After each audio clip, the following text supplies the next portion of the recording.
It's time to head back down under for the great race.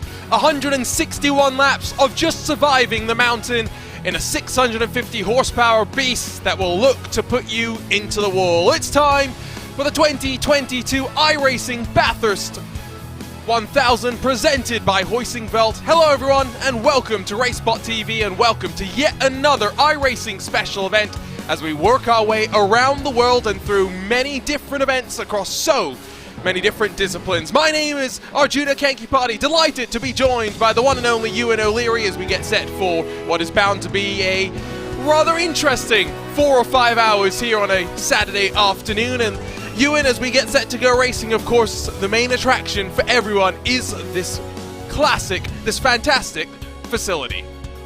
Yeah, it's a great racetrack and produces some of the best racing in the world, and coupled with these V8 supercars as well, you really do get to see some fantastic racing here. And I mean, the races in real life, we've seen the Bathurst 1000s in real life over the last decade or so, have been absolutely fantastic, with races coming down right to the very final laps. So hopefully we get to see something like that here in the iRacing special event here coming up this afternoon. And of course we're winding down. We've already had 13 plus events. Last night we had coverage of full-length NASCAR iRacing Series race at the Bristol Motor Speedway. And of course next up it is the third of the VCO Grand Slams as we head to Petit Le Mans for what's bound to be a exciting 10 hours of action there. And then the newly added SCCA runoffs. Going to have more information about that coming soon to you. Not just about the broadcast, but about how you can qualify your way for that event. It all ends indoors at the Chili Bowl midway through December. That has been a staple here on RaceSpotTV over the last couple of years. Let's talk to you though about this race. Qualifying has just rolled itself underway with 2 laps for all the teams and drivers. They get the track to themselves, but only 8 minutes on the clock. Of course, then they get underway with a standing start for the 161 laps of this Bathurst 1000, all sharing a similar car with the Ford Mustang GT and the Holden ZB Commodore. Of course, similar physics, almost identical physics, there's only the shell that is different. You are required to use a minimum of 2 drivers. However, unlike to the real world, you can use more if you want to. I don't think we're going to be talking too much today about the stop and go limit, because if you are running yourself into the walls, you're running yourself into a world of trouble. And elevation change is of course something we talk about, but the setup compromises something to talk about as well. You in long straights, but plenty of sweepers as well as the tight and technical sections down the mountain. Yeah, absolutely. It is a bit of a nightmare to work out what setup you're going to go for here. I think in a race like this, though, comfortability is one of the most important things rather than anything else, and that would tend to just put you on the slightly higher downforce side, really. You've got to remember 161 laps around here is a long way. 1,000 kilometres, you're going to be driving for upwards of 6 hours today, these guys, so they've got to be very, very careful with their setup and putting it too on edge, because otherwise they're just not going to be able to control the car throughout. However, it could be a very frustrating race if you go overboard with the downforce, of course, because despite what we said earlier on, this circuit is not the easiest in the world to overtake on, just because it's not that wide. There are a few opportunities, but it's very, or relatively easy, I should say, to cover the inside line, especially going up towards Turn 2 at Griffin's Bend, the chase as well, where it's fairly easy to stay to the inside there as well. So if you do go slightly overboard with the downforce, then you could find yourself in a world of frustration as well. So a real minefield for these guys, and a very important decision really with regards to what these guys have gone for. Qualifying more important than you think, just because if you don't have track position, you leave yourself vulnerable on lap 1 at Bathurst. It is always the cutting that proves to be treacherous, but let's not discount the mayhem that turn 1 can bring as well, as they'll drop the clutch and launch into that short run, into that first braking zone. Here's one that's bound to be a fan favorite. It's the PGZ Motorsport machine that will see Pablo Castro behind the wheel at some point today. They weren't feeling so confident, Europeans coming over to the supercar, but it really is a raw feeling of motorsports when you strip out the driver aids and you're just left with your 2 feet and your hands to wrangle a machine into control. The times will come in and we'll track Precision Racing Esports, defending race winners. PGZ goes top provisionally with a 2:04.035. And let's put that into context, Ewan. We're only going about 2 or 3 seconds slower than what GT3 cars will do. Yeah, absolutely. We're not going that much slower at all compared to them. The main areas, of course, where these guys are losing out is in braking zones a little bit, really, and also through the corners as well. In terms of on the straight in performance, these V8 supercars stack up very, very well indeed. It was an early time there from PGZ that we were just talking about, a low 2:04, but all of a sudden that has been toppled by the number 1 car. It's going straight to the front by a good 0.8 of a second. As you say, the 111 or Precision Racing Esports 111, I should say, in the number 3, confusingly, down in 6th place at the moment in their defence of their victory last year. And of course, we are being very proud to have joined up with the Precision Racing League when it comes to some of the broadcasted series that we do with them. So we will try not to be too biased towards our friends as we get started with a new season coming up just tomorrow with the Precision Racing League NASCAR Cup Series. Here's the onboard then with Sam Ward as we'll dive down that hill and run down the Falcon Elbow, as it's going to be known in iRacing, slightly different in the real world. Power down this long run into the final chicane and sweep yourself onto the brakes once more. Big deltas, of course. It maybe is not going to be a shock for that Lobs Falcon Esports machine to run away at the front of the field, but we'll have plenty of close racing further back, and it's the type of racing, Ewan, where you have to save tires, you got to save fuel. You're not just going 10/10ths the entire time. No, certainly not, and I don't think you can at a race like this, really, with the proximity of the walls. You got to be too careful, really, to be pushing 100% all of the time. And of course, strategy is something that we'll be talking about and wondering about throughout the race. Are we going to see anybody make this on only 5 stops, or will it be 6 stops as we saw from everybody last year? Every single team managed to do this race on 6 stops, and it was very comfortable in doing so. It was more about how you use those laps, because you do have quite a few spare laps. Really, you've got about 20 spare laps, if you like, to kind of mess around with the strategy a little bit if you're going all out on fuel with regards to this race. So that does come into effect in the final couple of hours or so, when people are short fueling a little bit and playing with the strategy just that little bit as well. Yeah, we'll see how that plays out in the final few hours as somebody attempts to break our graphics. Yes, the very long team name, Apex Misters, up into 20th, another name we are familiar with on RaceSpotTV. It is not the longest team name we have ever seen. I think that honor may go to myself and Lewis McLeod with our aptly named team for the Jimmy Broadbent 23 Hours of Zolder earlier. Was it this year or last year? How time will fly on. Time winding down, though. Qualifying will come to an end. It is almost a full second at the very front of the field. It is dominant, to say the very least, but Bathurst will have its say. 161 laps to survive before the Lobs Falcon Esports team can take a sigh of relief. Let's run you down through the starting grid for today's great race on the iRacing.com platform as we get set to go racing for the 2022 Bathurst iRacing 1000, presented by Hoisingveld. It'll be the Falcon colours that look to go fast, a 2:03.19. What a roaring lap time that was, but the temperatures will rise, the tensions will rise with traffic as well. Sam Ward for PGZ second, with the Hydra Racing Forces car inside of the Hardcore Red, number 30 on row number 2. Behind them, it's the team name that I'm not even going to try and pronounce, Oskari Kakinen and Elliot White in the Precision Racing Esports defending race-winning machine.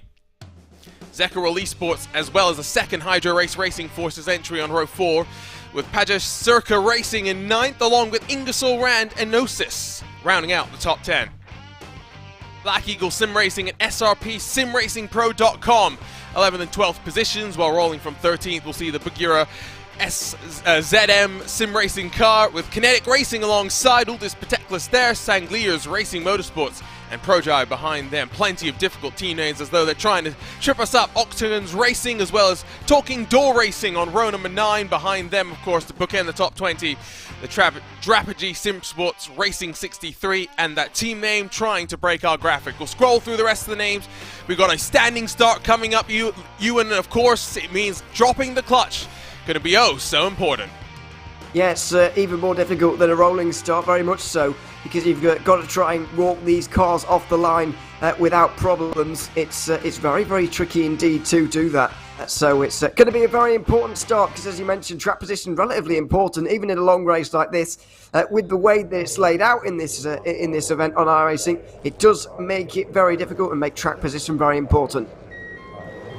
Here we go for the great race. The engines build. We drop the thunder. We drop the hammer. We're racing for the iRacing Bathurst 1000, and it's a great start from pole position on the run into the opening corner. They single file for the top 5, all jockeying for position outside of the top 10 with 3 wide as they power onto the mountain straight. But it's a confident start at the front, converting pole position as they run down in towards turn number 3, down the hill into the braking zone. Here comes the draft.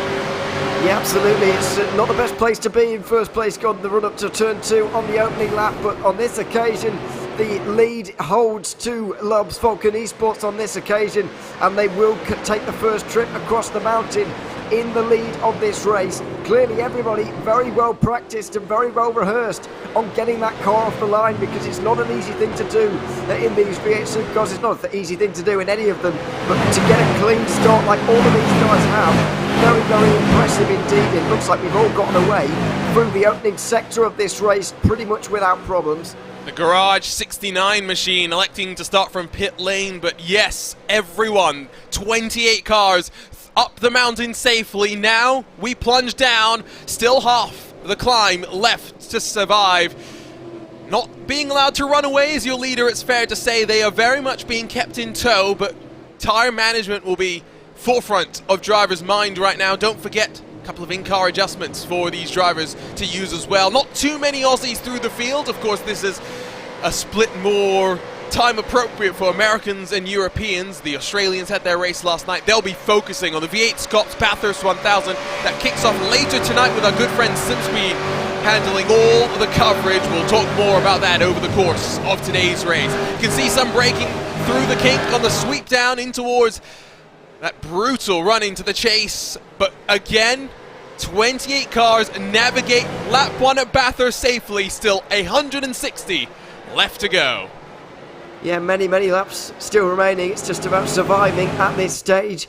But contrary to what we saw in qualifying, Lobbs Falcon Esports not able to get away in the same way that they did over that 1-lap dash. Of course, 0.8 of a second as a pole margin is absolutely huge, and so far it's staying very close between them. But it is only lap 1, of course, and there's no interest really from PGZ to try and go through. They're more on the defensive right now. It's an all-forward battle for second place as the number 2 tries to hold on to that runners-up spot, and they will do just about into Griffin's Bend.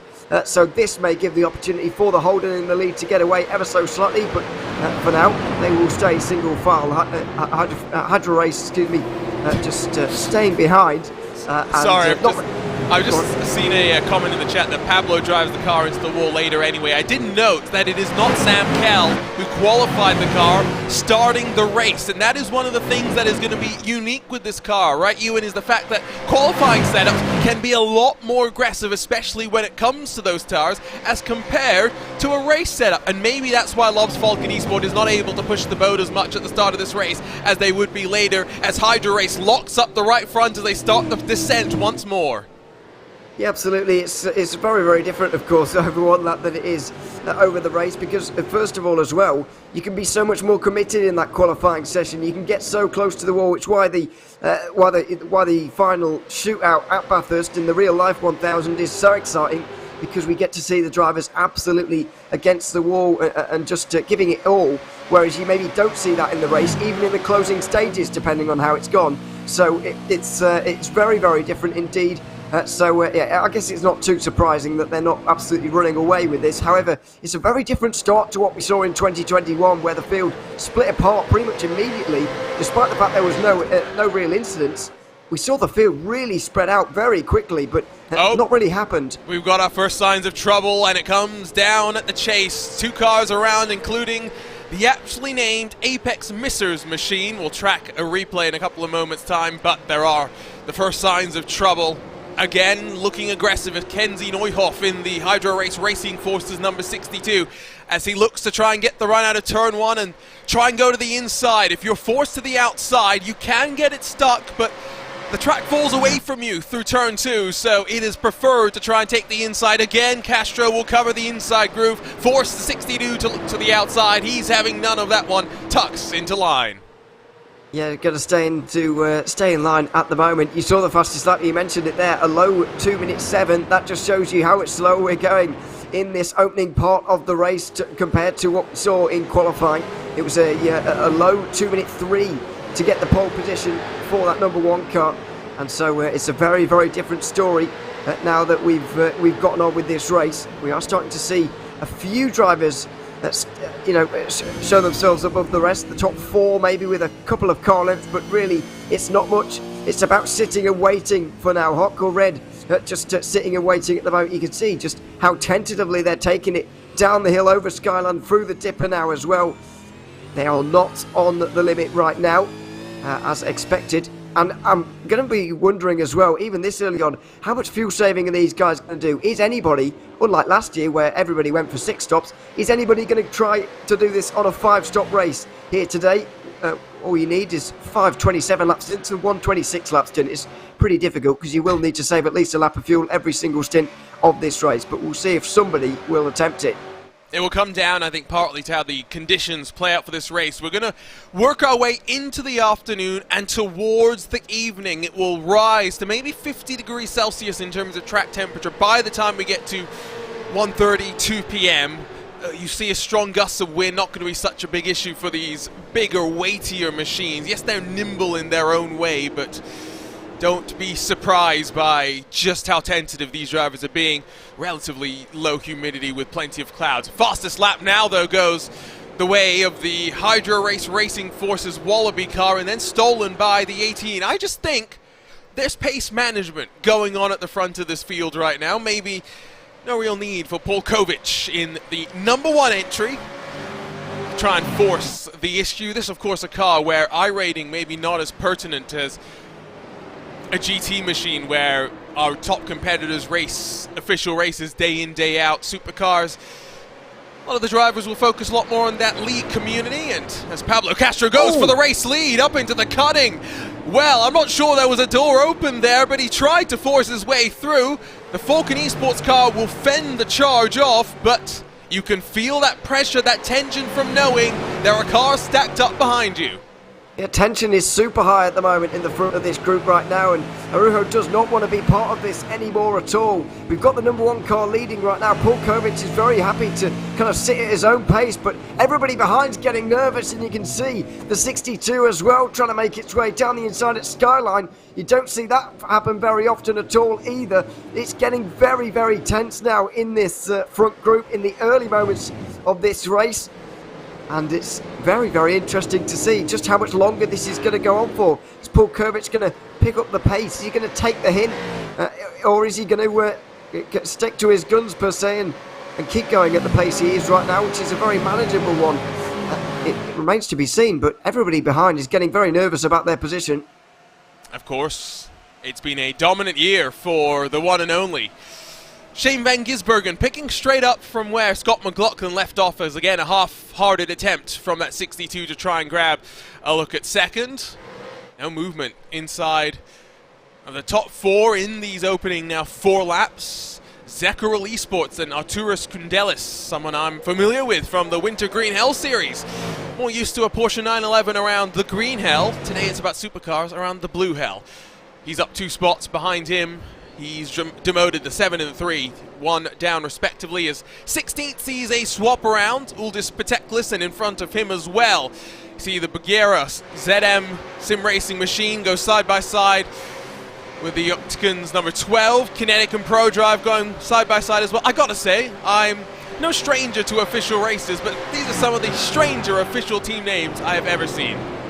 Yeah, absolutely, they certainly are, but everybody's just having fun more than anything, as side by side into the second turn is not something you see very often. You don't want to end up high and wide out there. You won't get the benefit of the banking that corner has to offer, and could even lose more places, but in the end they don't, and that battle will continue a little bit later.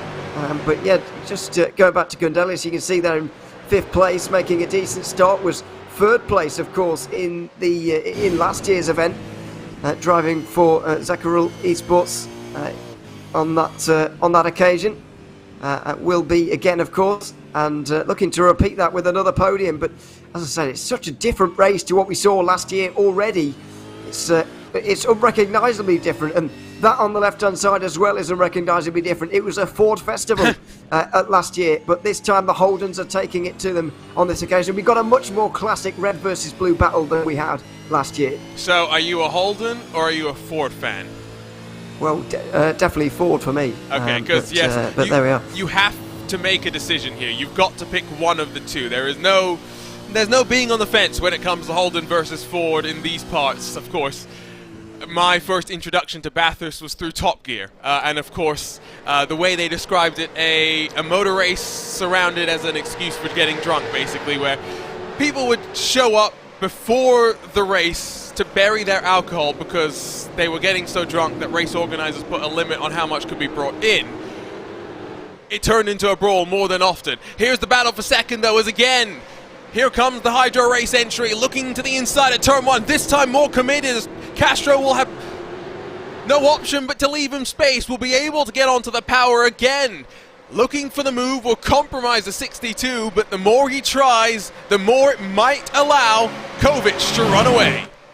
It's given him half a chance to run away at the moment, and this is going to as well, although he's let back into line now. He's Pablo Castro, so he's going to get back into 2nd place. He's going to chase down the Holden once again to just stitch things back up in this group. But you can see Neuhoff there also getting pretty impatient in this group now, doesn't really want to be here either, and not many of them do by the looks of things. We've got a group of basically 10 drivers, we can call it, maybe 11, with Javier Soto clinging on to the back, and then we've got a few more gaps a little bit further down. But everybody within this right now almost seems nervous to be caught up in an accident, and so they do want to be kind of up front and out the way of it all, as Paul Kovic is right now. Even Pablo Urijo Castro is seemingly very scared of losing that 2nd place, and then maybe once he loses that, then the snowball effect will start and he'll get shuffled further and further back in this group. That's certainly on his mind at the moment as they make their way down to Forest Elbow, and they'll open out, go towards the chase once again. But there's plenty of tension still in this group, this 11-car group still. It's now starting to see a few people off the back, but either way, it's still close as ever in the battle for the lead. Again, they run down the Conrad.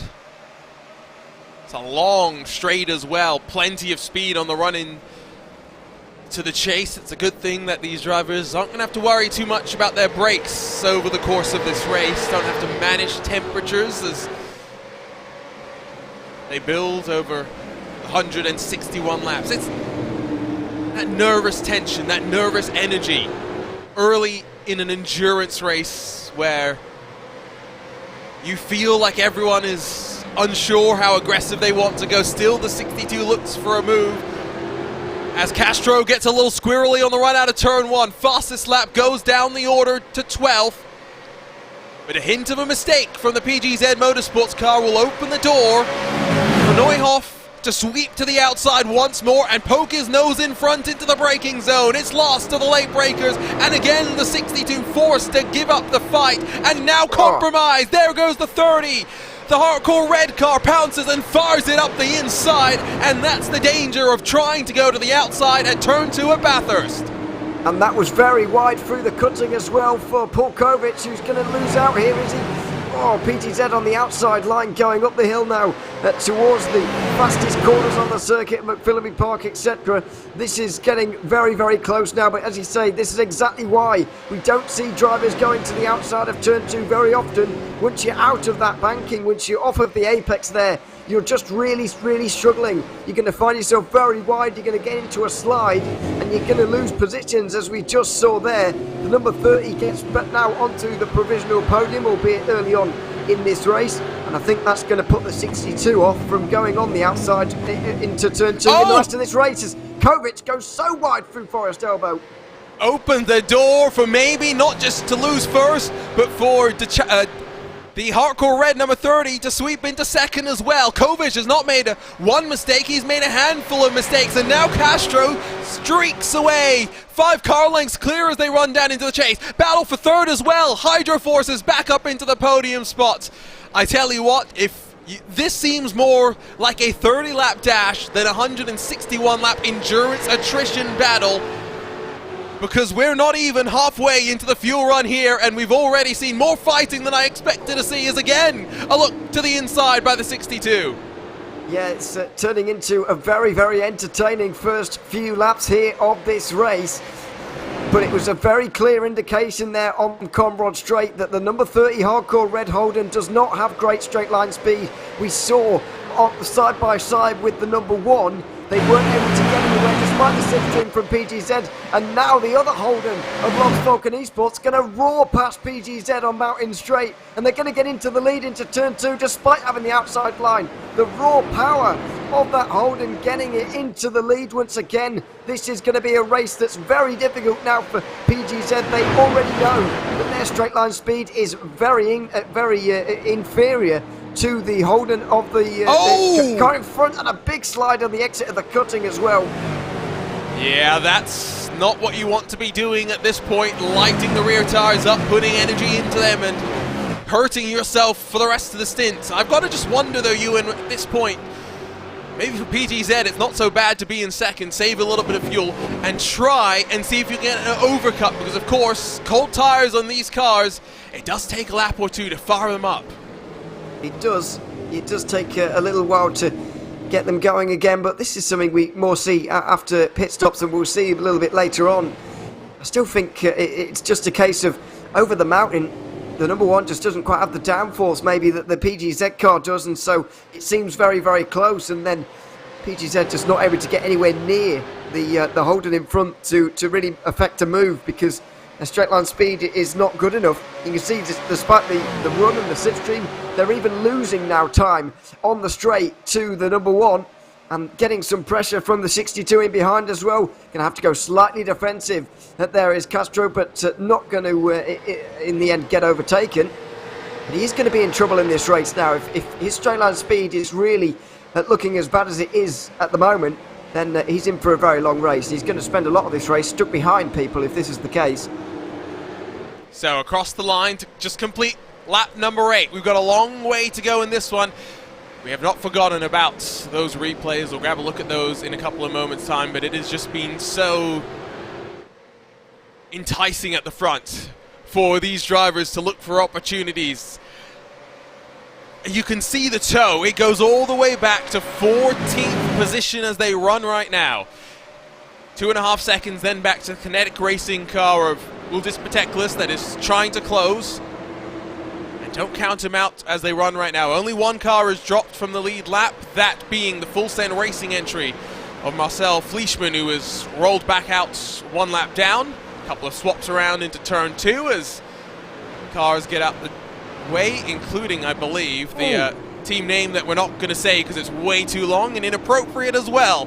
Bagheera Sim Racing, the ZM R18, has a little bit of a moment. Back up front, seems to have calmed down. Still, Castro looks better over the top of the mountain, but let's take a look at this moment then in towards the chase, and you get the feeling it's just going to be pushing wide onto the grass, and indeed 2 tires, wiggle wobbles and then loses it. Deep and then 3 wide, never going to work out. Well, yeah, it was all going wrong from very early on there. Ending up out in the grass, deep under brakes, and then it was actually the car behind that also kind of got involved in its own incident there. Everybody would have gotten away without spinning if it wasn't for that for the blue and black car a little bit further down. I couldn't quite identify who it was, but oh, 3 wide! Got 3 wide for the lead, very nearly. 3 wide down the Conrad. It's Pablo Castro that backs out of it. It's now the 62 Hydro Racing Races Forces car that will launch its way into second. He has been looking feisty, looking to control Neuhoff now. Just 1 spot away from the lead. 3 wide on lap 9. I am going to say it. It is just irresponsible.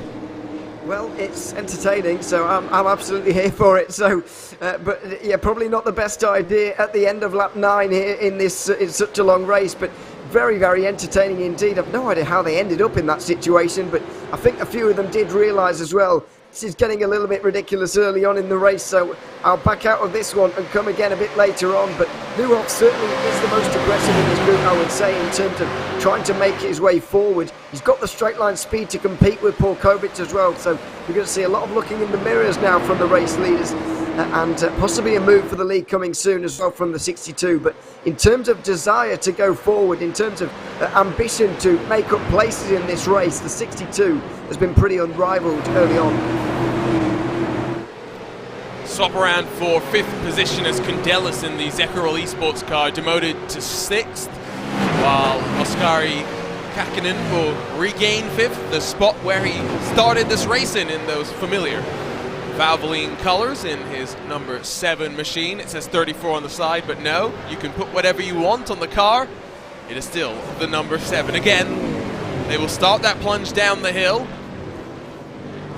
Question will be, how aggressive will Neuhoff be this first time around, now having a run into the elbow. Again, it was a mistake from Kovic that sets this entire thing up, and you can see how far back he was at the time they got onto the power, and he does it again in live pictures. We rejoin the live coverage. Hydro Race now leads. They power down the Conrad. Yeah, but look at the straight line speed. Despite a shocking exit from Forest Elbow, Paul Kovic is still going to power past, and he's going to get a whole car in front before the chase. This is quite unbelievable at the moment. The number 1 car is set up to go in a straight line, and a straight line only. It cannot stop, it can't really turn, and so it's causing this quite colossal situation behind where nobody can get through. But then again, he also can barely keep it on the road at the moment. How these guys are going to keep this going for 6 hours, I will never know. And I don't think they will do at this stage unless things improve for them, because at the moment we're not even halfway through a stint and Kovic is already struggling. And remember, it'll get warmer in terms of conditions for the next couple of hours. So that car will be slip and sliding all the way up the mountain. Not what you want to be doing. We will track the progress, though, through the course of these stints. Again, enough top-end speed to lead into turn 2. It's the cutting where he's struggling, as well as Forest's elbow. The elbow's where gravity works against you. It's always more difficult to get onto the brakes. Into the cutting, it should be easier. You're up the hill, let gravity do half the work for you. This time, a little bit more tidy. And if you get the run out of the cutting, you're usually good to lead all the way up through Skyline. Yeah, it should be, but strange things can happen, especially with this car leading at the moment. It doesn't seem to be particularly strong over the top of the mountain. We're going to see everybody gets very, very close to the back end of it, especially through these kind of more technical parts towards the end of the trip down the mountain, I should say, rather than over the top, the high-speed sections, which Kovic can cope with quite well on his own. He needs the car to help him a little bit as they go downhill, and it's not for the moment. We'll see if he finally gets it right, third time lucky, down towards Forest Elbow, because we've seen him go off twice in a row now. He has finally managed to hit this apex now, and so hopefully for his sake, he'll be able to get back into a bit of a rhythm now after the madness of the last couple of laps. There's 2 things to worry about if you're Kovic through the elbow. 1, turning in too early, dinging the left side of the car on the left-hand side of the wall. Worry number 2, on the power too early, understeer wide into the wall on the outside. You do not want to get damage to the car. That will be priority number 1. This time he's more tentative. It's the 62 that almost overcommits into the corner. Pateklis now behind him sees a bit of fighting, as there's contact as well. Around will go Humrock in the Bugara ZM Racing machine. It caused plenty of chaos though, and again now a little bit of miscommunication, cars tripping up over one another at the very same point. Yeah, it's a bit of a pinch point, and so it's to be expected. We've seen a fair amount of that further down. This is the replay from onboard. Late on the brakes, not going to get it stopped. Went straight into the side. Oh, and contact there. Even lost the rear end just up in front there. One of the cars, but yeah, it's what we see down towards the chase. You've got to be late on the brakes. You've got to be committed, of course, but you also do have to make the corner. And unfortunately didn't on that occasion. So often we see that in that section. Ooh, as now Castro gets a great run up through the cutting. Again, he'll play the wise game. He's not going to overly commit. I'll do the fun thing when it comes to Mr. Pablo, which is head on over to his Twitch channel and check out his heart rate. It's only at 107. Now, the last time I was on a special event and I was looking at Mr. Pablo was the Daytona 24, where his teammate Go Vanchini had just done the first 10 odd hours of the race. Leaves it in a drag race, basically, for the front two spots. So that's the situation Pablo finds himself in. His first hour or so in the car, his heart rate never drops below 160 beats per minute. So to have it down at 100 is almost just like a stroll through the park. Well, I guess that's kind of what it's like over the top at the moment. He really doesn't have to be that committed to stay in touch at the moment because of the car we've got leading right now.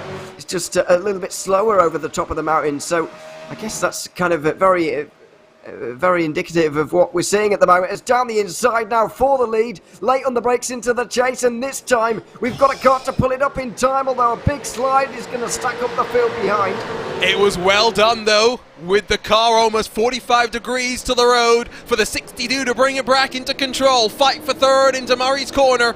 Castro will hold on, but Hydra Race will lead at the line, and if they can get the run out of turn one and try and fend off the move from behind, could they break away over the top of the mountain? Another look from the hardcore red, number 30, into turn one. Castro covers him off, but it's a drag race at the front. That's where our attention will go. Down the mountain straight, Kovic trying to regain the race lead, otherwise risking slipping backwards in the pack, and with his top end advantage, he'll pull out to the outside and commit to try and get back to the lead. The 62 will leave him no space and run him almost up into the wall, but somehow Kovic doesn't let it happen. He'll settle for second. The 62 will climb the mountain in the lead as Kovic hits the wall. Into the wall, he's so committed, he knows that he needs to stay in front of this 62 to have a chance here, and he might go down the inside as well, through over the top. Goodness me, side by side, nearly in the wall for the 62, and the Lobs Falcon Esports Holden gets back into the lead again, somehow. I have no idea quite how, but my goodness, what a battle we're seeing between these two at the moment. A little bit further behind into turn two, there was also side by side with one of the Fords ending up in the wall as well. So there's less cars in this group, but still the same car leading it. Unbelievable fight. I think it was Elliott White in the race, defending race winning Precision Racing Esports car that found itself in the wall. We'll grab a replay in a moment, but what a sequence. We're not even 30 minutes into this one with another 5 or so hours left to go. We're going to pace ourselves in the comms booth. I hope the drivers will do the same. Remember, minimum drivers 2 for this race. However, unlike in the real world, you can use more if you elect to do so. Is Hydro Race, going to be close enough to try again? Not this time around. It's PGZ who will close up in the accordion that plays itself out in the braking zone. It will now be, though, at the forefront of the Hydra Racers team mind that they can lead into the cutting. They've just got to convert from there. They certainly do. And, I mean, not even there, even afterwards as well, when they make their way out of the cutting and then go up the hill towards Reed Park, etc. Those types of corners, the more high-speed sections, they've got to be in front into there as well, because that's where they can really make the difference. But just on those drivers, of course, you will have to use a couple of drivers here in this one. Obviously, you can use more as well, as you mentioned, but the reason why this race is so different, of course, to real life is that it's not a pro and am per se, as we see in real life. I know that's not the official name of it, but you get the idea. The regular season drivers obviously being nursed or nursing a teammate through the race. We don't really see that in the iRacing special event. You've got 2 drivers who are really kind of at the top of their game and will be going quickly throughout. So it turns into a bit of a different race to what we see in real life. But at the moment, it is starting off as a very entertaining one because, as I mentioned, if you didn't watch the race last year, it's hard to overstate just how different this is to what we saw. We hardly ever see this in races full stop, never mind at the Bathurst 1000. And it's all just because of the one compromise on setup that the leading car has made. It's crazy always to think about how compromises and choices lead to different types of races. If Kovic had a little bit more downforce, who knows? With the pace we saw from him in qualifying, would it be this close?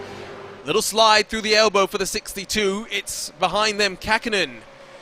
That looks for the move on the Hardcore Red machine as they power down this long Conrod straight, apparently named because, you guessed it, a car blew out one of its rods apparently, down into the chase. No move offered. Maybe the first signs that it's settling down. We did mention cloud cover earlier, Ewan, and you'll notice the track getting darker. It'll be a couple of laps of respite for the tyres. Yeah, it's been fluctuating a little bit with the cloud cover. There's a lot of it around, and so kind of dipping in and out of sunshine at the moment. We saw the race starting in pretty overcast or dark-looking conditions, and then it got pretty bright, and now we're back to the relative darkness again. So it's changing a lot, but we'll really have to wait a few hours to see just how this affects the race as a whole, because it's over the whole stint lengths. It's over when the temperatures really do rise into the middle of the day. It's not even midday yet in Sim, so we're really yet to see the conditions change too much and really have a big effect on this race. But for the moment, yeah, slightly darker conditions, slightly cooler track temperatures, and not real big concerns for any of the teams really in terms of tyres making their way through the first stint. So let's grab a look at what happened to the Precision Racing Esports defending race winning car, and it's self-inflicted in a hard battle, overcommits and commits into the wall, and instantly does look as though there is damage on the car, but Elliott White has continued to roll around in 12th position. You can see the continued bleeding of positions on the run up into the cutting. Let's grab a look on board and you'll just see how it looks so innocent as you roll into the braking zone, but by the time you realize you're in too hot, it's too late. Yes, it was far too late there for Elliott White, and it's a rude reintroduction for him after taking the last time he was driving this car in an iRacing special event was taking this car across the line to win after 1,000 kilometres last year. So it's not the dream start for them, and it's down in 12th, a difficult place to recover from really, especially with damage as well. We've seen it at many circuits, but particularly this one with the amount of straights that we had. We saw it in a battle for third late on in last year's race actually. A damaged car really struggling in terms of straight line speed, only just being able to hang on from an undamaged car, able to go a little bit faster on the straights. The straights are so long here that it really does affect you quite a lot. So Elliott White is going to be down on straight line speed now a little bit, you imagine. Up at the front, it's a great run out of turn one for the 62, but you can just see visually, even in the draft, the Holden pulls away as it builds the engine up through the gears. I'll get onto the anchors, shuffle the gearbox down, blipping the throttle as well. Again, a small mistake from Kovic. Will this be an opportunity that you really want to sniff at? Outside of the cutting, will you put yourself in danger? Discretion, the better part of valor, but still moments for your race-leading machine, and it is good to see the temperament and the patience from the field behind. Well, yeah, Neuhoffer's got to show patience here, really, because he knows that Paul Kovic is willing almost to risk it all early on in this race to stay in front of him right now. So he's got to be patient and wait for the opening that is surely coming for him here. He can't afford to throw this car away, and he knows as well that the Lobs Falcon Esports Holden has already been in the wall at the cutting. It did just scrape the wall in that real great side-by-side battle we saw between them. And they were going all the way up to Reed Park, still side-by-side. So Kovic has got to be careful with that. Neuhoff will know that, and so he can afford to be a little bit more patient. But we saw it there with the onboards on Mountain Straight. This car just has nothing in terms of straight line speed compared to the number one. It's quite remarkable. Really astonishing. Still 15 cars in touch. I mentioned earlier the V8 Scops Bathurst 1000, the most prestigious Bathurst 1000 on iRacing, takes place later tonight if you're in the US, at least my part of the US. If you're in Europe, Australia, anywhere else, it'll be Sunday, and we do have a slight international flair to the field, which is always good to see. Again, join our partners over at SimSpeed for coverage of that one. Officially can call themselves the fastest broadcasters on iRacing for now, having won the iRacing bragging rights to Electric Commentary. It's a race that has safety cars. It plays itself out very differently to a race like this. I can tell you that from personal experience, not having raced this V8 Scops Bathurst 1000, but I've raced in the V8 Scops Phillip Island 500, where I was on for a top 13 finish until on the last lap of the race, my teammate blew the engine on a downshift. You do have to be careful managing these cars over the course of these long endurance races. They are usually a little bit more used to going sprint racing. Again, nervy moments for Lob's Falcon Esports machine at the front of the field. But while this goes on, Ewan, we're getting closer to pit stops, and pitting here at Bathurst is an adventure into its own. It certainly is. It's a bit of a difficult pit. Oh my goodness, it's very nearly into the wall at Reed Park there from the leader. But yeah, you're right. It's a difficult pit entry to get onto. You do need to be very careful. But very interesting to note as well, the first pit stops last year came after, or the first pit stop, singular, was on lap 22 last year. And it was from Team PGZ, who were running a little bit further down the field. They were in a different situation to what they are this year, where they intentionally started from the back and just wanted to have a good time trying to overtake all the cars, and they did pretty well at it. As wide goes the leader right now, the 62 able to get back in front, but you can be sure it probably won't even last the length of the Conrod Straight. Yeah, we've learned our lesson at this point. We're not even going to get excited. Again, Kovic will build in the draft, will pop himself out, and before we even get to the kink, the lead will switch around. The question will be, will the 62 be able to fight back into the braking zone? Kovic goes wide, leaves the door open. Hydro Race able to get through. It will likely switch around down the mountain straight, of course. Kovic increasingly struggling. Will he be the first to blink as we roll into that pit stop cycle? Heart rate update, if you were curious, from Pablo Castro. It is up from 100 to 140. It's starting to ramp up in this race. You can just tell the intensity just getting a little bit higher now as out the first corner go Hydro Racing. Are they going to be able to hold on to this lead? Will Pulkovic be able to get back in front? There's weaving around already. Braking of the slipstream. It won't matter. The Holden will get alongside. Will it get in front? Not even as far onside as they were last time by the looks of things. Brake a little bit early. It looks like they're much rather tuck in here and stay behind. The 62, are they going to go for it at the cutting? Doesn't look like it. They're more content to stay behind than they were a few laps ago. Trouble in the back through turn one, but remember it was the exit of the cutting where Kovic got the up and under. This time, even though he tries, Niehoff wise to that move. The 62 will lead over the top of the mountain, and now we'll see with a little bit of dirty air exactly what the Lobs Falcon Esports car will do. Got word in chat from Dan Yeaman, that car going to be back in action later on for that V8 Scops Bathurst 1000. They're just coming off their separate qualifying night about 5 hours ago, so it's a busy old weekend. But if you love Bathurst, this is the weekend for you.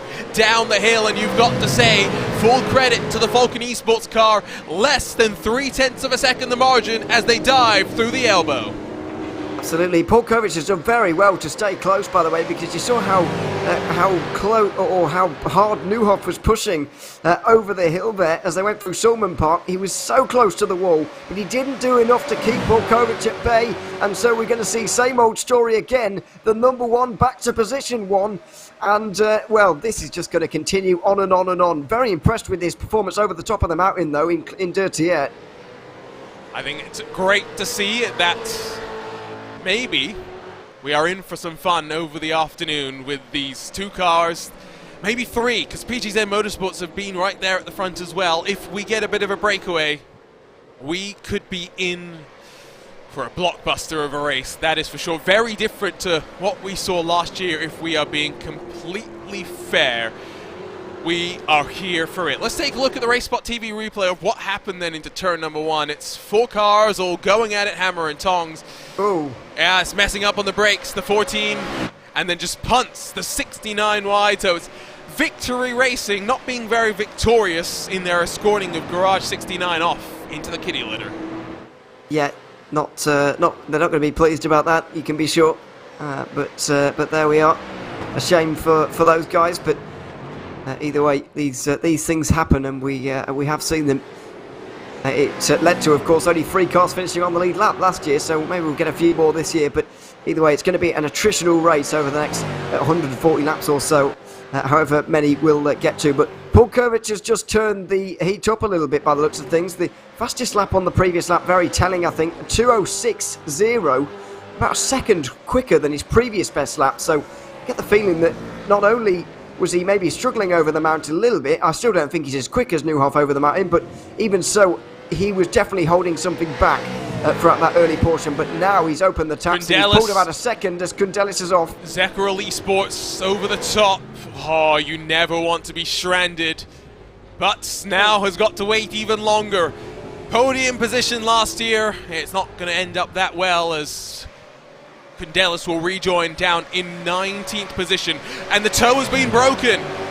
The tempo has been brought up. Lobs, Falcon Esports 1.3 clear as they dive into the chase with still the mountain straight to run. You'd have to think Kovic was minding the tires, minding the time, and is now going pedal to the metal. It is go, go, go.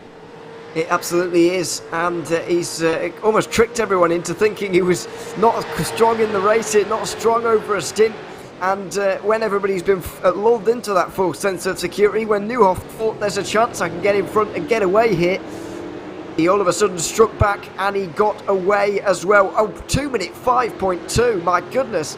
That is an incredible lap time from Paul Kovic. That would have got him a pretty good position on the grid, to be honest, in qualifying. And let's not forget, he's got pretty old tyres and still a good third of a tank, very nearly, maybe a quarter of a tank on board in terms of fuel there as well. That number 1 car looking frighteningly strong, and you can see immediately with the pace at the front of this group now, it has ripped apart.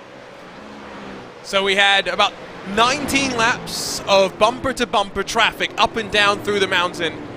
Now legs will get stretched as we are laps away from diving into a pit stop window. Let's grab a look at the replay for the Zeckerl Esports car, and let's look on board down the hill. It's tidy initially, grabs a healthy dose of curb, and that's where things start to go wrong. Able to minimize the damage in terms of hitting the wall. The damage was trying to rejoin in the tight confines of the Bathurst walls. Yeah, I think it was more the downshift on that transition there from the curb back to the tarmac again that ended up in a spin and somehow managed to have an incident at Bathurst without hitting anything. It's a bit of a miracle there. And not a miracle back here, unfortunately, with a bit of contact and a bit of a mess. Nobody really sure where to go, but either way, yeah, thankfully Kundelis got away with that one, and hopefully we do get to see them recover and make their way through the field, because they're going to be very entertaining to watch if they are able to do that. So word from Danny Eamon to correct ourselves.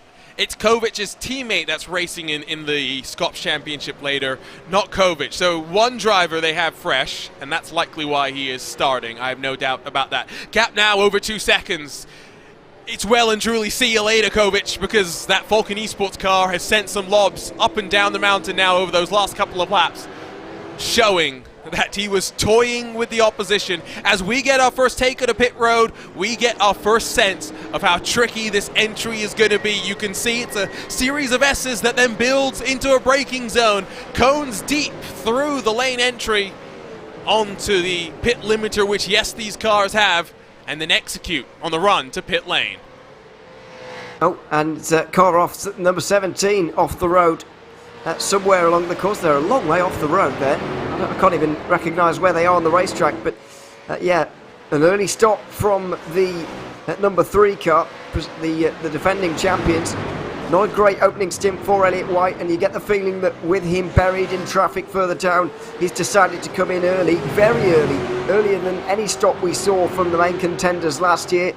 And not often we see only 20 laps on a stint, but clearly just wants to get out of traffic and get further up the order, try and recover just a little bit as this battle for second starts to heat up. Newhoff with not able to keep Kovic in touch anymore. He's going to lose a bit of time as we got car off at turn 2. It's the ATR Argentos number 6. So despite the fact that it was those opening 19 laps where we felt the most tension up and down through the grid, now it's separating out. More drivers are pushing harder and making more mistakes, but potentially. Let's track this side by side as Castro gets a great run down out of the elbow. Two cars that we expect to have similar downforce configurations in that Hydro Racing Forces car. So it's all just about that exit, the momentum they built, and Castro will use the outside through the kink to hug the inside at the chase. Now we'll know what to try and defend. I think he may want to try and fight later on. That gap has already grown to 4 full seconds. Kovic is on a flyer. He absolutely is. These lap times at the moment are far quicker than anything we're seeing from anybody else. A 2-minute 5.5 on that last lap was a good 8 tenths quicker than the rest of the field. I think he's just done another 2-minute 5.5 as well, which is more than a second quicker than anybody else in this field right now. He is really pushing, and we're starting to see them scrap for second place already in this race. PGZ able to get that one for the moment, and Newhoff just struggling a little bit. Maybe he went out a bit too hard earlier on. We'll track all of it, of course. Going to be fun using our timing partners at timing 71. So here's what happens to Elvis Bonello. Oh. Okay, so there's a reason why we don't usually see cars in this point of the track, because you are very much not meant to be here. Well, no, he's just trying to avoid ruining a couple of races in front here. Not sure how he ended up so late on the brakes there, but goodness me, that was close. Very nearly got into the back of the cars in front, and I don't know if he stopped it before the wall in time, but either way, he found himself a long way off at the chase, and so he's going to have to recover from that one throughout the rest of this as Paul Kovic continues his march at the front of the field. 5 seconds worth of a lead ahead of these guys in a four-car battle for second. I think, though, lap 22, is this the one where we see a car come in? You see the right rear of the Falcon Lobs car. That's got the little bit of damage as Javier Soto in the Sim Racing Pro car seems to have got away with a 360 pirouette down at Skyline. There are definitely less terrifying places to loop it around. I'm sure that would have woken up some emotions in Soto pretty quickly. Let's turn our attention his way very quickly then. Gonna be contact assisted, isn't it? Oh! Well, that's a palaver and then some. Yeah, was that the 16 car maybe who got into the side? I'm not sure. It could have been. But either way, yeah, going up the inside at Skyline, it's never going to work. And then you've at least got to hit the apex, for goodness sake. And unfortunately, it just didn't. It was the 12 car by the looks of things. Down in 12 now. It was Michael Lamoureux who was at the wheel at the time, or still is. But yeah, if you're going down the inside at Skyline, you've at least got to hit the apex. It's not a great idea anyway, but at least hit the apex. Unfortunately, got straight into the side of Soto there. So lots of complaints in Pablo's Discord and Pablo's chat about the quote-unquote troll wing setup for the Lobs Falcon Esports car. But he now leads by 6.5 seconds, so you can call it troll all you want, but it has worked a treat. Volkovic managing the pace of the car. And I wonder if he was just playing and toying with the field behind him slightly, because to see that many mistakes, surely he was just trying to have a semblance of a fight through the opening stages of this race. Yeah, it's quite possible. I mean, I don't really know why else. I mean, most of the time was being lost, not only in those mistakes that we saw, whether only 2 or 3, but mainly over the mountain, over the straights and down towards the bottom end of the circuit. No mistakes were being made. He was on pace pretty much as well. But over the top of the mountain, he was very much toning things back a little bit. You know, it could be that. It could be a bit of tyre concern. Could be fuel concern. You're obviously kind of, with this stint, kind of directing your strategy, for the whole race. You're kind of, setting yourself off in the right direction, getting everybody off in the right direction. Yeah, it's very important to do that early on in the first stint. So maybe he was just having that in mind through the opening moments. But now all of those concerns are completely behind him already, because he's got nearly 8 seconds worth of a lead, and now we're seeing more a race to what we saw last year, and now we're going to see a proper race beginning, because we've got pit stops now, 23 laps complete, and Newhoff is in. He'll be the first to blink at the front. We've already seen about a handful, 5 or so, dive their way on in. Hydro Racing Forces 62 will be the only one to come in at the end of lap 23. You see the Michael Lamoureux, number 12, Octagon's Racing Esports black car, also down onto pit lane from outside the top 10. So here we go. See the pit stop execution, what we'll be talking about. Go up on the jacks. 4 tires thrown onto the car. It's tires that you very much will need, and of course a full tank of fuel. These cars go through it like children go through candy. Driver swaps may be going to be happening. Neuhoff will stay in. We'll see in the Octagon's Racing Esports black car, Quintin Lubac get in, and of course this is that unique thing you were talking about earlier, and I think you were slightly unfair to some of the co-drivers in the real world Bathurst 1000.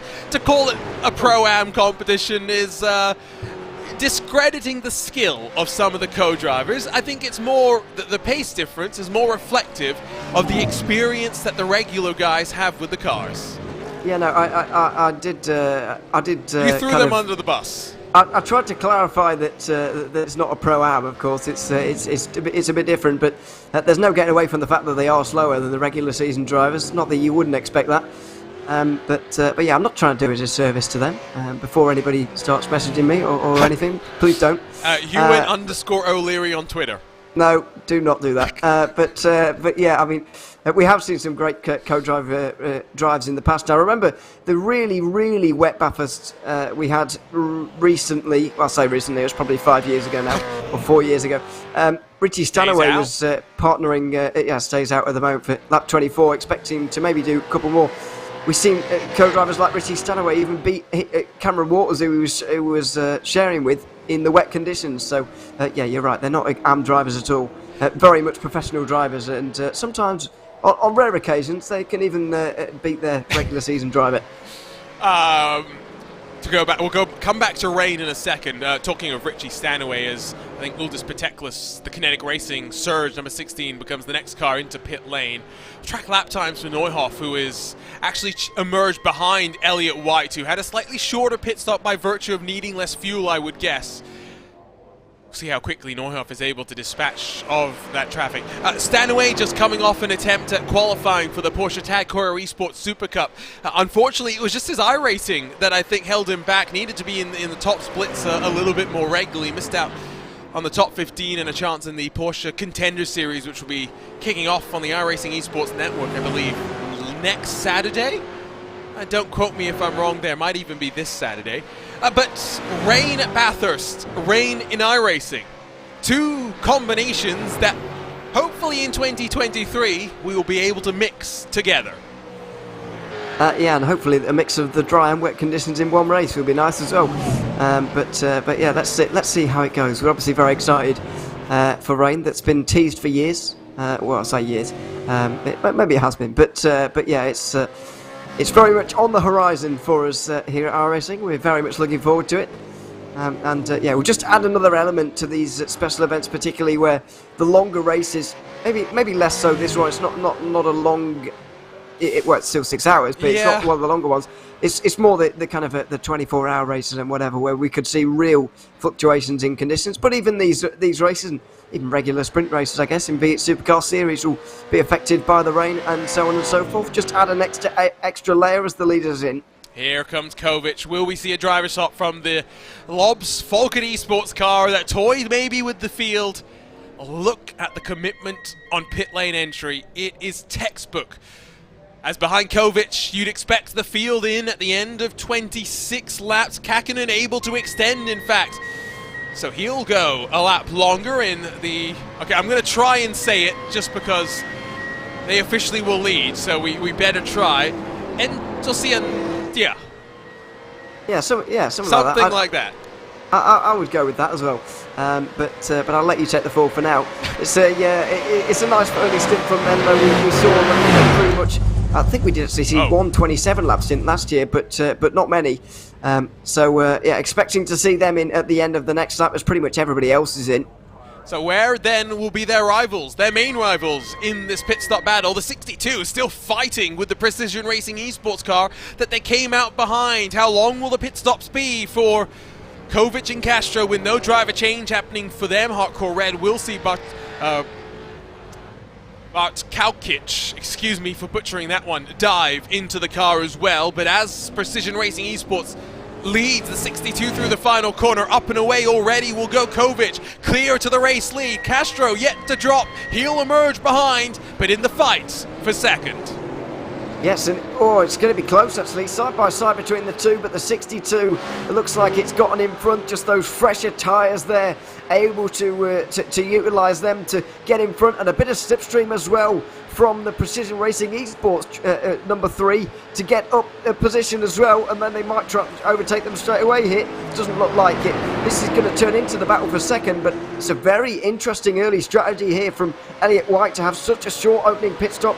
Of course, coming in at lap 20, they had a bit more fuel in the car at the time, so they didn't need to put as much in. That will no doubt have saved them some time, but wonder what else they've done to get so far up the order here, because surely it can't all be fuel. Well, it could be. I think it was just by virtue of coming in early. There's no way you'd gamble with a 2-tire stop. Surely you're not that insane. We will try and get clarification from our friends at the Precision Racing Esports team, and we will get you clued in on that one. Don't forget as well that this iRacing Bathurst 1000 is very much a staple on this iRacing special event calendar, but of course powered for 2022 by our good friends at Team Hoisingveld. I've just bought myself a new Hoisingveld handbrake, not sponsored. I am loving it when I go for our Race Up the Mountain trial runs, and of course our competitors here today are automatically entered into a giveaway for a set of the amazing Hoisingveld pedals. I can also testify to the amazingness of those, rocking a pair of the original Hoisingveld Pro pedals on my sim rig, so we give a big shout out to them. Partnered up with iRacing for a couple of these special events for 2022. It is great to see the community support. Your race leaders will come on in. Kovic will re-inherit the lead that he has maintained since breaking away from the rest of the field. Now it's all about this fight for second, where Castro on cold tires has made a couple of mistakes. He has made one or two, and it's not unexpected really, because the cold tyres are very difficult to deal with really, especially on full fuel at a circuit like this. So it's not no shame on him really, but he does have to get up to speed, and he'll be hoping that the 62 doesn't really learn from mistakes from the first stint, and they do go out too hard again, and they'll come back to Castro a little bit later on in this stint. There's a big lock up there from one of the Holdens just in front, and a few fights going on just outside the top 10. Yeah, while it has broken up at the front, there's still plenty of battle packs. Don't get us wrong, and this is the one for 11th. You see 2 wide Kinetic Racing. Uldis Pateklis still in the car in front of Quintin Lubac, who's jumped into that Octacons Racing number 12 Racing Esports black entry. A bit of a wiggle from that boost entry in front of Pateklis as Black Eagle Sim Racing gets on the power, trying to channel the energy of one of the real-world Supercars teams. And of course, when it comes to sim racing, V8's Supercars, one of the main proponents of esports starting in 2020 with their high production value behind the V8 Supercars E-Series, a championship that has continued to run, just coming off their latest running of the 2022 series, where it was not a Dane Warren show. It was a much more competitive run. Of course, took this car to the ovals as well, because one of the unique things that we can do in iRacing is have some fun. So what do the developers do at the request of the Supercars organizers, Ewan? They threw in a fantasy gear stack to make these cars go just that little bit faster at the super speedways, and they threw them, I think it was, around Michigan for 2022. Yeah, it was one of the kind of intermediate ovals that they sent them around, for better or worse. 2:04.961. Yeah, I'm sorry. Wow. Yeah, that was very quick from Paul Kovic again, and he's not holding back at the start of this stint on this occasion. So yeah, big lead now for Lobs Vulcan Esports, and they'll only extend this lead, especially with Precision Racing Esports just at the front of this group in second place. The Hydro Racing team going to stay behind or get in front here into turn 2. Looks like stay behind for the moment. Probably Rujo Castro doesn't really want to. and the three of them are going to go single file over the mountain again by the looks of things. But yeah, I mean, we all enjoy doing stuff we can't do in real life, and there we are, taking V8 supercars around the oval, or an oval, is certainly one of those. I can't see it happening in real life anytime soon, though. No, probably not, unfortunately. Although there are, rumblings about some other series going international, the likes of IndyCar, thinking about an all-star race out of the Northern Hemisphere was the quote that was mentioned recently. And of course, the beauty of iRacing is doing things you cannot. It's one of the most accessible platforms, and the beauty of sim racing is in its accessibility as well as its diversity. So whether you want to race supercars at Bathurst or the dirt midgets indoors at the Tulsa Expo Center to replicate the Chili Bowl, go racing on the high banks of Daytona for the Daytona 500, you can do it all on the iRacing special event calendar. And while we wind down for 2022, new memberships are 40% off. You can join by heading to iRacing.com today. Coming off a bumper build for iRacing members, and of course, especially for those that will be new to the sim, because we have a brand new free track for all iRacing members. Nestled in the Nordic regions, Rustigan joins the ranks of the free content available on iRacing. Yeah, lots of new stuff in recent seasons as well to get your hands on, especially if you're a V8 Supercar fan, of course, with Sandown and Winton being added this year, yes, 2022. So well worth having a look at those as well if you're a V8 Supercar fan. A more well-rounded calendar for these cars than we've seen in previous years, where you just had to use Bathurst and Phillip Island. Really, you've got a good choice now as this battle for second continues. Well, no, we've managed to protect the likes of Oran Park, if I'm thinking correctly. Yes. Tracks that shut down. We're going to do the same with Pukekohe. That's just run its final race in New Zealand. Swap, maybe not just for second, but for third as well. Elliott White will concede track position to Neuhoff and Castro on the run into turn 2. No defense put forward there. The Precision Racing Esports defending race winning car, knowing at the very least he has jumped from outside of the top 10 into the top 5. Mission achieved in terms of the strategy undercut. Now it will be about hanging on for Neuhoff and Castro. They'll push, they'll go at it. Hammer and tongs. Absolutely. It's a very smart decision there from Elliott White, really, to let them both through at once. Doesn't really want to be involved in this anymore, and he can just kind of follow in the wheel tracks of them a little bit and maybe go a little bit faster as a result. It's a little bit easier to follow the lines when you're in behind like this, and you can maybe even increase your pace a little bit. You get the benefit of the slipstream as well. We'll see what effect that has on his race for the remainder, but he's going to be making early stops through the entirety of this race now. That's the strategy they've taken on. I mentioned earlier about the first stint kind of setting you up for the race as a whole. They've set their race up to pit early every single time. That's the trajectory of their strategy from now on until the very end of this race. So they've got to live with that, and they've got to cope with that the best they possibly can. And it just kind of staying out of other people's races is going to be a big part of their race today, because there's going to be a few teams and drivers who are going to be overtaking them who are not really involved with them. Zeckerl Esports might just have had a moment. Let's grab a look at the RaceSpotTV. Oh, that's not just a moment. That is smacking the inside wall.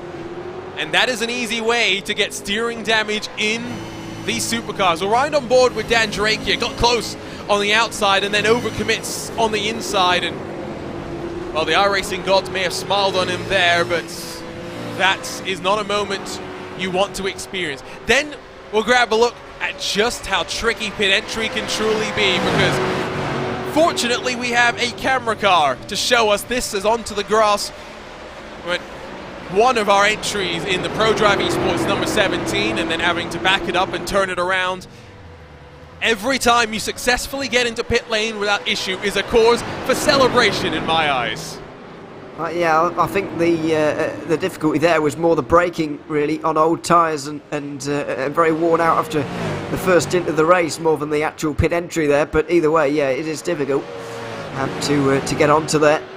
So that's not the last time we're going to see that today, I don't think. But we'll see. Yeah, we saw that incident as well through McPhillamy. You don't see cars going off there without hitting anything very, very often. But either way, just far too close to the wall on the left-hand side. We saw a couple of moments ago on that replay. You kind of want to be clipping the apex of the kind of curb there, really, in the same way you did the wall, rather than... but anyway, yeah, managed to get away with one. And thankfully, a lot of drivers still running. Well, everybody's still running. Most of them on the lead lap as well, without major problems, fortunately. Yeah. No, we started with what, 28. I think one retirement that we can now think about is the car we just saw having issues on pit entry. But 23 cars for now, may be down to 22 in a moment, left on the leading lap as we continue to track this fight for second. We're coming off, of course, or you are coming off, I should say, a season of the Apex Hunters United. Of course, Australia's got its own vibrant sim racing community because of time zones and just the reality of having to work at times when others are racing, and vice versa for those in Europe looking at some of the Aussie series. You've got its own little championships. And Shane Van Gisbergen, a staunch proponent of sim racing, has, of course, been part of Team Redline for quite a while, but partnered up with Nick Foster to put together Apex Hunters United Endurance Championship. Coverage of that on VCO Esports for its past season, and it will hopefully return next season. I got to join the fun for its season finale at Daytona, but that's been a breath of fresh air as well, working with some of the Australian sim racing community to put forward a league that has safety cars, Ewan. Absolutely, yeah, and well, not that's not the only reason, but for that and other reasons, it's been my favourite endurance series to cover on iRacing. Wow, Ivor's not going to be happy to hear you say that. Ivor's very good as well. I like Ivor, but no, HU has been very good as well. I enjoy them all, don't I? But otherwise I wouldn't do it. But yes, but exactly. We have the best job in the world. Well, yeah, there you go. But no, HU's been fantastic. Shane Van Gisbergen has been particularly great with the sim racing community over years as well. Didn't just join the party in 2020 with everyone else, of course. He was doing it for years before that. He led the first stint of the Daytona 24 Hours in 2016 or something, didn't he? It was 15, long time ago. He's a veteran. He can do a bit of everything as well. He can. He certainly can. Did you know he's doing rally this year? I did hear. I didn't see how that's going to happen or anything, but I did see Australian that he was going to. Yeah, it's unbelievable, his level of adaptability. And, he's been a staunch member of sim racing. I know a lot of other supercar drivers has as well, including Scott McLaughlin. You look at him taking that step over to IndyCar. Where did he get started? Over here on iRacing, has actually won a top split of the iRacing Indianapolis 500. It wasn't the broadcasted feature slot that is so coveted and for so many years saw no repeat winners until Brandon Traino. But Scott McLaughlin very much cut his teeth with IndyCars, with the Apex Racing team, and with this iRacing.com and its special event calendar since that iRacing World Tour debuted in 2010.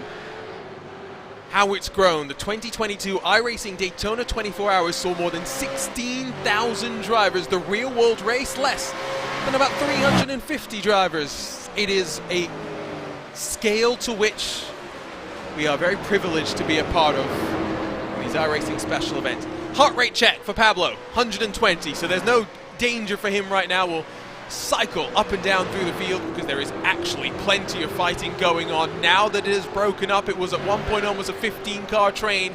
Now behind 12th, 4 cars, 5 cars looking to fight. Yeah, looks like it. We got plenty of things going on outside the top 10 for sure. So this is one of them. Battle for 12th place. 5 cars involved, as you say, and yeah, at the moment, Kinetic Racing Surge just holding on to this place ahead of the rest. Although not coming under that much pressure right now because most of the attacking being done by Talking Door Racing in the number 15. Looking all over the back is Matheus Macedo right now for them. Just on the back of Daniel Shaw, who's into the Black Eagle car just up in front. And then just behind, of course, we've got Quentin Lubac as well in the number 12, having gotten in for his teammate going towards Skyline, the scene of their only incident of the race so far, and hopefully their last one, but there's a long way to go.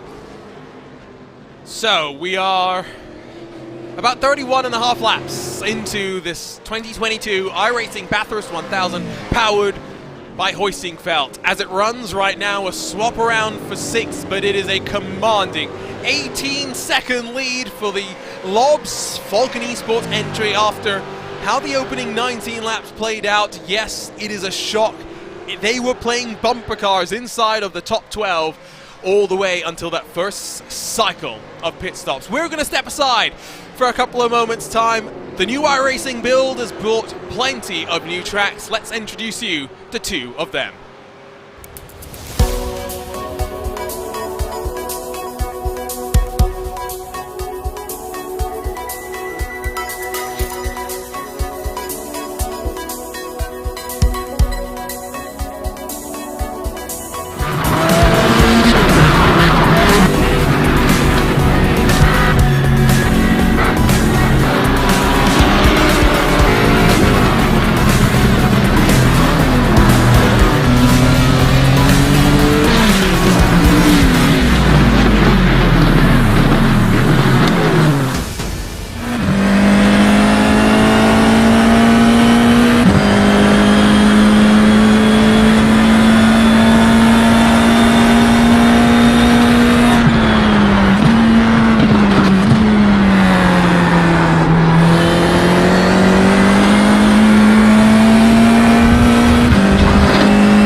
So a look at two new tracks available with 2022 Season 4, the build that just dropped last week into the hands of the iRacing public. Of course, Rustigan is free, and A track that is not known really for its name, Ewan, but more for the memes that its alternate Turn 1 layout produced.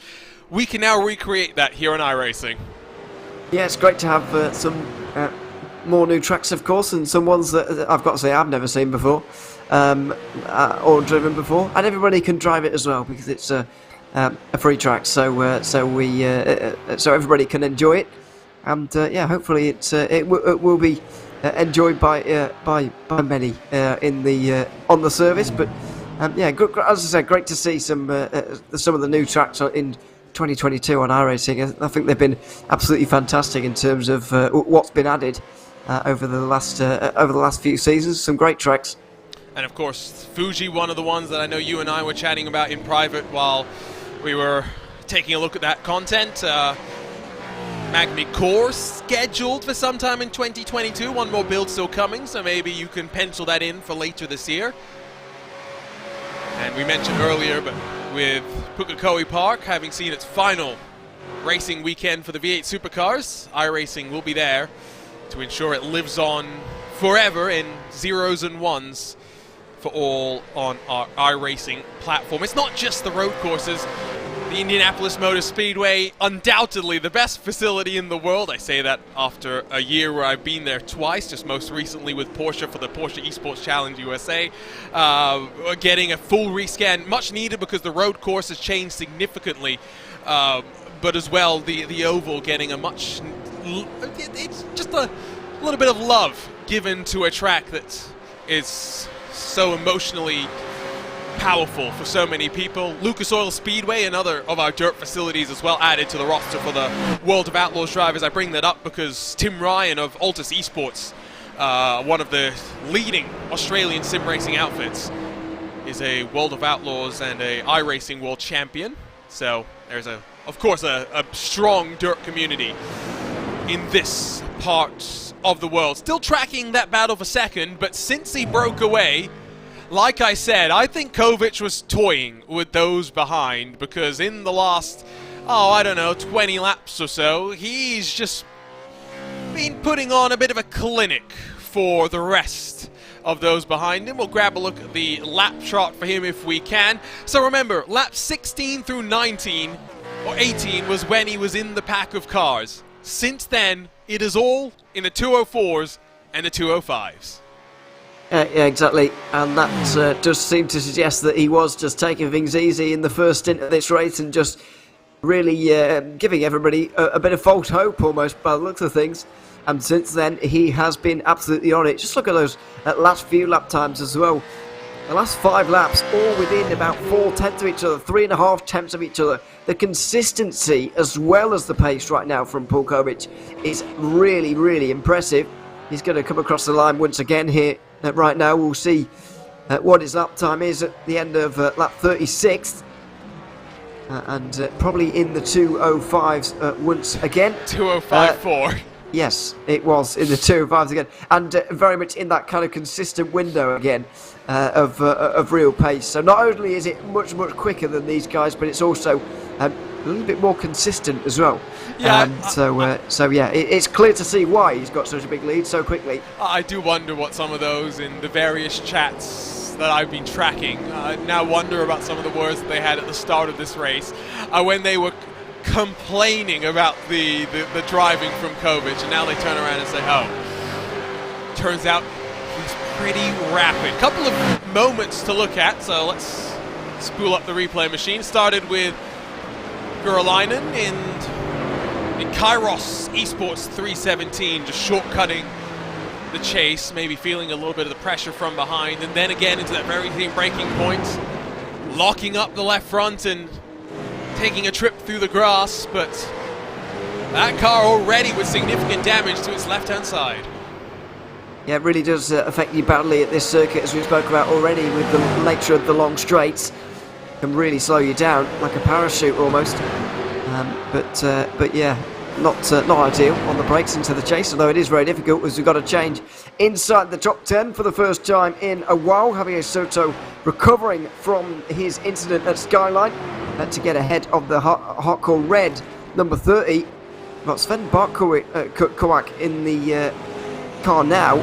seemingly, well, there seems to be a bit of damage on that car as well, which I didn't notice previously, but unfortunately for Hardcore Red, it doesn't quite look like Sven's quite got the pace of his teammate here, in the 2:08 for the last lap, and so on. And so that top 5 position they found themselves in very comfortably earlier on in this race is fading away from them very rapidly, and they're not even in the top 10 anymore. Yeah, but again, it goes to the point. I think it's fair it is fair to call some of the pairings Pro-Am in this field, because it is not the Aussie split. These are going to be maybe drivers less familiar with the car, getting more confident. I know if I was out there on track, I'd be in the 208s, that's for sure. I can drive a GT3 car pretty decently around Bathurst, not one of these, that is for sure. Actually, the great thing about iRacing is you can throw whatever you want at this track. Have you tried the Mercedes AMG Formula 1 car around Bathurst? If you have not, it is mind-numbingly quick. Yeah, it's hardly surprising, but it's something you have to experience yourself, or maybe you don't, because it's quite scary. I would like to try it in virtual reality, because I'm sure that's a very different experience to yeah. what I've got. Exactly, it would probably be pretty scary, as we've got this now 4-car battle. It's for 30. Oops. Oh, split up a little bit, and that's off the road for Black Eagle Sim Racing. Oh, ending up in the barriers as well a little bit down at Murray's, the final corner of the racetrack, and the grass and the gravel on the outside of that corner really just grab you in. Thankfully, it's not quite like real life where you literally can't get out anymore quite often. But he's managed to get out at least, but he's lost a load of time. So easy to make the mistake. Let's give a shout out as well to Elliott White in this Precision Racing Esports car. Remember, he had that moment through turn 2 where he made the mistake. Now, that I think is a second incident for Team Yarovia, who I think was entered as a solo driver, so was anyway going to be disqualified at race's end. However, I don't think he anticipated his race would come to such an early end. Let's bring up the replay, because it is all-seeing and ever-present. Into pit entry, and he's way too deep. And I talked about how difficult it is. I'm glad some of the drivers are showing that commentators sometimes know what we're talking about. Well, we did on that occasion, I suppose, but yeah, just too late on the brakes, really. It's like any corner. You can't treat it any differently. You're too late on the brakes, you're not going to make it, and so that's what happened there. But you're right, it does look like he entered himself. Well, he put his own name in, the team name, so he was clearly going to drive on his own and going to be disqualified at the end of the race anyway. But hopefully he does get to the end, but will need quite a lengthy stop to get himself back in order to hopefully not join the so far sole retirement that we have from this race. A little bit of traffic to deal with though in this battle for second, and it's worked out quite well for the number 62 of Kenzie Newhoff. He's got about a second over Pablo Rio Castro. Elliott White has lost out on a bit of time as well. 3 lap cars in this vicinity at the moment, and 2 of them were battling actually. Full Send Racing were trying to get through on Victory Racing, and I think they did in the end. Oh no, sorry, they did get through on Victory Racing earlier. Now they're trying to get through on the 18 as well. So it's a 3-car battle for 24th, despite the fact they're all 2 laps down. Yeah, like, you are going to see close fighting. That's the thing about iRacing, right, is you'll find pockets of drivers within your own speed. Do remember you can follow live timing and scoring, follow your own team and driver by heading to racespot.wtf/endurance. It is also your home for all the analysis and timing tools you would need to be a strategist for a race. It is what the team at Radio Show Limited relies on to call races around the world. The gap grows to 1.1. Impetus now on Castro to ratchet up the tempo once more and bring the gap back down to something a little bit more reasonable. Maybe an opportunity to break away, spring away for the Hydro Racing Forces, number 62. The Hydro Racing Forces Wallaby entry, the 55, is down in 8th, so 2 of their cars inside of the top 10. In this top split of competition, they will be glad to see that. Into the chase, the gap dips below a second, so Castro doing a good job. We saw the pace from him in the opening stint, so not a big shock, if we're being completely honest. Let's not forget in-car adjustments for these drivers to play around with front and rear anti-roll bar to stiffen and loosen up each end of the race car, independent, of course, then of the brake bias system, where you'll be able to shift the balance of the car from the front to the rear into the braking zone. You see it a lot in the real-world supercars because those ARBs, quite interestingly, you are not on the steering wheel like they are in some other series. It's done by hand controls instead, with levers right next to the driver. Yeah, absolutely. It's kind of where the handbrake would be in your road car. Obviously, these guys don't have that, but it's kind of in the same window there, and you can just tinker about as you're going. So it's an interesting addition to these cars, really. And I know there was talk as well of speaking of putting things on the steering wheel, of taking away the or putting the shifters on the wheel to paddles. Yeah, yes. Yeah, that was a really bad way of phrasing that, but you got the point. There was a movement to maybe try and shift that, but there was quite a lot of backlash to it from people inside and outside the sport. So in the end, didn't materialise. Whether it will in the future or not, who knows? But what are your thoughts on that, Ewan? I mean, it's a big shift, but I mean, NASCAR's gone from the H pattern to its sequential now. Why not make the next step forward to a paddle shifter? I do think that the kind of sequential shifter does give you a little bit more. It does allow driver skill to come to the fore a little bit more. It does make things a little bit more difficult. There's no question about that. The paddle shift maybe a little bit too easy, and I think the kind of draw of the V8 supercars and the, well, of course I'm speaking as an English person here. I'm not Australian or having experienced that culture for as long nearly, but just as an outsider looking in, these cars just very difficult to drive. They're very difficult to manage, and so trying to restore as much of that as possible is quite important, really, in terms of how the racing works and how entertaining the series is. A lot of it relies on the fact that these cars are not very easy to drive. The reason we see so many battles in these cars is because the brakes are not that great, and so we see deep dives under brakes. We see people struggling with them and so on. So these cars are not easy to drive, and I think putting the shifters to paddle shifters would kind of make them a little bit easier in a series where the difficulty of driving the car is really paramount. Fair enough. There are arguments that don't have to come down to because we've done it this way for ages, as down through the Falcon Elbow, the ATR Argentos Team Racing number 6 has a little bit more of issues, not for the first time today. If you give me an argument that says, oh, because we've done it this way forever, I know that you don't actually have a proper justification. I think your justification makes sense, right? We want to keep these cars pure. We don't have ABS. We don't have traction control. We'll see what the future holds for supercars with that next generation chassis. Of course, not just supercars that are focused on esports.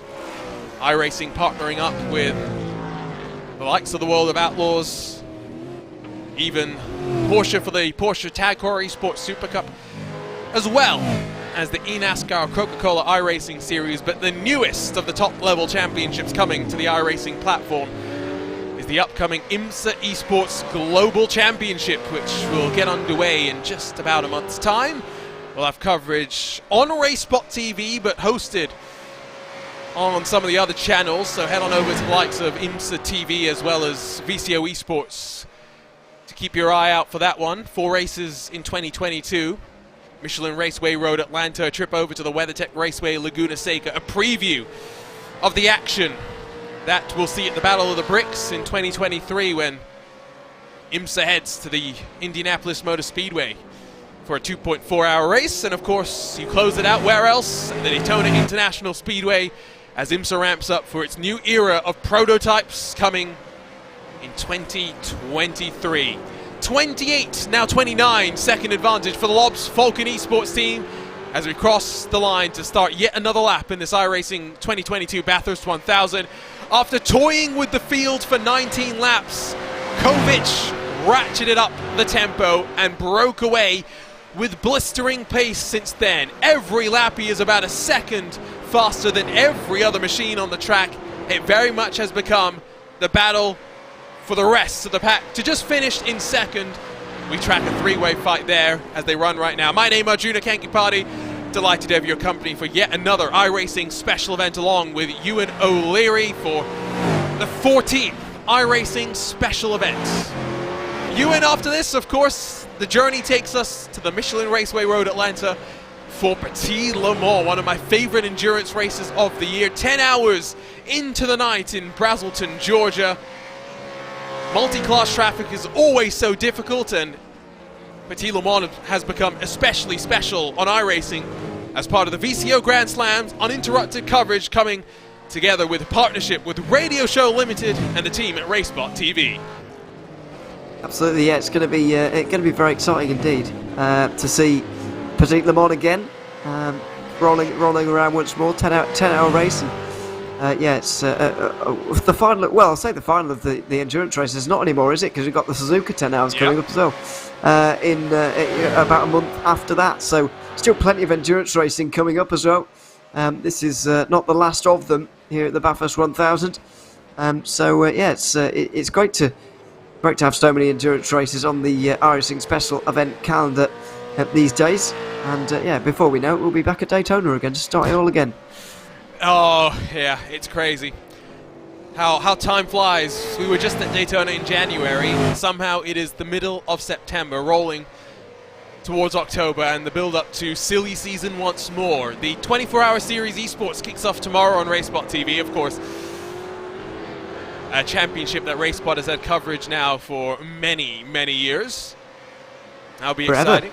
Yeah, no, I was trying to think when the first series of Neo was around and I was blanking, so I tried not to showcase my lack of brain power at 7 o'clock in the morning. But you'll be on the call for that one, Ewan, along with David Haynes and Lorenzo Bonder. It should be fun as the party gets underway at Circuit Spa-Francorchamps, if I remember correctly.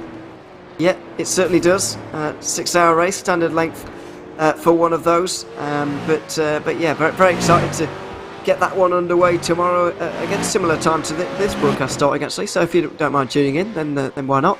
It should be fun.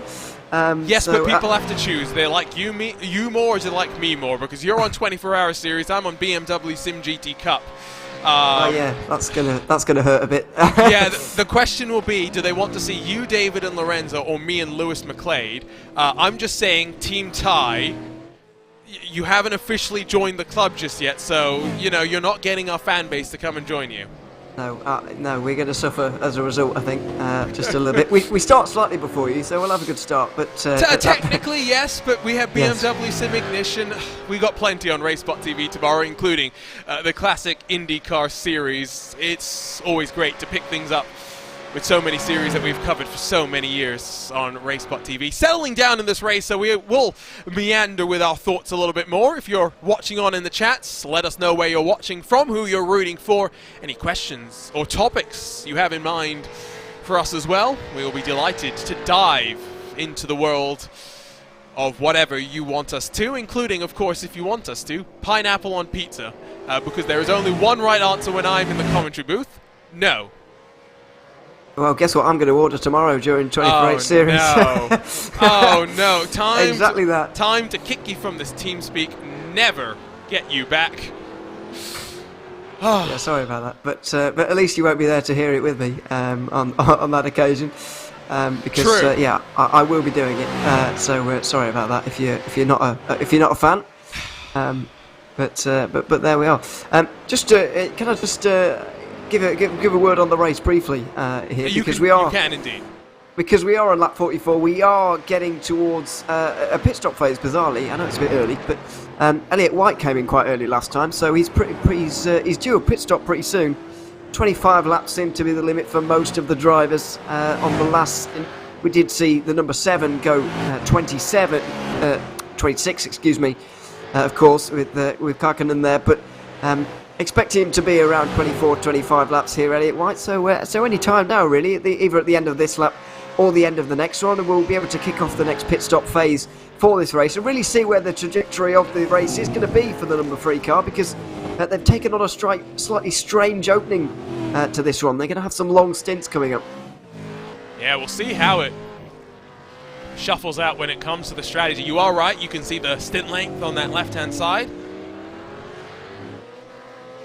didn't really see the trend of undercut versus overcut working. The call was the massive short fill that we saw potentially from the Precision Racing Esports 111 as they're entered in the sim. It's actually the 3 car in all reality.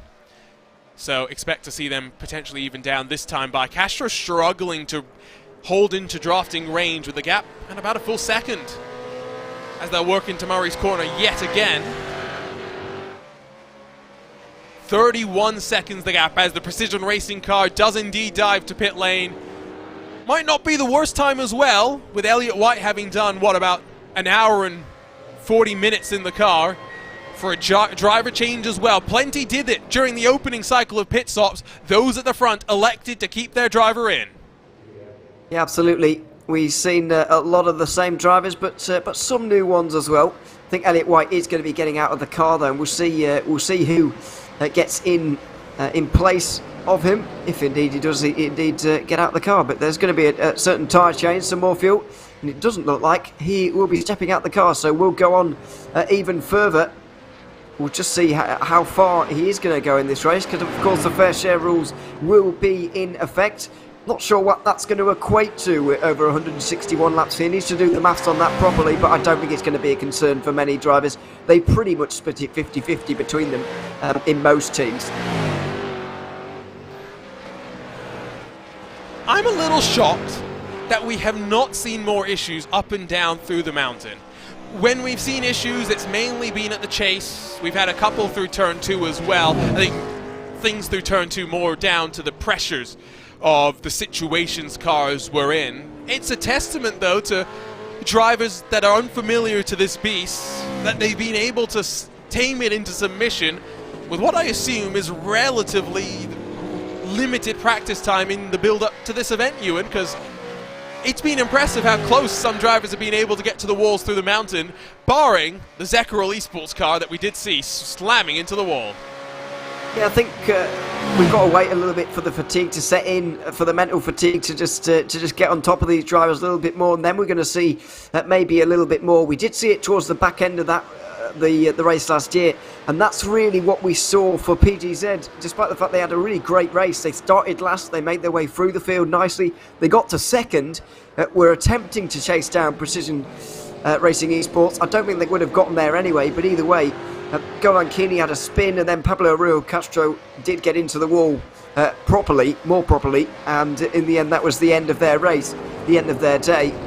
But I think it's later on where we really see the fatigue set in, and that's when we start to see mistakes over the top of the mountain.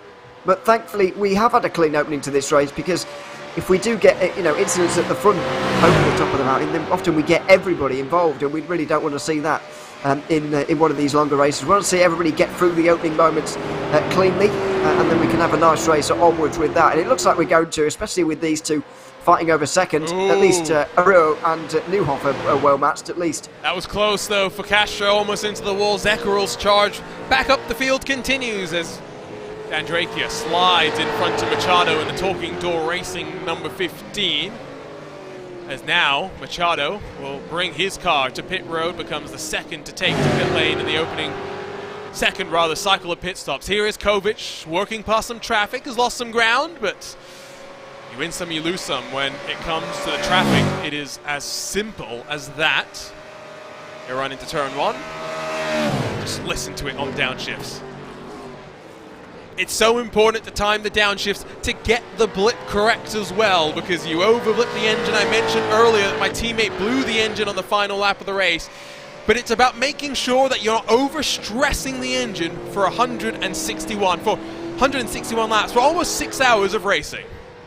Yeah, absolutely. You've got to make sure that you're careful with the downshifts, because as you say, you can blow the engine very easily. It's not like we often speak about it, obviously, in the longer endurance races, and people sometimes, I guess, wonder why not, but those cars are more, it's safer in terms of downshifting. Those cars are safer in terms of blowing engines as well. You can get away with more, but in these V8 supercars, you do have to be careful just to not completely blow the engine entirely. Thankfully, though, we don't see it too often, really. I mean, the drivers that drive these tend to do it fairly often, so it doesn't tend to be an utmost concern. Because obviously, with a lot of experience, you'll be able to time the downshift almost to the exact RPM. As we got the fight for second starting to develop again, this Team PGZ car doesn't really get much slower as the stint goes on, but the 62 does seem to struggle on older tyres. Yeah, that was an uncomfortable amount of opposite lock that Castro had to apply. Again, more traffic playing its part, and with the disappearance of Precision Racing Esports to pit lane, it's become a little bit easier. Elliott White had dropped off the tail end of this group by the time he had rolled to pit lane, though, so we will try and keep an eye out for that. It will be important. The shuffle as well with cars coming to pit road will become increasingly frequent, as I still struggle to get my words out as we close on the 1/3 marker of this race. It is starting to get into that middle section where drivers will start to get tired. We'll grab a look at those track conditions. It has gone from about 37 to 43 degrees Celsius. Might not get much warmer than this, so that is a good sign for those that are struggling on tires, that if they survive this period of the race, they'll be good as the sun drops below the horizon and the temperatures begin to cool off. 35 seconds, though, the gap for the lead. If you had watched the opening 5 laps of the race, stepped aside and rejoined us with about 4 hours of estimated racing left to go, Ewan, I would not be shocked if you thought you were watching a completely different race. It is a completely different race to what we saw 40 laps ago, even 30 laps ago. It's entirely different, but Loves Falcon Esports just turned the switch. They thought, you know, I've had enough of toying around now, of playing around, going slowly. Really going to open the taps now and start to get moving in this race, and that's exactly what they've done. They've got over half a minute's lead now, and they've just got to keep things out of the wall to take home the win from this point. But there's a long way to go to be able to manage that. Still nearly 2/3 of this race remaining, so they do have to, you know, be especially careful with over the top of the mountain, etc. Just trying to keep that car out of the wall being the utmost concern for the moment. But yeah, once again, lights flashing. Yeah. Once again, these two just start getting close, but once again interrupted by lap traffic. The Team PGZ car, this is the second time this has happened this stint now. And every time it frustrates him a little bit as well, because now he's really not going to be able to get the move at best until they've crested the mountain. Realistically, you don't get past until you've descended the mountain as well. Sorry to cut you off there, Ewan, but this is significant. I think Hydra Race Racing Forces need to try and break away right now, use this opportunity right before the pit cycle to really ratchet up the pressure. Onto pit road comes the Kinetic Racing Surge 16 as well as the Kairos Esports 317. Getting to that point where drivers are almost running dry. 24 laps on the run for the 62, 21 for the number 7 that runs in 4th, who was the last car to run to pit lane on the leading lap. So he'll be the final car we expect. A terrible exit from lap traffic, and Castro loses all the momentum as he tries to get onto the power. He does, just getting caught up behind that lap car a little bit. It's not going to help him at all. The gap restored to a second again, but I do think he'll be able to just close in a little bit over these next few corners. Although saying that, I think Neuhoff's going to be in at the end of this one. 25 laps now on this stint for him after a 23 lap opening stint. He should be in here, and he will be. Won't continue on for a 26th lap, so another couple of laps we'll see Team PGZ in, and then we'll get to see what the difference is between these guys. But once again, the trajectory of the strategy for these guys means that Hydra Race are going to get an undercut pretty much every stint if it continues like this. What a committed entry, textbook entry there from Neuhoff. Maybe his final moment in this car before handing over to an extra driver, before he gets a little bit of a break, a little bit of a chance to refocus on what else this race has to do, which includes, of course, working on strategy. He will indeed jump out. It will be Adam Wright that takes over at the wheel of the 62 car, and this is that moment where you don't know what the pace of the comparable drivers on other teams are going to be. It will be right into the 62. We'd expect the driver that put the PGZ car through in qualifying to maybe get behind the wheel when Castro brings his car to pit road, maybe at the end of this lap. Could be the end of this lap or the end of the next one. Was going to be the limit for him pretty much, but we'll wait and see really. Pulkovic is going to go for another lap here to lap 50. 25 laps seems to be the norm this year, even if we saw some 26s 1 year ago. Not on this occasion for these drivers. 38 seconds worth of lead now for the number one Lobs Falcon Esports car, although after only 24 laps they decided to come in on this occasion. Maybe the extra pushing they've done this stint has burned a little bit more fuel. I don't know.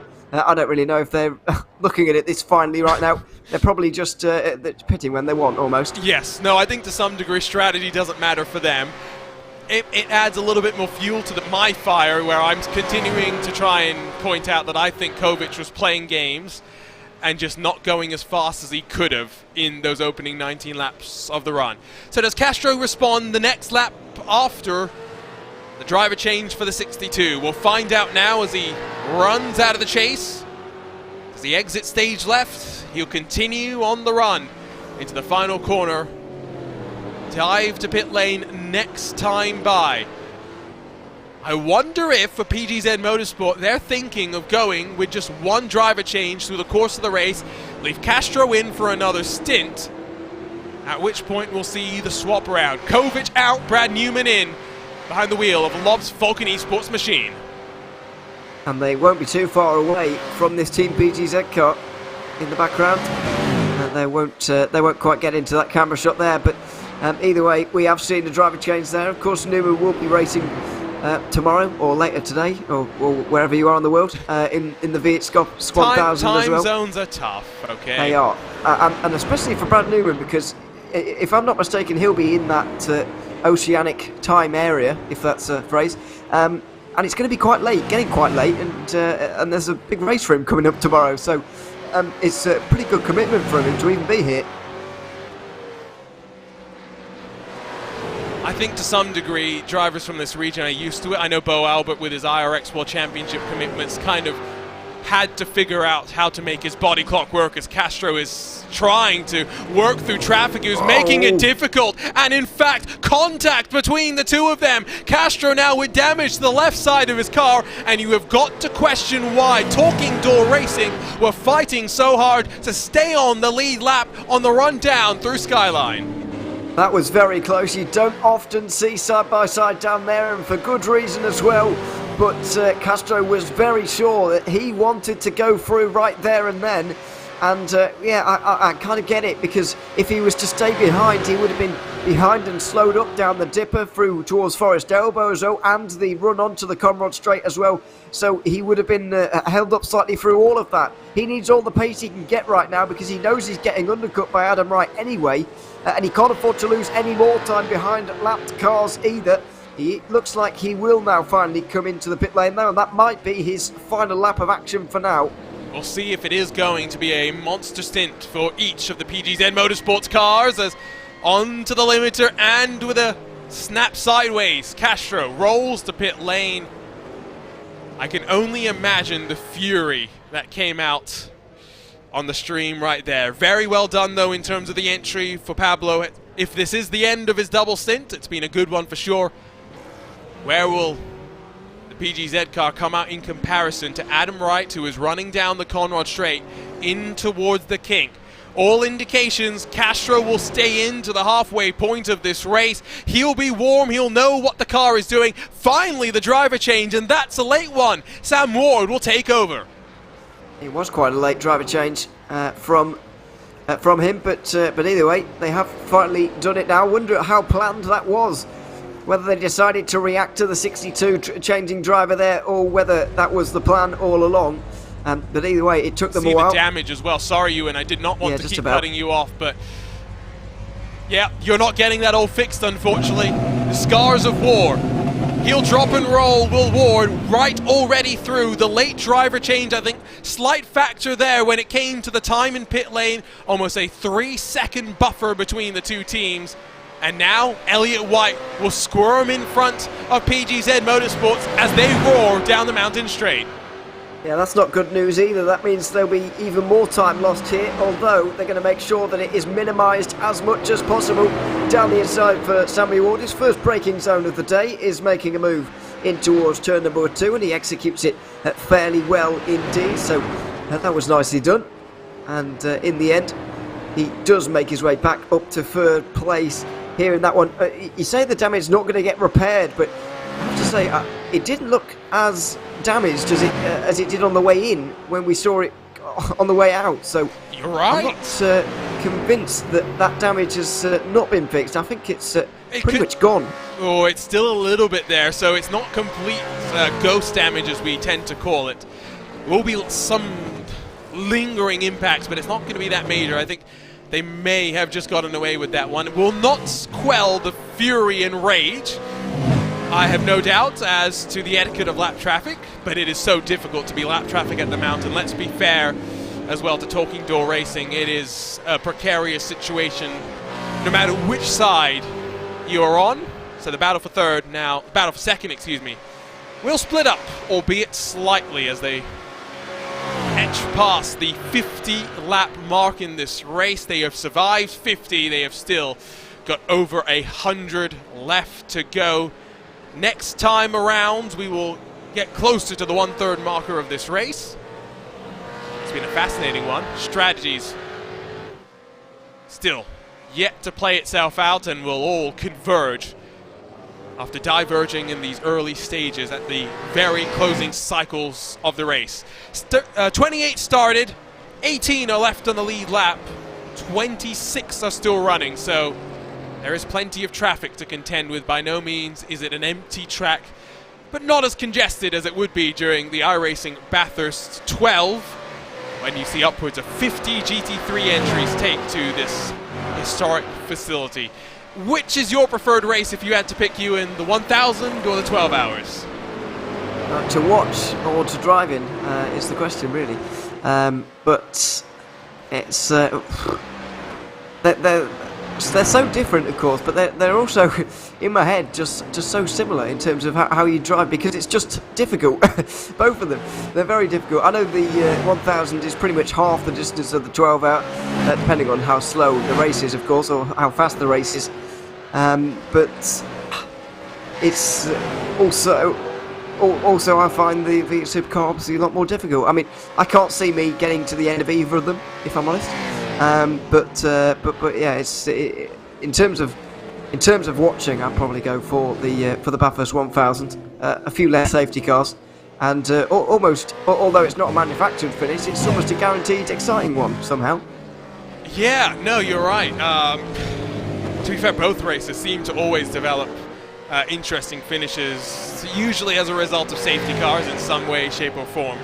Sometimes weather as well will play its part. Both races are great. Of course, limited weekends with the mountain itself being public roads and you know, neighborhood residents needing to access it. Limited weekends available for this track to host events, but they very much have been making the most of it. Will be good, hopefully, next year for the 12 hours to become part of the international racing calendar again, after having to be postponed this year into the month of May, when teams were very, very busy. International freight hard to turn things around quickly enough as well.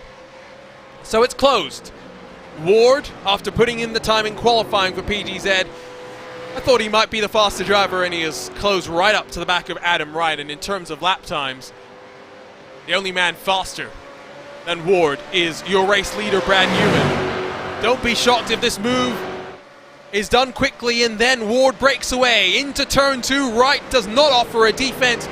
It's PGZ back up to second. Yeah, we said earlier on in the first stint, at least, that PGZ and the Hydra Race cars were very evenly matched indeed. Well, it turns out that it was those two drivers who were very well matched. Sammy Ward looks like he does have the edge over Adam Wright in terms of pace right now. We'll see if Wright can even hold Elliott White back as well here, but either way, it does look like the number 2 has that little bit extra pace, and if that does continue on, then they'll be well on their way to a second place finish in this one. But let's see if Adam Wright can stay with the car in front.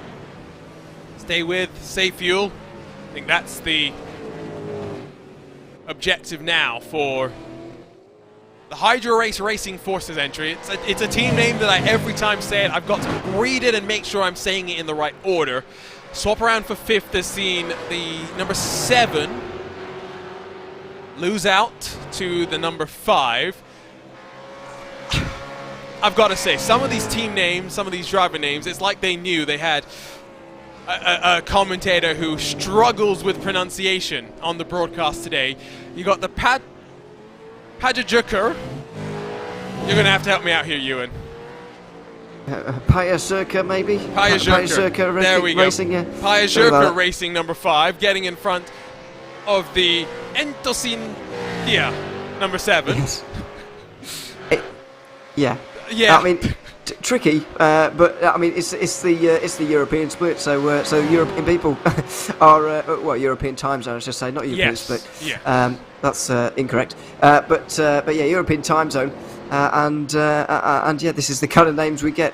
Well, you do say European split. Let's point out that there are 2 servers that host these races for the Australian time slot. The very first time slot of the event, it is run at a time only really that Australians will run, so it's hosted on the Australian servers. But when it comes to the remaining 3 time slots, they are hosted on either European or the United States servers, depending on the field that signs up. So,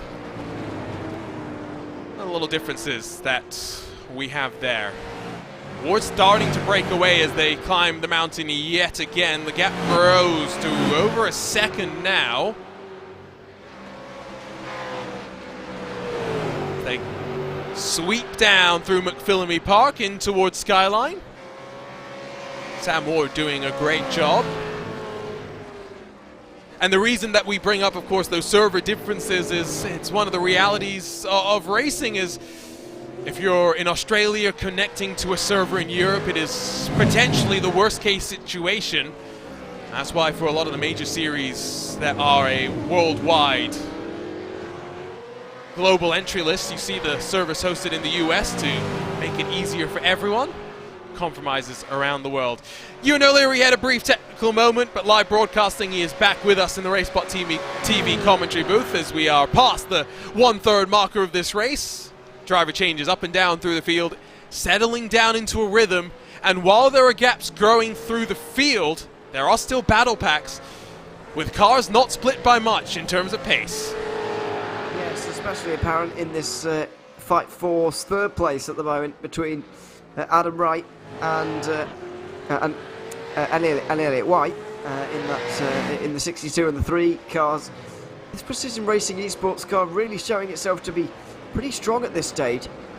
So, I mean, we were talking earlier about their short fill and how they're going to have to suffer from that a little bit later on because everybody else is going to have a short fill. And that is true, but they're holding pace really well with the cars in 2nd and 3rd right now. And if they can just get enough of a margin, particularly over the 62, Adam Wright seems to be a little bit weaker at the moment than Elliot White. Maybe he's just pacing himself in this stint, to be honest. But we'll wait and see how it pans out. We could well see them fighting over a podium place, and that wouldn't be a bad way to go about defending your title. I mean, it's not like they're going to be able to catch the leaders, surely. In one of the toughest races of the year, I think just being able to be on the podium in consecutive years very much is an accomplishment to be happy about. We're going to step aside for a couple of moments, show you some more new content from the most recent iRacing update that dropped just this past week for iRacing members around the world. We'll show you a new car and a car that has been evolved, one of the staples on the iRacing service.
Welcome back to RaceSpotTV and the 2022 iRacing Bathurst 1000, powered by Hoisingveld, the 14th iRacing special event of 2022. We're in the land down under once more after heading here in February for the Bathurst 12 Hours. We return in September for the great race, the Supercars for 1,000 miles at one of the toughest locations anywhere in the world. My name is Arjuna Kankipati, alongside with the one and only Ewan O'Leary for the approximate 5.5 hours of racing action. We are well and truly 1/3 into this race and getting closer and closer to the halfway marker. It's a dominant lead for the Lobs Falcon Esports team after a close 19 opening laps where the top 12 split by tenths of a second. It has settled down since then, and PGZ Motorsports have asserted control of second in this race. The battle rages on for third, Ewan.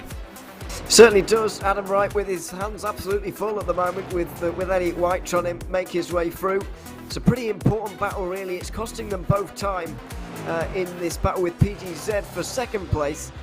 Precision Racing Esports really would like to get through at the moment to get onto this podium place and get away a little bit, because let's not forget, with their earlier stop earlier in the race, they will have a little bit more fuel to take on throughout the remaining 100 laps or so. So it's important they get through and pull a bit of a margin over the course of this next stint. Elliot White still in that car, one of the only drivers has completed the full race distance. Zekarol Esports have been swapping drivers out and in every single time they have rolled down the pit lane, and it's always an interesting call when it comes to deciding how exactly you would like to be able to structure your driver stints. Do you have a driver that enjoys going for the double? Do you enjoy swapping them out every time? Because this car, of course, is a car where we do change tires every single stint, as opposed to some of your other endurance style racing. It's a slightly different call when it comes to that one, Ewan, right? Of course, because you can elect to swap every time instead of just going for longer stints. I remember doing a quad stint once at Bathurst, taking 2 double stints on tires, just trying to keep driver time where it needed to be. Yeah, and I mean, the way we have it here with the tyre changes every time gives you a bit more flexibility in terms of drivers. It doesn't give you any in terms of tyres, really. You're just changing them all the time. In terms of drivers, you do have a bit more flexibility, because when you're doing double stints, you kind of got to make the decision between doing 2 stints or 4, which is quite a big jump. And sometimes, especially in GT3, it means doing more than 4 hours in the car, which is not ideal. But then you sort of want to carry on after you've done 2 hours, so it's a bit of an awkward place to be. I mean, in some other series of courses, where you maybe do triple stints on tyres. Very unlikely to go 3 hours on tyres on anything, really. But it can happen, I suppose. That will make your life easy, but also gives you no flexibility. So these drivers will have big decisions to make, particularly later on. You know, when there's 20 laps to go and you're making your final stop of the race, will you be changing driver, or will you be happy with the one you've already got? These kind of decisions are going to have to be made in a few hours' time. See, personally, I do enjoy the longer stints. I've had my fair share of 4 hours at Le Mans. I've done 4-hour VLN races solo as well, which I know there is a special group of people that like to do that and enjoy punishing themselves with 4 hours at the Green Hell. Something about Bathurst, though, is just so mentally taxing. Not being allowed to breathe for a moment, knowing that any time up and down the mountain, a mistake, a foot wrong could be the end of not just your day, but your teammates' day as well. The pressure that comes from not wanting to disappoint someone else you've prepared with, who's put in time and effort to be where they need to be. 4 seconds, the gap between Ward and Wright. That PGZ Motorsports car truly flying in the hands of the second driver after Pablo Castro, of course, started that car off. In fact, I tell you what, I know Brad Newman is maybe not pushing as hard as we saw his counterpart do in the early stages. Sam Ward is closing that gap down, a 10th here and a 10th there, a lap at a time. He is. Even if this continued on, though, for the next 100 laps, I don't know if it would come down quickly enough. At the current rate it is, it's only a few attempts here or there. Newman at the moment is in the low 2-minute 7s. Sammy Ward last time was in the mid 2:06s, so that is a bit of a jump. But either way, it's nothing too massive at the moment for Samuel Ward, and he is going to struggle to close that gap. I mean, all they have to do is get Paul Kovic back into the car, and they'll be absolutely fine. I think you're right. Brad Newman is taking things a little bit easy. First of all, he knows that just not throwing that car away is all he needs to do at the moment. But also, he's quite tired. It's quite late at night as well, you'd imagine. Approaching midnight, I think, at the moment in Australia. Excuses. In that part of the world, anyway. I think it must be. And so, yeah, he'll be looking to kind of get his stunts done in the car. And then I don't think he's going to be awake when this race finishes, actually. Judging by when VX starts and so on, he needs to get some rest for that. So I think he's just going to get his stints in now and then hand over to his teammate and possibly go to bed. Yeah, no, and let's illustrate the challenges that an Australian team would typically face for one of the global worldwide endurance series that many private leagues host. I'll detail my experience running a V8 Scops race here, right? I wake up at 2 o'clock in the morning, my teammate already having qualified the car and getting ready for the race start. So I basically showed up just for the race itself. I live on the west coast of the US, so my teammate had woken up at 5 in the morning, a little bit earlier because it was 5 in the morning, probably up at 3 in the morning to do all of that stuff. I then do my stints from whatever it was, 3:45 to 5 o'clock or however long it was. At which point, I'm done, and now I've got to get ready for whatever the rest of my day held. It is one of the more weird experiences.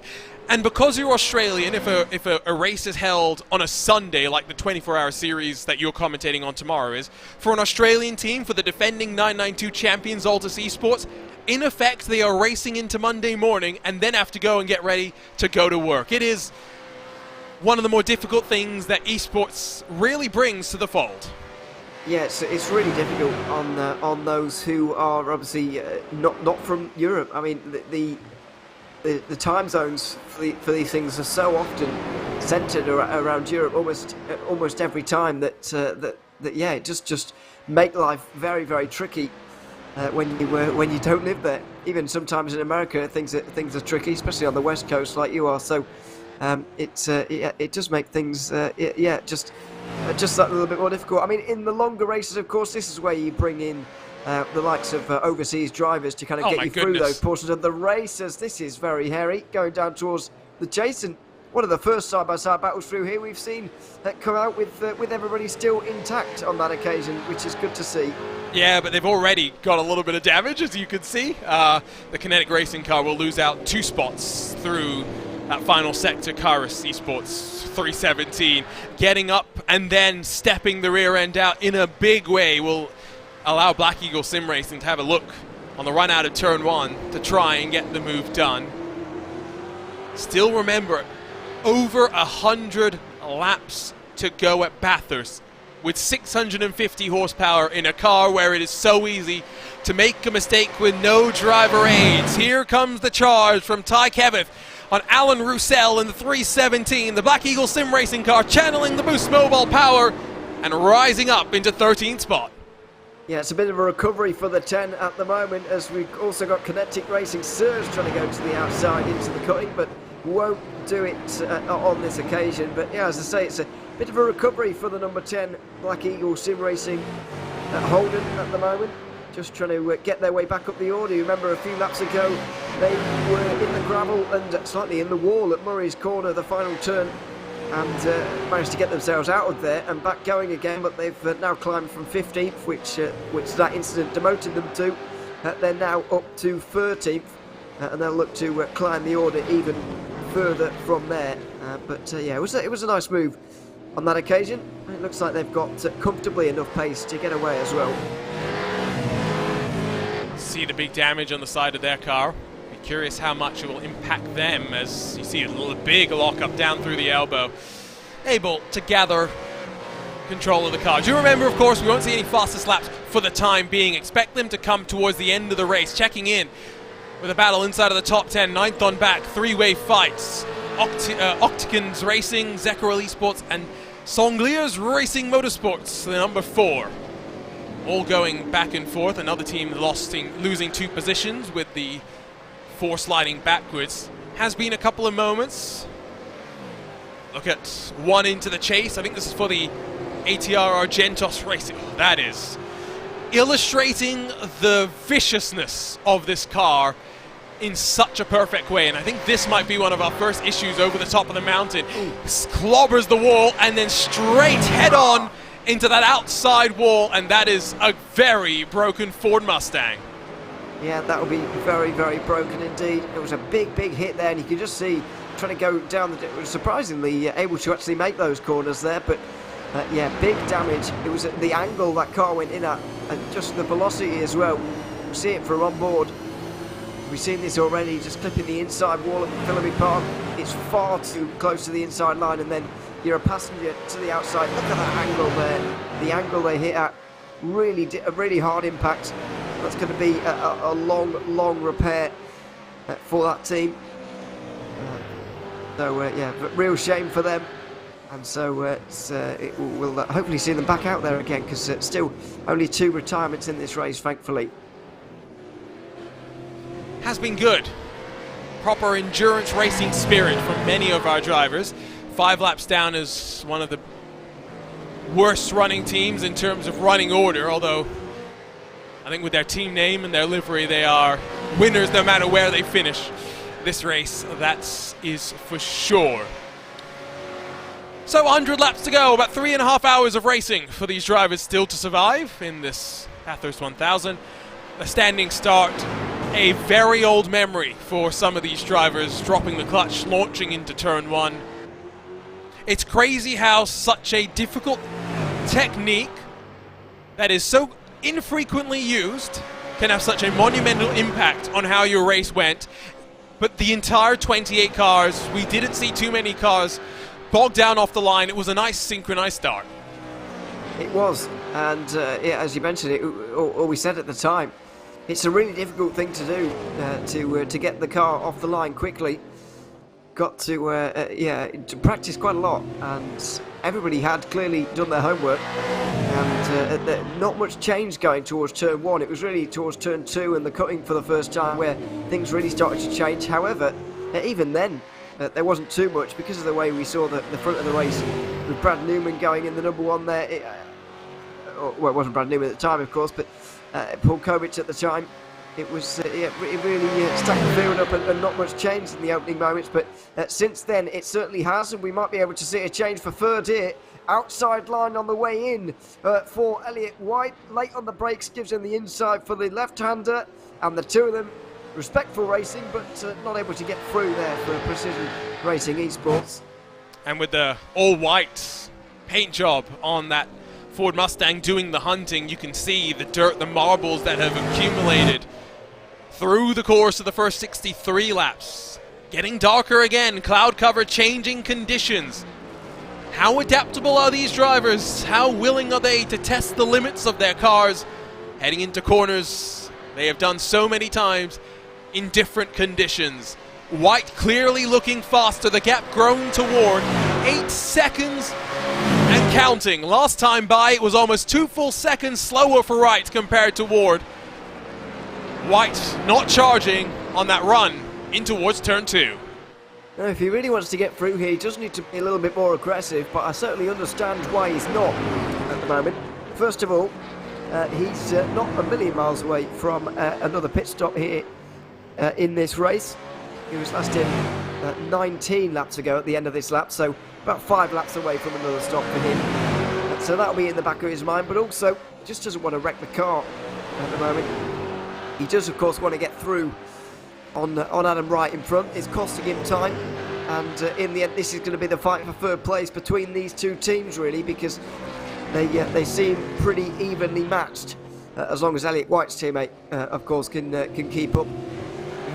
We've yet to see him just in the car, but yeah, I mean, does need to get through because, as we mentioned, that short field they had earlier on means they'll be taking more fuel later, and so this will change the fight, and it will give the slight advantage to the 62.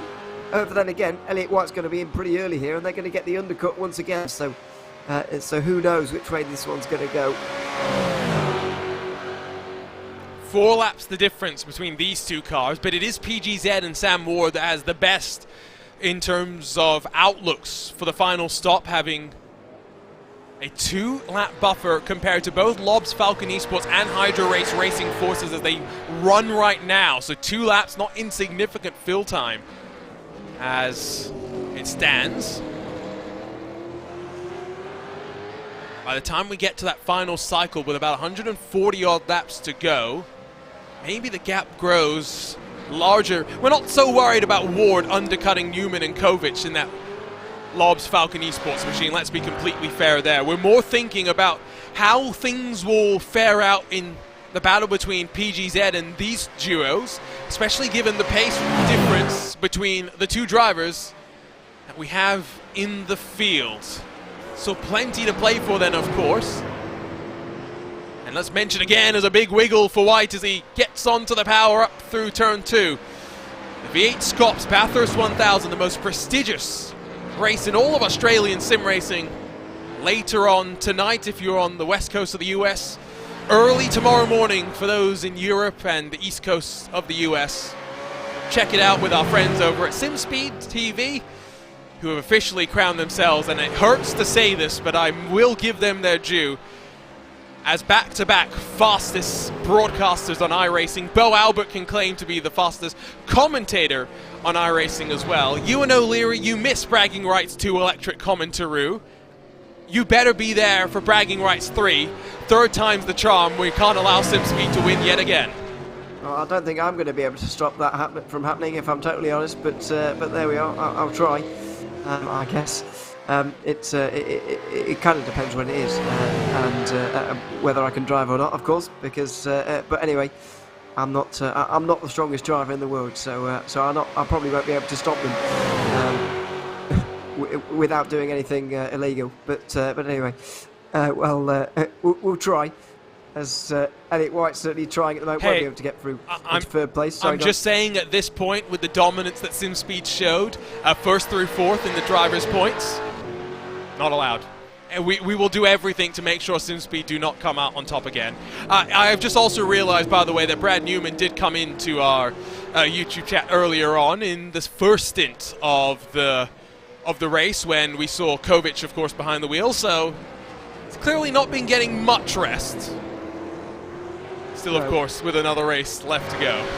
I mean, I don't imagine that he will have been to sleep, to be honest, since the qualifying earlier on. I don't know when it finished, actually, the V8 Scots qualifying, but I think it was not that long ago. About 5 hours before race start or something like that? I think it was actually a bit sooner than that, actually, or a bit more recently than that. I think it finished about midday here, so 4 hours ago, which is not too long before the start of this race. But so yeah, he's not had much time to rest. I think he would have grabbed a bit of food, gotten ready, and then jumped into the car right now. But I think it's clear to see he's not quite on top of his game right now, because he is losing a bit of time to Samuel Ward. As I mentioned, it's getting quite late where he is. He'll be looking to get off and out of that car as soon as possible, really. And I think he will be doing that, because after all, the race is not too far away. Only 10 hours from race start now. Well, not race start, but the build-up and all that will certainly be starting. He'll certainly want to be awake and getting ready in about 10 hours' time, put it that way. So what's your best favourite track in the world, Ewan? Well, I've told you it's Bathurst. Oh, you have told me it's Bathurst. Yes. And it's such a bad opinion that I blanked it from my mind. And now you just reminded me. Talking Door Racing and Kinetic Racing Surge. First car's 1 lap down, swapping around. See plenty of juggling going on. Now it's Kairos Esports and Hardcore Red. The Chaco back behind the wheel of that 30 after his teammate, it's fair to say, was much off the pace compared to him. But special event, it's for fun. There's only bragging rights on the line. You do it with your community sometimes rather than for the competition. A couple of replays, I think, that we have to take a look at. Might be interesting to try and look at a replay of the race start as well, just to see how synchronized they were in dropping the clutch and getting away, because it was very coordinated, it was very tidy. You saw Hardcore Racing not getting the best of launches, but it was single file into the opening corner within the top 10, which is what we wanted to see. Absolutely. There was not much positional change maybe, which we could have wanted, but either way, we didn't get too many incidents, really. One car decided to stay to start from the pit lane because they thought there might be some incidents, but in the end there really wasn't, and that's exactly what we want to see. As I mentioned earlier, you don't want to see crashes over the top of the mountain, taking out loads of different cars, but you want to see them get through the opening moments, get through towards this stage of the race where the battles really do happen. As RaceSpot's still defending from Black Eagle Sim Racing, also about to get lapped as well by the overall race leader. On board with the Precision Racing Esports defending race winning car, Elliott White still on the prowl, now 12 seconds back from that Team PGZ car. It's all about patience, knowing when you can get on the throttle, how much you can get on the throttle. Down the gears, using engine braking sometimes, but not relying on it in case it's not there to help you out. Onto the power out of the elbow. A long run down the Conrad straight. Not necessarily thinking it's going to be close enough for White. We'll grab a look at a replay, and I believe we pick up the Apex misses car that has missed an Apex and therefore run off the track. Yeah. Seems par for the course for the team, huh?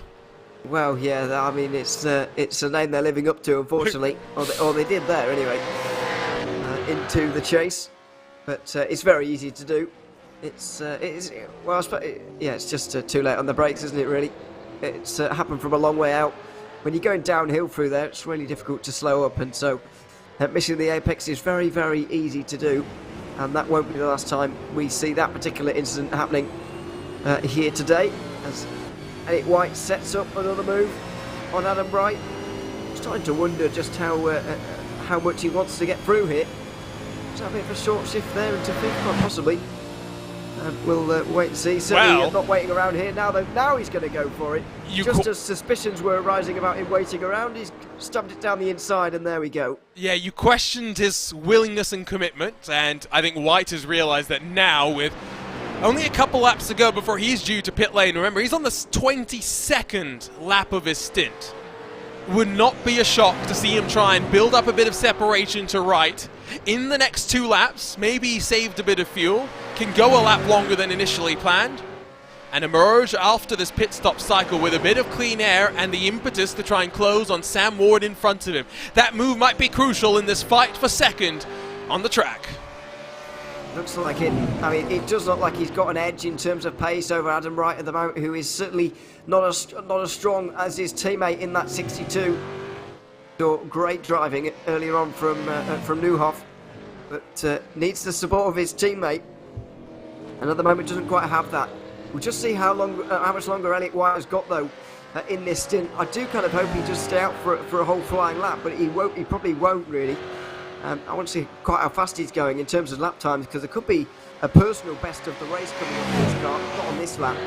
I think we'll see him at least for 1 more, if not 2 more, full laps. Hypothetically. Look at the conditions as well. 42 degrees Celsius has not started to come down just yet. So the next stint after this one is likely to be the one where tyres can be pushed just that little bit more.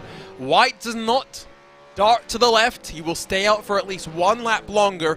Has already grown that gap up and down the mountain once to 0.7 of a second.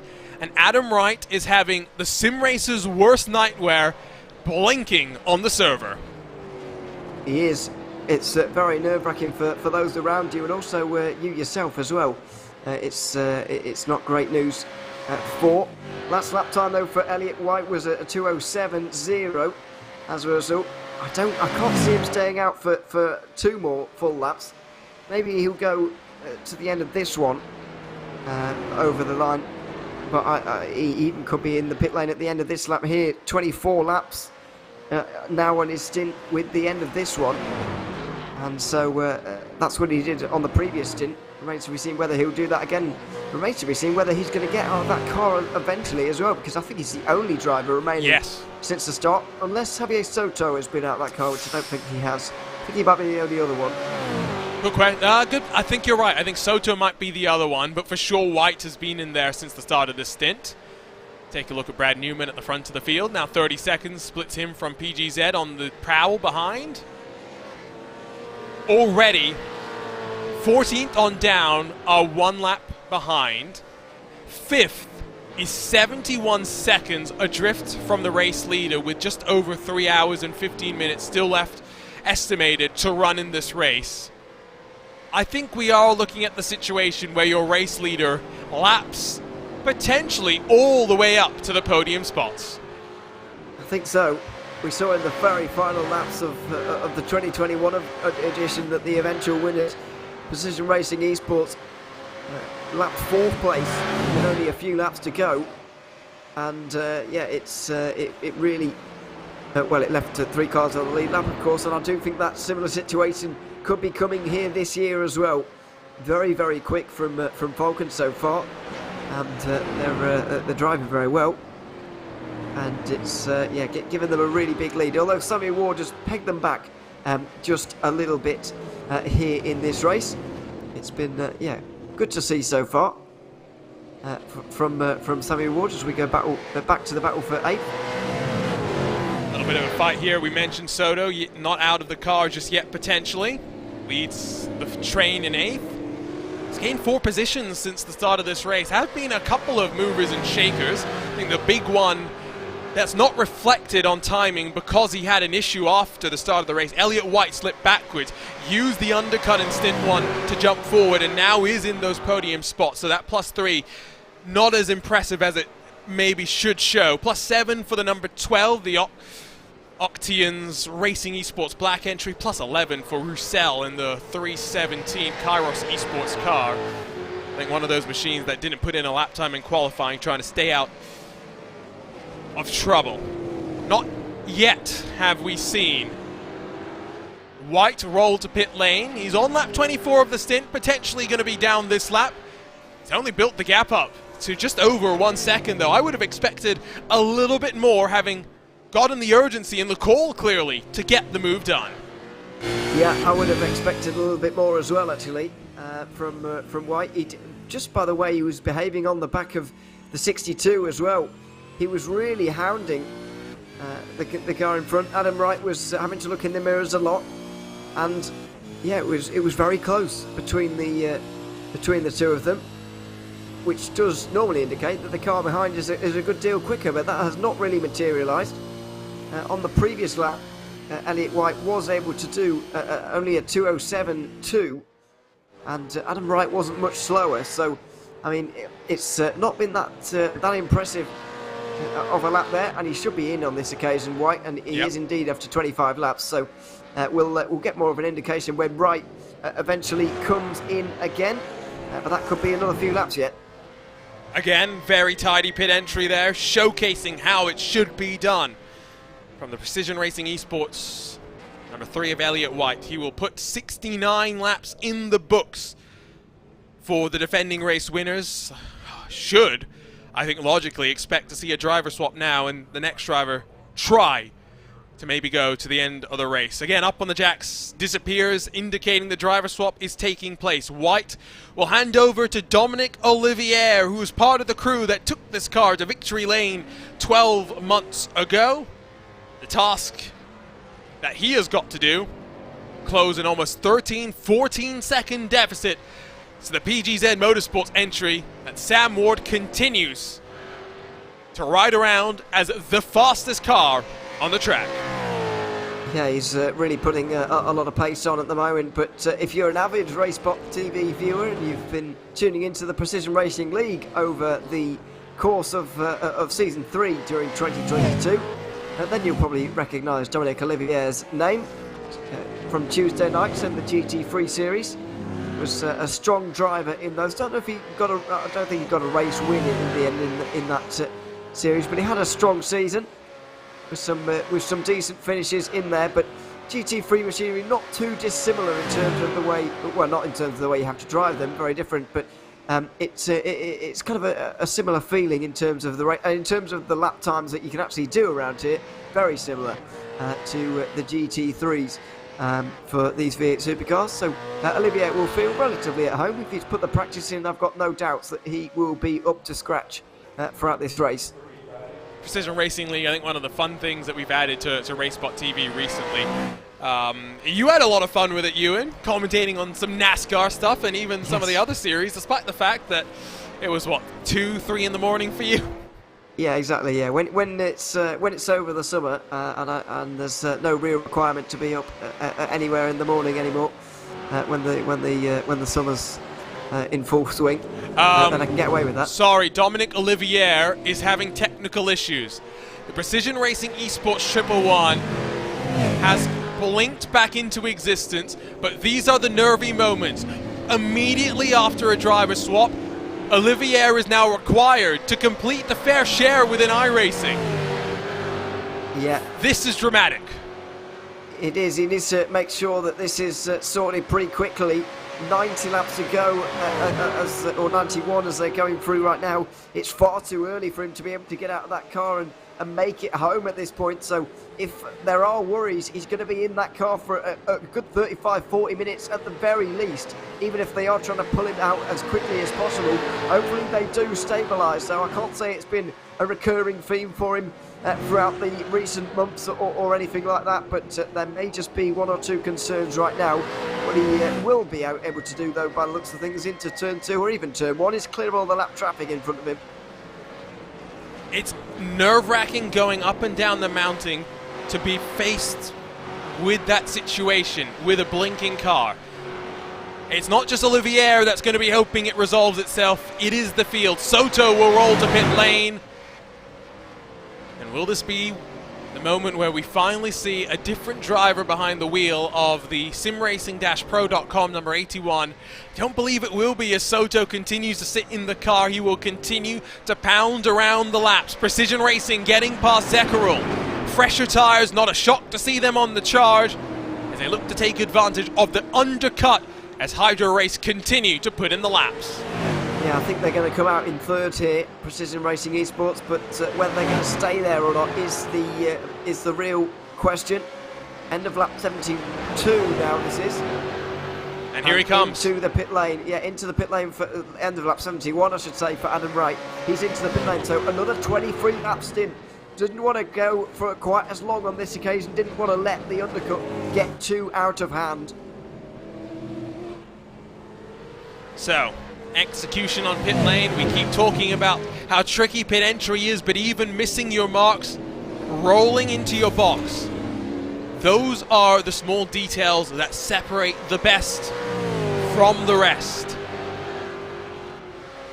Should be a long stop for Adam Wright then, as he will sit patiently and wait for a full service. A full tank of fuel and 4 tires being thrown onto the Hydro Race Racing Forces number 62. Now, Olivier will have lost time with traffic, with the blinking issues. Will it be enough time? That's the question. Well, he will have lost time with that, but he will have gained it with the new tyres and the undercut that's going on right now. So, which one has prevailed in the balance of those two? Adam Wright still up on the jacks, now gets dropped. It's a little bit earlier than he was last time around when these two were side by side. It looks like Adam Wright is going to retake that lead, and the lap traffic in the end overhauled the new tyres by quite a distance. It's almost 3-second deficit. Yes, Olivier, as the tyres already warm, and will be able to charge and close maybe to 2 up and down through the mountain. But the work has got to be done again. We'll track the pace now of the co-driver for that number 3 entry versus Elliott White, who did a sterling job to get it into a podium position where Dominic Olivier will push on from here. Now, wait for the race leader, Brad Newman, to finish up his first stint of this race. Behind him, PGZ's Sam Ward has brought the gap down to 27 seconds. At this trajectory, it is not over by any means. It will come down to the wire. It will. It's pretty nervy times for everyone up front. I mean, I still have little concern about the race leaders. It has to be said. Lobs Falcon Esports, very little concern about them. I know Brad Newman is leaking a bit of time to Sammy Ward at the moment, but I think that Paul Kovic will be able to really overhaul either of them in the latter portion of this race. So we'll see how much further Newman goes. This is coming up towards the end of his second stint now. Will he stay in for one more? I think he might well do, and in that case, that would be the final stint of his race, I would imagine. Although, well, I say that, he's only going on to his second stint now, isn't he? Not third, so he might well be in there for a little while yet. I'm giving myself a big stretch. I'm sure plenty of the drivers are trying to ensure they're not getting too compressed during these races. You want to make sure your mind, your body aren't feeling the wear of the intensity of Bathurst. It's very different to a 24-hour race at Le Mans, for example, where the long Mulsanne straights serve as opportunity to turn your focus elsewhere. Those walls are ever present. Race leader comes down. Brad Newman, nice and tidy, not pushing. Cognizant of the situation the car is in, and now will take the long trundle all the way down to the end of pit lane where their box will sit. PGZ, of course, will go a couple of laps longer as they continue to build the advantage on strategy that they have got. Yeah, let's see how much further they can go as well here, because another 2 laps is possible for Samuel Ward. And they'll certainly like that if it's possible at all. Give them that little bit of an advantage, and it will make their final stop very, very short indeed. On the current trajectory, it will make it only 11 laps, which is less than half a tank, and that would save them a great deal of time and likely cement them in that second place. Is it enough for them to get anywhere near first? I certainly have my doubts, but they'll still believe, I think. Team PGZ will certainly believe, and they'll certainly have the desire to go and get that race lead at the moment. We're still seeing Ward in the low 7s now with the slightly worn tyres. He's going that little bit slow, but either way, it's still not bad at all as Brad Newman gets dropped off the jacks and gets going. 43.7, about normal stop in these cars, anywhere from 40 to 45, depending on exactly what you need. We've even seen a couple of pit stops closer to the 50-second bracket. Total cone-to-cone time, about 1:07. Delta maybe a couple seconds shorter just by virtue of shortcutting the track a little bit. But Brad Newman is very much a machine, as someone points out in our YouTube chat. Middle name, the M, could very much stand for machine. Zekkerl Esports keeping Olivier honest, who is losing ground to the Hydro Race racing forces. Sometimes in this car in particular, it can be difficult to pick up the rhythm, and Wright, settled in the car already, has turned up the pace, albeit slightly. Yeah, look at Condelis just up in behind as well. He's had a remarkable recovery after his spin at the Dipper. So that's great for him, and I mean, continuing our discussion about drivers who've been in since the start, he may well be one of them as well. Looking towards the inside there, not able to do it. I'm not sure whether he's stopped yet in this cycle. I'm pretty sure he hasn't, but either way, it's still great pace and remarkable recovery from him. He has not stopped indeed, as on lap 24 of his stint becomes the final car on the lead lap yet to come down pit lane. As it stands right now, 9 are on the lead lap, although you'd expect that to number to rise, as here comes the expected pit stop for Sam Ward in that PGZ number 2, as he'll trundle down past the blown up entry, the Garage 69 machine that will end this race in 26th position. And into the lane he will come. Question is really now, how will it compare to the time in pit lane for your race leader, Brad Newman, already dancing through the final corner? And he'll pretty easily retake the race lead here from Team PGZ, and very gladly so as well. We'll just see over this next stint as well just how much time this Holden will leak, if any at all. Will Samuel Ward be able to close in much at all? You can tell though that he was pushing there. Shortest stint of their race so far, it was still 24 laps, which is not bad at all, but it was the shortest stint of their race, and so there's no doubt about the commitment of Samuel Ward on that last stint, and he's given them a great gap over those behind. 68 seconds cone to cone for Sam Ward. 1.2 slower than the Lobs Falcon Esports entry. The gap will end up stabilizing, you'd think, at about 28 seconds, as Condelis will bring in the Zekkerl Esports entry to pit road.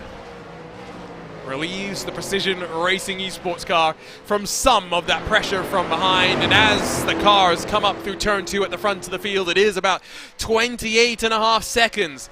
It took about half the stint for Ward to finally get the move done and clear himself up for second. Now though, with clean air in front of him, his target surely is at the end of this pit cycle to get the gap down below 20 full seconds. That's got to be the target, although I think it's a pretty ambitious one really for Sammy Ward. I think he's just aiming for, on a personal level, just to go as quickly as he possibly can and close in on Brad Newman at the moment. And that is certainly what he's been able to achieve in the opening stints of his race. Just remains to be seen, really, with these lap times.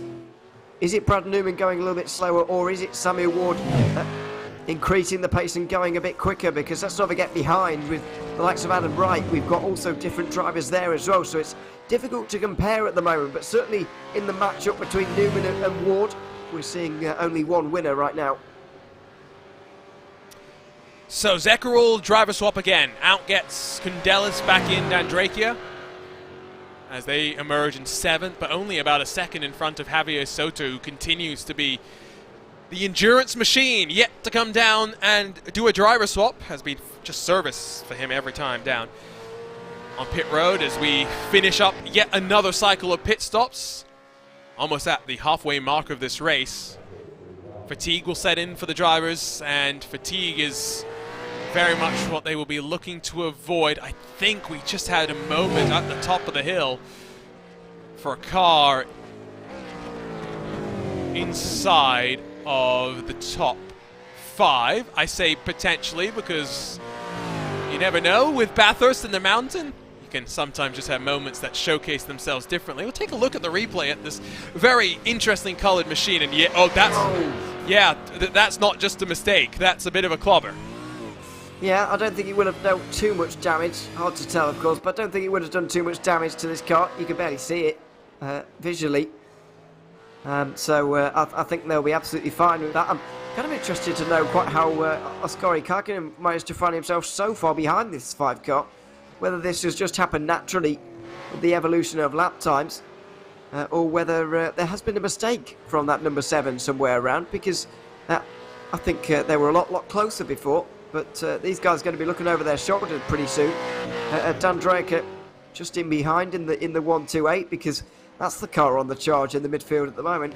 He's very much on the charge. Here, though, is a battle on the fringes of the top 10. You've got Ingersoll Rand and Osis in the 13 trying to fend off the hardcore red car that started up inside of the top 2 rows. Second driver just did not have the pace, and the lead driver is back in, Alexander DeChaco, and he's looking to make hay while the sun is behind the clouds for the time being. He's up into 10th. We are going to ride around, though. I tell you what, let's ride around for a couple of laps with the car that is on the move right now. Let's ride with Sam Ward in the PGZ number 2 Ford Mustang around the Bathurst Mount Panorama track. Let's see what it's all about as we take a RaceSpot fan immersion halfway through the iRacing Bathurst 1000 presented by Hoisingveld.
Within touching distance of the halfway mark of this 2022 iRacing Bathurst 1000 presented by Hoisingfeld. Welcome back to RaceSpotTV.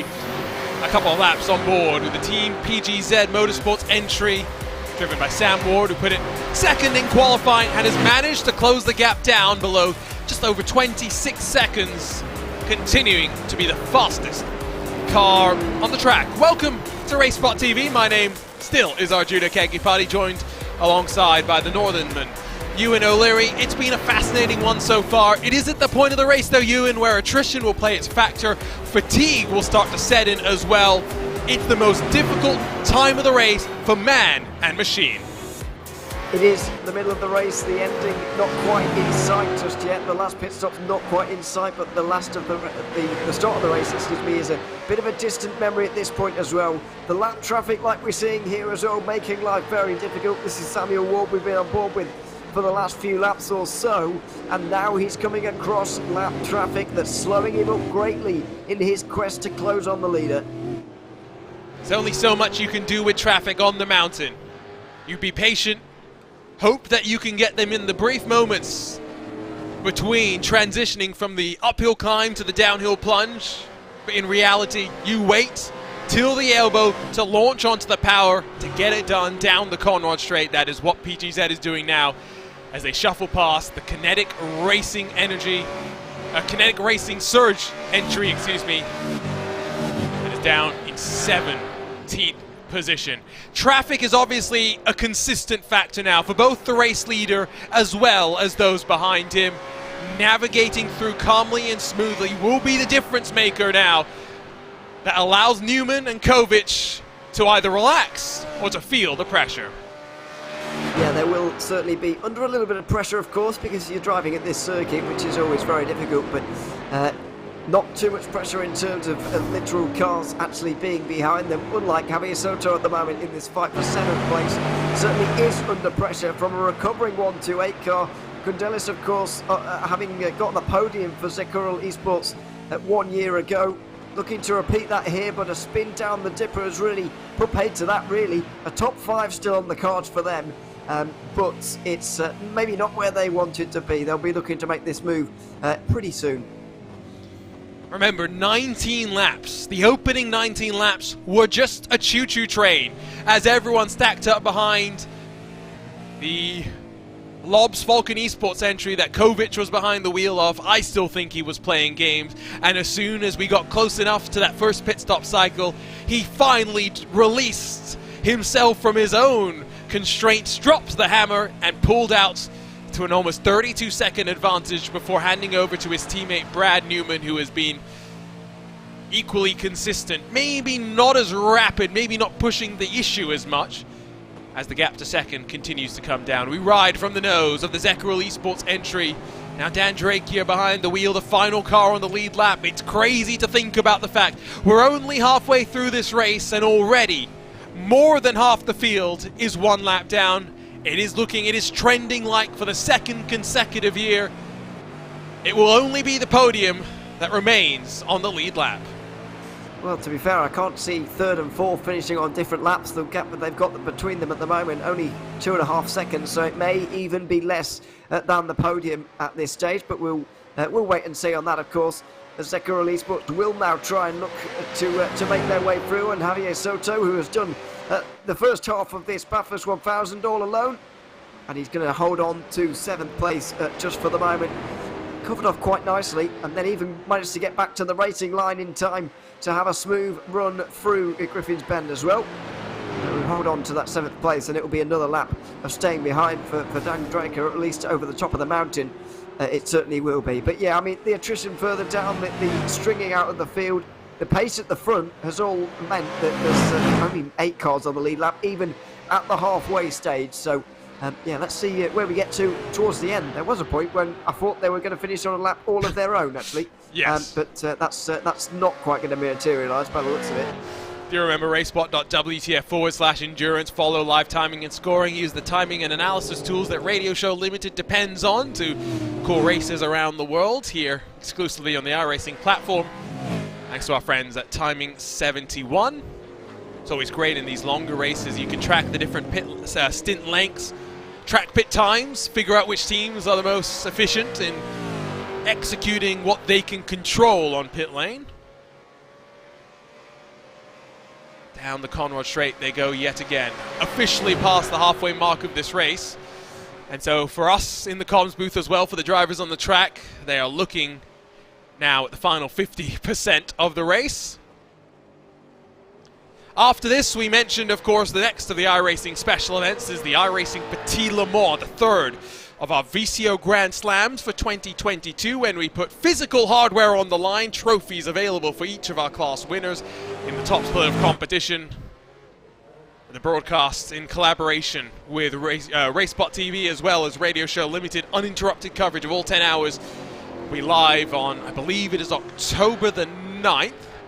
After that, the first running of the iRacing SCCA runoffs. Plenty of excitement around that. You'll be able to qualify through a week of racing. It all culminates on Saturday with the Super Sessions, a full day of racing action, all broadcast by the team at RaceSpotTV. After that, that same weekend, on Sunday, October 23rd, we break out the jumpy trucks and we head back to the big house, to the Crandon International Raceway, for what is bound to be a fun time with the second annual Crandon Championship. The final of the NASCAR iRacing Series full-length races takes place in the first week of November as NASCAR brings its 2022 season to an end in the real and virtual worlds. After that, just Suzuka, the 10-hour race. Again, a VCO Grand Slam with production brought to you by RaceSpotTV in collaboration with the team at Radio Show Limited, as long with the Winter Derby. We break out the super late models for some short track racing, as well as the Chili Bowl. Dirt racing indoors, what a fun ride we still have in store for us. It is all live and exclusive on RaceSpotTV, your home for the iRacing special event. Still working on the back of the Sim Racing Pro car is Zekeril, and I am pleasantly surprised by the consistency from Javier Soto after already having done 82 laps behind the wheel. Yeah, no, he's staying very consistent indeed, and he's doing well here to keep the 128 just in behind at the moment. This car has been on a bit of a march throughout this race so far. It's been pretty unstoppable, but despite having now 3 hours in the car, very nearly, we have just ticked over the 3 hour mark actually, but yeah, now he's had that amount of time in the car, he's still not really flagging at all. He's very much still on it. Very much, yeah, just doing his thing, keeping consistent and keeping this 128 behind, which is arguably a bit more impressive. But either way, I don't think he's going to last for the remainder of the second half of the race. First of all, he's got to get out of that car, but also this 128 does just look to have a little bit too much for them just in behind. They were in a top 10 place before their spin, of course, and so the podium last year, you would expect them to have that little bit of an edge, especially with the fatigue now hitting Javier Soto, but that's not hitting him just for the moment. He's yeah, staying in front very well, holding on pretty well, and defending well enough to stay in front.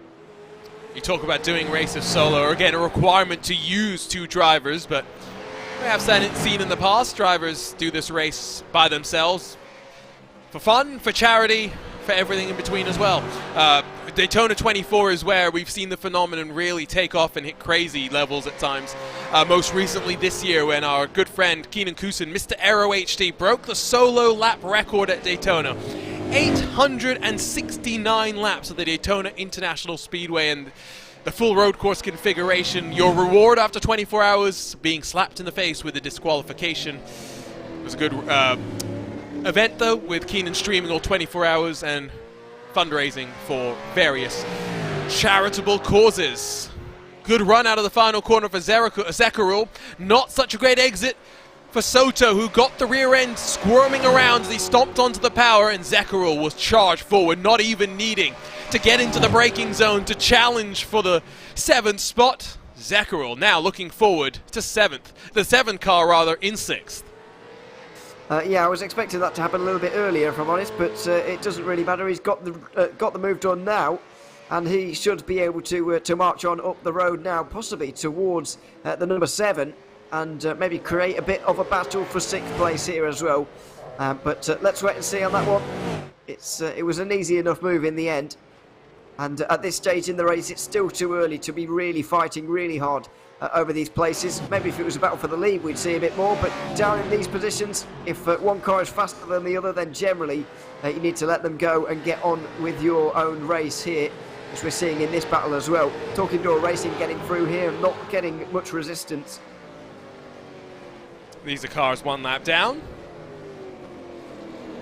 Trying to survive. A couple of battle wounds on the sides of the cars as well from drivers scraping the walls here at Mount Panorama. Battle for the lead. Newman seems to have picked the pace up in this stint, is a little bit more willing to go. The gap is closed, but only down to just under 25 seconds. Sam Ward is trying everything in his wheelhouse. He is throwing it out there. But Brad Newman is using the buffer that Kovic set up for him to manage the pace of this race perfectly. And in these longer endurance races, that is often what it is about. Absolutely. It's just about staying consistent, staying on the road at a race like this, and also being quick as well. I'll tell you what I really want to see though between these two leaders is Samuel Ward versus Paul Kovic. Which of those two is quicker? I think Kovic would maybe have the edge, but I feel like Samuel Ward is looking very quick right now because he's up against Brad Newman, and no respect to Newman, of course, but at the moment it's not his main priority, this race, if we're honest. He's got other things to be worrying about. And to tomorrow, that point, for example. Yeah, and to your point as well, I did want to kind of bring this up earlier and then completely forgot about it, but it's one of those weird events, right, where every other special event, you see the community come out in force. The iRacing Indianapolis 500. You got alternatives. You got many alternatives. It seems like almost every other week there's an Indy 500 here, there, or everywhere. But it is the iRacing Indy 500, for various reasons, history included, that has become the main focal point for the entire community. When it comes to even some of the dirt stuff that we've added over the last couple of years, it's not the main event, yes, but it is something that we see drivers show up for. The Knoxville Nationals that we've just finished up, we saw the cream of the crop for dirt oval racers come out for that one. Because of the way that this event has worked and the global nature of sim racing, for Australians, the hearts of the V8 supercar community, and this is not the event they're looking forward to. We've said it many a time over the day so far, but it is that V8 Scops Bathurst 1000. And that's where this event is not about the community coming together. It's about the you and me, the everyday iRacers, trying something that maybe they've never tried before and falling in love with a new discipline of motorsport. Absolutely. Yeah, this is a bit different to the V8 Scops 1000, which has been running for so many years now. And successfully so as well. It's going to be a very exciting race. I have to say, obviously everybody talks about what their favourite race in sim racing is, whether that's even on iRacing at all, whether you want to go further afield, whether it's the iRacing Indy 500, the Daytona 500, the official events. Is it one of the longer ones? Is it one of the leagues maybe? But for me, the V8 Scots Bathurst 1000 is one of, if not my absolute favourite. It's just a shame I can almost never watch it live because most of it happens before 8 o'clock in the morning. So that's a bit annoying. But it is Australian, so there we are. It's a fantastic event, and as you say, this race is not the main priority for the main teams, especially not the European time zone or here today. I know Brad Newman is here and he'll be racing tomorrow. We spoke about that many times, but other than that, I mean, thinking back down the years, I don't know many people who have come to this European time zone split of the Bathurst 1000 special event and then gone to the V8 Scops 1000 less than 12 hours later and competing in both. I can't really think of anybody major to have done that. Well, in some ways it would be good preparation, right? Because yes, you'll do your race simulations, but a race simulation is always different to a race itself. There are going to be things that are not quantifiable that you cannot figure out. So maybe you get a little bit more understanding of where your setup is relative to other cars, how it adapts over the course of the entirety of the race distance. There are things that you can take from this race, but with the level of preparation that sim racing provides to you, the ability to generate a session with the exact temperatures that you want, the exact conditions that you require to test whatever specific things that you are looking to test and validate, always does end up just a little bit different when it comes to the world of sim racing. I did see a car requiring a tow to pit lane. I wonder if Black Eagle Sim Racing has just become the latest victim of the mountain. We'll try and grab a replay when we can, but it's not looking promising for Black Eagle Sim Racing, but I think all of their drivers now seemingly out of the session, which is not usually what you expect to see. And I get the sneaking suspicion that there's a technical issue that forced this retirement. Quite possibly.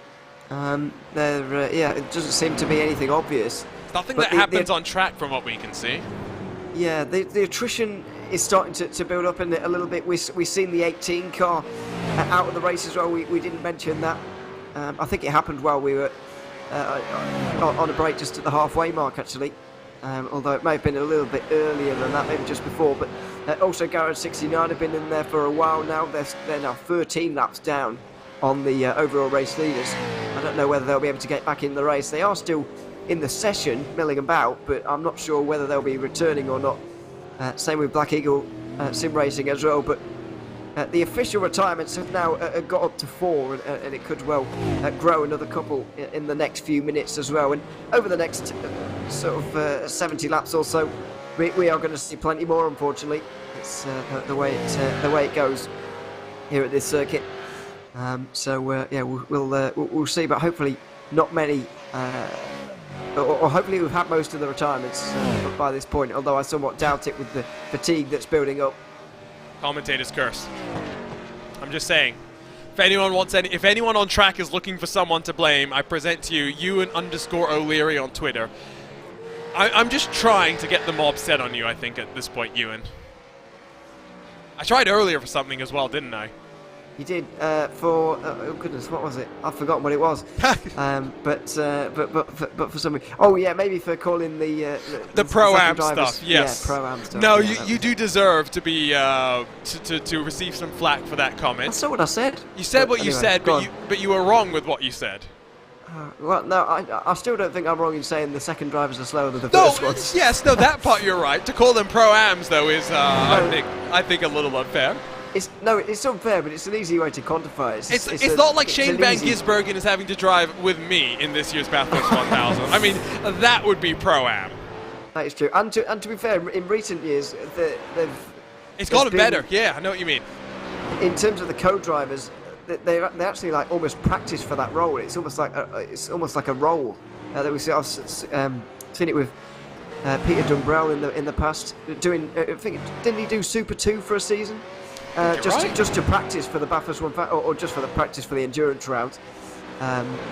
Pretty sure that did happen. Or one of the backup series, the support series for the V8 Supercars. He basically did one just to keep his kind of foot in the door, so to speak, and keep himself up to speed. And then he was very, very quick at the Bathurst 1000 and the other endurance races throughout the year as well. So it's become an almost recognised role now within teams that you almost practice for. Living on the west coast of the US is not a great time zone for many motorsports, especially if you are a Formula One fan, when most races are before 6 a.m. in the morning if you are lucky. However, the one thing it is quite good for is for supercars, because it turns out Saturday night at about 8 o'clock in the evening, what am I going to do? Going to watch Supercars, and if I want to stay up a little bit later, roll 11 o'clock around, 11 p.m., there's another Supercars race to watch. It's been fun being able to follow, and Supercars is great for the way they let worldwide access for their TV broadcasts. You can either access it via the YouTube channel, just join their membership program. Highly recommend, makes it very accessible across all of your devices, or if you're like me and wanted to watch the Supercars races during the Formula One weekend at Albert Park, you can buy the season pass on the Supercars website, supercars.com. Same feed, just different delivery mechanism.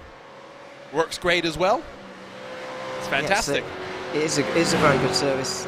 Unfortunately, I've not had the since COVID. Really, I've not really had the time to keep up with it too much. But, and the good thing is Supercars, right, is in so many ways the standard bearer for what Motorsport's broadcast should be, for the knowledge the broadcast team has, the production team, knowing where to focus at the right times, the segments they put together.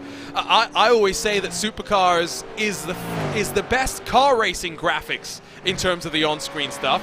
Second best in all of Motorsports, only behind MotoGP. Oh well, MotoGPs are very, very good. But yeah, this is something we commentators behind the scenes often talk about. Maybe it doesn't translate very well to people at home. But yeah, I mean, they are great. What my next point was going to be, actually, the broadcast team, absolutely fantastic. Absolutely, the chemistry between Neil Compton and Mark Scaife as well is absolutely fantastic. And whoever else they have there as well, I guess. But yeah, those two in particular, the chemistry they have, the way they deliver their broadcasting. Yeah, it's absolutely fantastic. So well worth a look if somehow you stumbled across this broadcast and not stumbled across the real life. You should give it a go. Why not? I'm disappointed you didn't call out Larko for his refreshingly simple understanding, explanations of very complex topics. I think that is also one of the highlights for me, just how they are able to break down the complexities of motorsports to the layman. Here's a battle for those one lap down, but it is potentially for position as they work past the ATR Argentos Team Racing lapped car. It is Occiden's Racing Esports Black versus Ingersoll Rand Enosis. One car that has worked its way up forward 7 spots, being that of the 12. For Ingersoll, they've lost 1 through the course of this race and might just have clobbered the wall through the cutting as well. Yeah, I think that damage was already existing, but yeah, looks like they are running it pretty close. Scrapes down the right-hand side would indicate he was either there or it's Sulman Park, maybe McPhillamy Park. Well, I suppose there's not a wall on the outside there, but yeah, it could be anywhere really, couldn't it? At this circuit, and so yeah, they'll have to deal with that. And just remains to be seen how much that is affecting them. Obviously, we haven't seen these guys too much beforehand to really know how strong they were in a straight line beforehand, but we'll certainly get a good idea pretty soon. I don't think they're close enough, even with a good straight line speed advantage. I don't think they're anywhere close enough to be able to get into the top 10 on this occasion, but they'll just keep working at it and come back later. It's going to take a bit more work. I think I agree with you there. Just looking through the pit stops, 55 car that's a little bit behind these two. Actually had a really short stop last time around with just 16.1 second time in the box itself. Not exactly sure how that played itself about. Oh, that's a big issue. Big issue through the chase. It involved the ATR Argentos racing machine, and I think Sam Ward in the PGZ Motorsports car came across the scene of the incident and didn't have much time to respond. Let's go straight ahead, full screen, and take a look at what happened here. Drama in front of second. The ATR, oh my goodness. Miscommunication. The ATR car. Yeah, miscommunication, big miscommunication there. The ATR car trying to get out of the way here, trying to do the best thing, but staying offline. Oh, and that was close between them. Sam Ward in the end getting into them and couldn't quite slow it up in time for the corner. I mean, it's hard to know where to put the blame too much there, although that the ATR car did move pretty close towards a braking zone when you're supposed to be predictable as a lap car. But I find myself finding it hard to blame them really, because they were offline after all. So I don't really know. It's so tricky. If you're going to go off the racing line, you need to do it earlier than that. Such a high commitment part of the track. I think there are going to be frustrations all across. For Ward, the question will be, is there damage now on that car? I think they have gotten away with this one. Well, it will be a near miracle if they have, really, because it was a big hit, really. There was quite a big speed difference between the two of them. And so you would think there will be damage, but it doesn't look like there's anything on the front of that car at the moment. I think they've absolutely gotten away with that. That's pretty remarkable to see, really, because, as I say, the speed difference was quite large between the two, and I would have expected at least something to have shown up on the front of this car, but absolutely nothing by the looks of it. It does look okay. It looks like it was a tank through that. There was a healthy dose of air between the two cars. Let's point that one out as well. Maybe, just maybe, we have gotten away with one. Remember, the scrapes on the left side door were already there prior to that. Oh, and again through the very same complex. It's contact maybe with the 12 and the 13 coming to blows. We were watching them earlier on. PGZ trying to pick their way through. This race by no means quieting down. And the 55 of Alex Seviano-Lado there managed to make his way through into 10th place ahead of Ingersoll and also the Quentin Lubac 12 car as well. So 2 positions gained in one as a result of that. Is a strange line from the ATR car. I don't think I've ever seen a car there. So let's pick this one up, Ewan, into the chase once more. And it's a move to the inside, thrown by Ingersoll. They're alongside into the break, but then they just use up the curb and run themselves basically off the road and into the path of the 12. Yeah, certainly that would be on Ingersoll, you would imagine. Didn't even make the corner themselves, never mind giving enough room, and I thought this might have happened. Oh, messing up on the brakes. I hope he's got enough fuel to go for another lap, you know. Well, let's hope so. That is always the concern. And I have heard of people in the past, actually, but when you're playing it very safe and when you're kind of setting your position, actually coming in one lap early, because what if you miss the pit lane and then you haven't got any fuel? I have heard that as a strategy before, but hopefully they have. I've got stories for you. Well, so when was the last time I did a Bathurst 12 hours? It was either 2019 or 2020.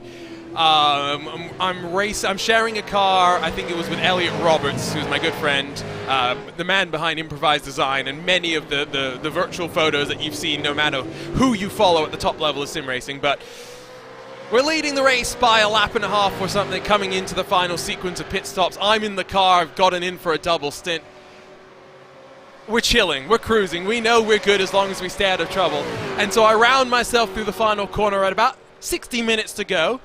And as I cross the line, I suddenly realize something's not right.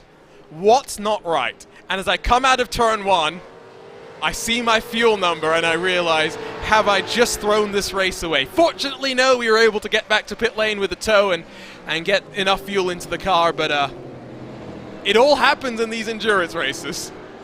Absolutely. I think Lewis McGlader's got a story like that for you yes, as well, but, because I was his teammate in that race as well. I don't know if we're referring to the same one, but either way. Oh, so he's done it multiple times, even better. He probably has. It had a slightly less happy ending on the occasion I'm talking about. Anyway, as we was getting a replay of ATR again, I think just having a miserable few laps, really, and too late on the brakes. Well.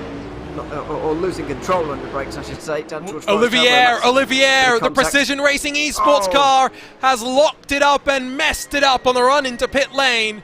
Now, does he take damage? Has he gotten away with this one? Yeah. That will be the question. No, he's certainly got damage. I saw some on the right-hand side. He's hit the wall here pretty hard.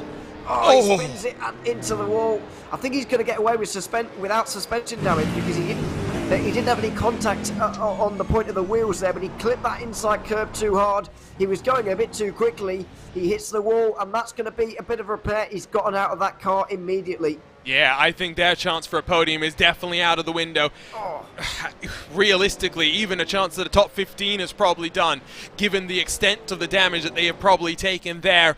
Heartbreak, given the performance they were showing to back up the win 12 months ago. That is likely the end of the day for Precision Racing Esports here at Bathurst. And that was a big slide from Alex Seviano-Lado, and he's lost out on that top 10 position to Carlos José Ruiz in the 13 Ingersoll car. Although this battle doesn't seem to be over yet, the mistakes are definitely creeping in. We're getting towards lap 100. Just taking a look at the timing screen and trying to figure out what is going on around the track. Elliot White is going to rejoin, and they did not actually stay as long in pit lane as I would have expected. Olivier hands over to White with a 43-second stop, including tires, including fuel, including the driver change and damage repair. Yeah, it was normal, more or less. That's a normal stop. So, yeah, it just remains to be seen how much that damage is affecting them.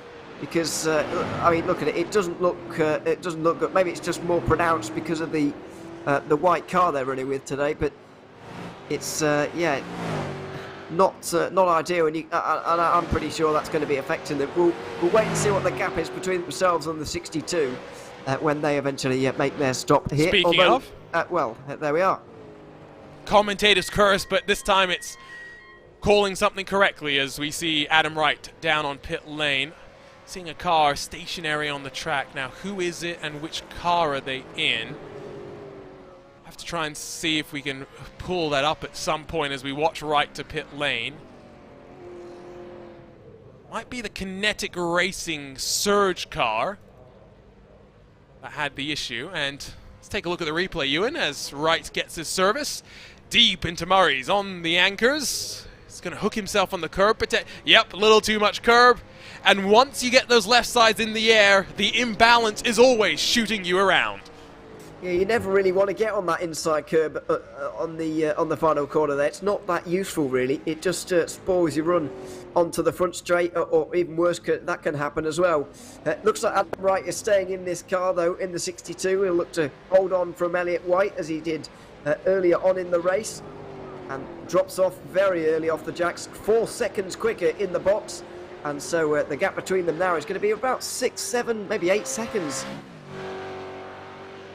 So now some clean air, no man's land for the Hydro Race Racing Forces number 62.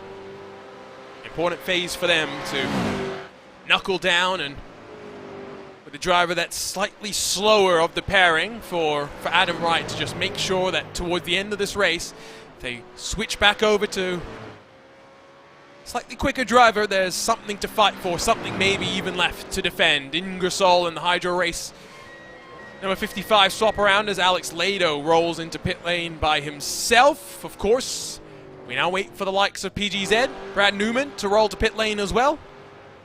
The longest, of course, of those able to stay out, and the lap times for Ward after that moment of damage have not been trending in the best direction, Ewan, for PGZ. No, certainly not.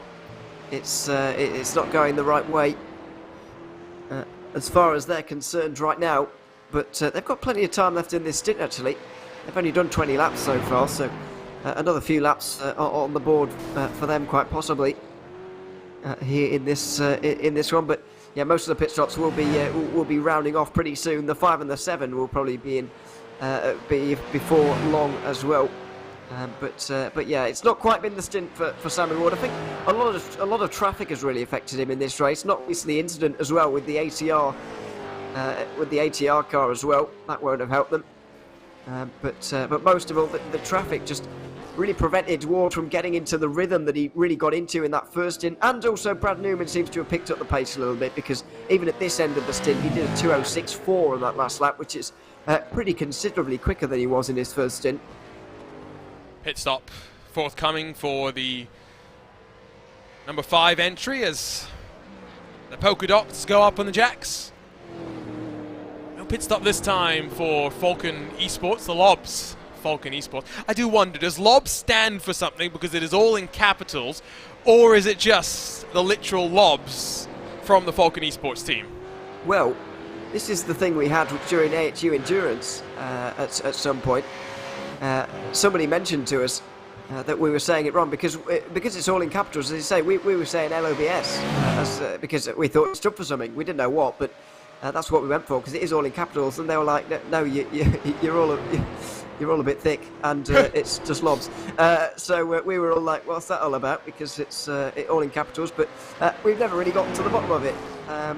Lewis is pretty good at finding these things out, but I don't even think he knows at this point. It's it's a mystery to me anyway. If Lewis and his big books of BS don't have anything about the history of Lobs Falcon Esports, then it's fair to say there is probably nothing to find out there in the world.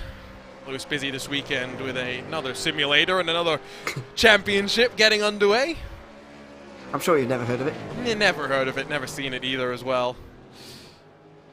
Down the hill again, 96 of 161, about to be complete for Brad Newman. such a different endurance race to any other endurance race on this iRacing special event calendar, in my opinion.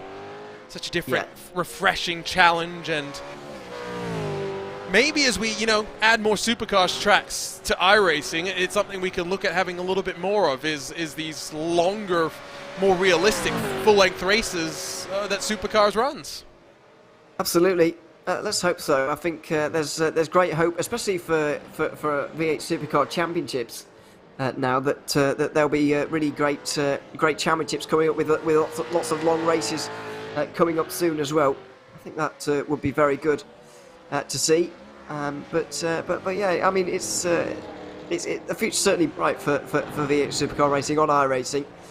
Because, as I said, for a long period of time, Bathurst, Phillip Island, and sometimes Oran Park have been the only used V8 Supercar circuits, because they've been the only ones on iRacing, and you can't have much of a championship with only those 3 rounds, as good circuits as they are. And you could have a smallish 5-round V8 Supercar championship entirely in Australia now, and that's a great thing. And of course, the beauty of sim racing is you're not just constrained by having to sim stuff. You can go esports racing, as we have dubbed it on VCO Esports. Try these creative, wacky combinations you can never do in the real world, such as VCO Infinity, a 24-hour event, but instead of being one 24-hour race, 24 individual shorter races comprising to make up a 24-hour spectacle. It's been a lot of fun. A lot of the things we've done with VCO over this year. VCO Esports Racing League has just kicked off its Fall Cup. It all builds to the Esports Racing World Cup. Mid-February 2023, live and in person in Germany, with more details to be revealed soon about the exciting location where the World Cup will be hosted. A final opportunity for teams, for drivers to qualify for that event, as Javier Soto continues to be in the car after yet another pit stop. It's quite remarkable. You begin to wonder whether he's going to do this race with anyone else at this point, because we're getting quite deep into this one now, and he still has not. I still don't. What is the fair share rule for iRacing? Is it 70? Is it 2/3? I can't remember what it is. No, it will be 161 divided by 2 divided by 4, which means about 20 laps. Divided by 2 divided by 4. Yeah, you're right. So about well, basically one stint then, isn't it? Yes, just under. That's all you have to do. Yeah. So yeah. Well, there's still plenty of chance, but sorry, you begin to wonder. That was a little bit risky, I think, from Newman there, cutting it very fine with the grass on pit entry. No drama, but I always think in this situation is about damage limitation. Fair share in general, let's describe it for those who are unfamiliar with iRacing and how it works. It's the mechanism by which it ensures a sort of minimum drive time. It's not as complex and calculated as some of the other real-world series can be, with their added provisions for safety cars and for red flags. In our situation, it's pretty simple. Take the number of laps the team completes, divide it by the number of drivers, divide that number by 4. You have got the minimum number of laps a driver is required to complete through the course of the race. Now, of course, it changes depending on how many laps your team finishes at the end of the day. Let's say you finish 10 laps down, then you factor that into your calculation. But for this sort of a race, as long as you have one stint completed by another driver, that's the point that Ewan was trying to make. As long as one full stint is complete, you can guarantee yourself you have met the fair share 2-driver requirement for this race. And if you don't want to have just 2, you can go for 3. Driver swap, though, for Newman as he gets out of that car. He's done his prep now for V8 Scops and the Bathurst 1000 tomorrow. He leaves it to Paul Kovic to lead Lobs Falcon Esports to victory in this iRacing Bathurst 1000. Yeah, he can go to bed now. And he can leave Paul Kovic to it, because he's shown such great pace so far in this one that I don't think anybody is going to be able to live with him. We will, at least for a few moments, get Sammy Ward and Paul Kovic on the circuit at the same time. I don't know whether that is going to remain the case, because Team PGZ are likely going to be in at the end of this lap. We saw 25 lap stints towards the start of this race, and even into the second stint for Team PGZ, but since then the consensus has gone away from 25 lap stints and further towards pushing harder on a 24 lap, and that's what's been done now by Falcon Esports over the last few stints, ever since the first stint really. They've shortened it out, and Team PGZ seem to have come into agreement with that one as well. So expecting to see Samuel Ward in at the end of this lap, and basically see whether he is going to get out of the car or whether we are going to get Kovic versus Ward for the next just under an hour. And I think when it comes as well to... I had a great point that I was all lined up to make, but because my brain had to wake up at 5 o'clock in the morning, it is decided that right now it just completely wants to ignore what I was going to say. PGZ will roll into pit lane. Any differences in pit stop strategy with the gaps that we're building right now are going to be somewhat minimized and not have a great impact on the course and the turn of this race. So you just remember that as well, as PGZ will finish off this pit stop cycle. Other than Zekarol Esports and Dan Drakia, we have seen the field dive to the lane. Sam Ward, I am shocked, is getting out of the car and handing back over to Pablo Castro, because Sam Ward was a man on a mission here today. He was, and he really did make some strong inroads into the lead held by this number 1 car. I'm not sure what the gap was when he got in, but I would hazard a guess at further towards 40 seconds when he got in. It might not have been quite that big, but he did get it down to about 25 at its lowest point. Brad Newman stepped up the pace actually in the second half of that last stint that he just did, and really started going for it. Well, not that he wasn't going for it before, but his lap time certainly started to noticeably get a little bit stronger, and that did just stop the progress of Sam Ward a little bit in this one. But either way, it wasn't too much, and yeah, he can be very proud of his job so far in this race. He's done a fantastic job in the opening portion here, so yeah, fair play to him, and we might even see him back for the final couple of stints in this race. I'd imagine they'll have him in again. So Brad Newman has gone over to Pablo's Twitch stream, and they're going to, I'm sure, have a friendly banter over there. Brad saying he lost about 8 seconds over the course of his 2 stints, but the gap back up to 32 seconds by virtue partially of the moment that PGZ had working through drama in front of them, getting a little bit of contact and damage with miscommunication and lap traffic. Should be a fairly smooth 63 odd laps for Kovic in that Lobs Falcon Esports entry. Maybe try and get Brad Newman to come and give us a chat in the RaceSpotTV commentary booth before he heads to bed, so we can get some thoughts from him. Looking forward to the big race that they've got later on today, tomorrow, depending on where you are around the world. So we'll wait for Zekarol and Dan Drakia to come to pit road, and then we'll enter into 60 laps to go, about 3 pit stops at most for the drivers if they're really going to push. More realistically, maybe down to 2. And Ewan, I'm sorry, go ahead.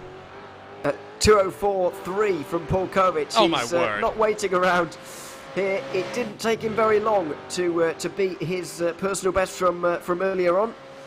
I'm not sure quite how he's doing it still. He's just continuing to find time around this circuit. But yeah, another fastest lap of the race. It's going to be a pretty miserable stint for Pablo Arujo Castro if that keeps happening. So we ride on board with Kovic up through the cutting.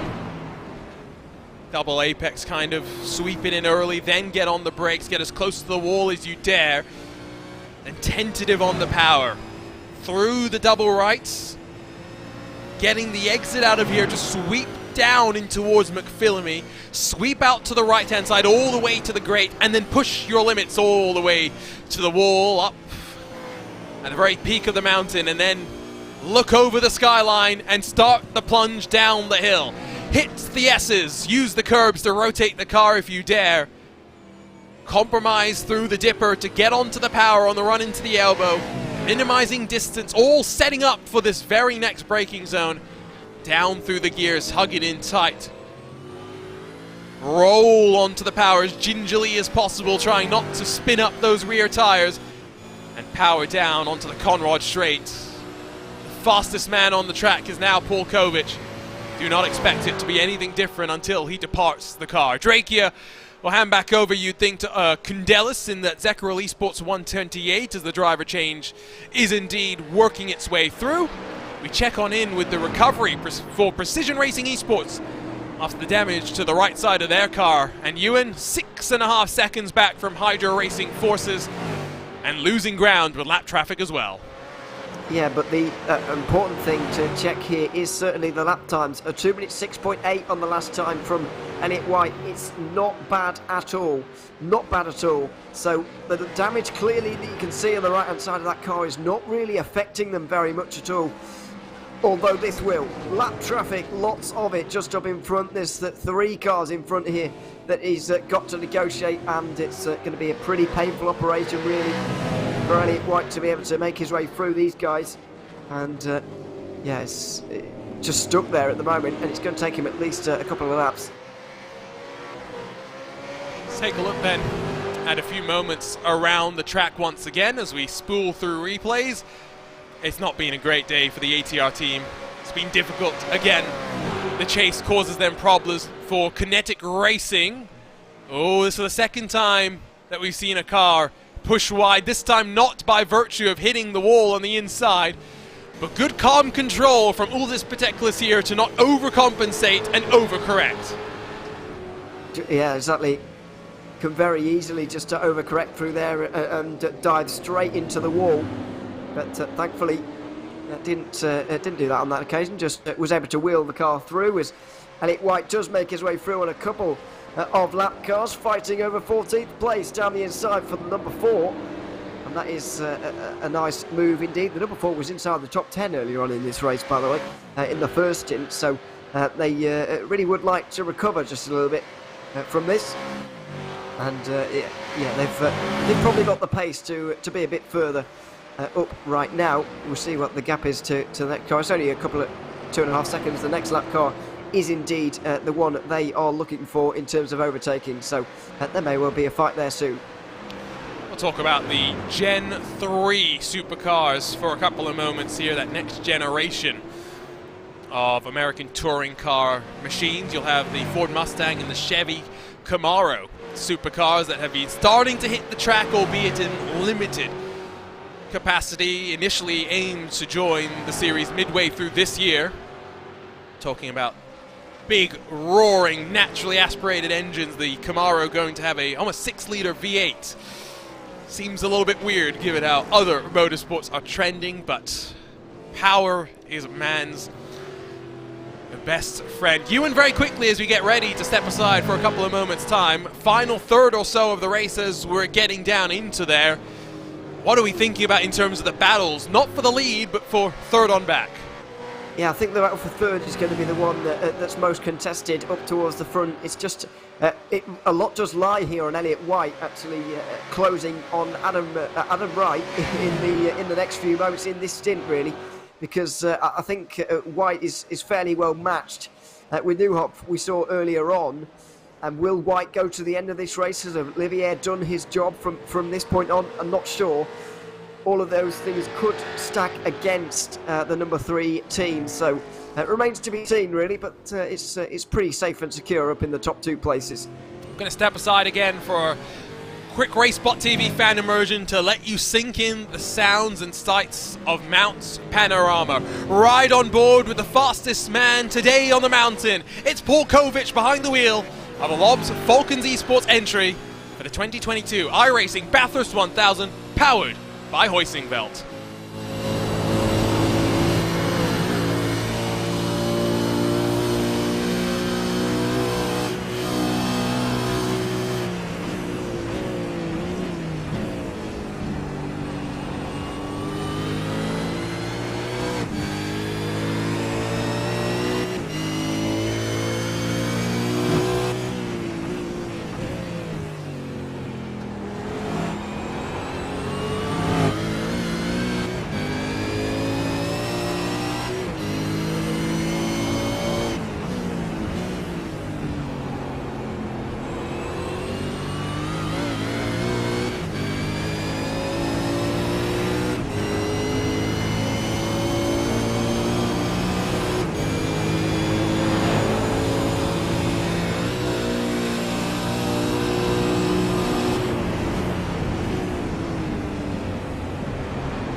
Welcome back to the iRacing Bathurst 1000, powered by Hoisingveld Live on RaceSpotTV. We're into the final stages of the race. With less than 60 laps to go, it is still Paul Kovic that continues to lead the way with a now 40-second lead over Pablo Castro. It has been a dominant display after the opening 19 laps saw plenty of chaos. My name is Arjuna Kenkipati, alongside, as always, the one and only Ewan O'Leary, as we enjoy the action up and down the mountain in what has been a frenetically interesting race where strategy has still plenty left to play its part. We will get to the racing, of course, in a little moment's time, but Ewan, let's reflect on what we've already seen today. Those crazy 19 laps at the start, and then the domination from Kovic, and the increasing rate the attrition is taking on the field. Yeah, it was to be expected with the fatigue starting to build among these drivers, and so the attrition was expected to build, but building such a big lead here, Paul Kovic, we didn't quite expect this. I certainly didn't going into today anyway. I didn't quite think they would do it in the way they did, and especially seeing the first 20 laps or so. That lead was built very slowly, and then they very much got that advantage and are starting to force it home now as well. So it's been a great start to the race for them, or a great race so far for them, I should say, really.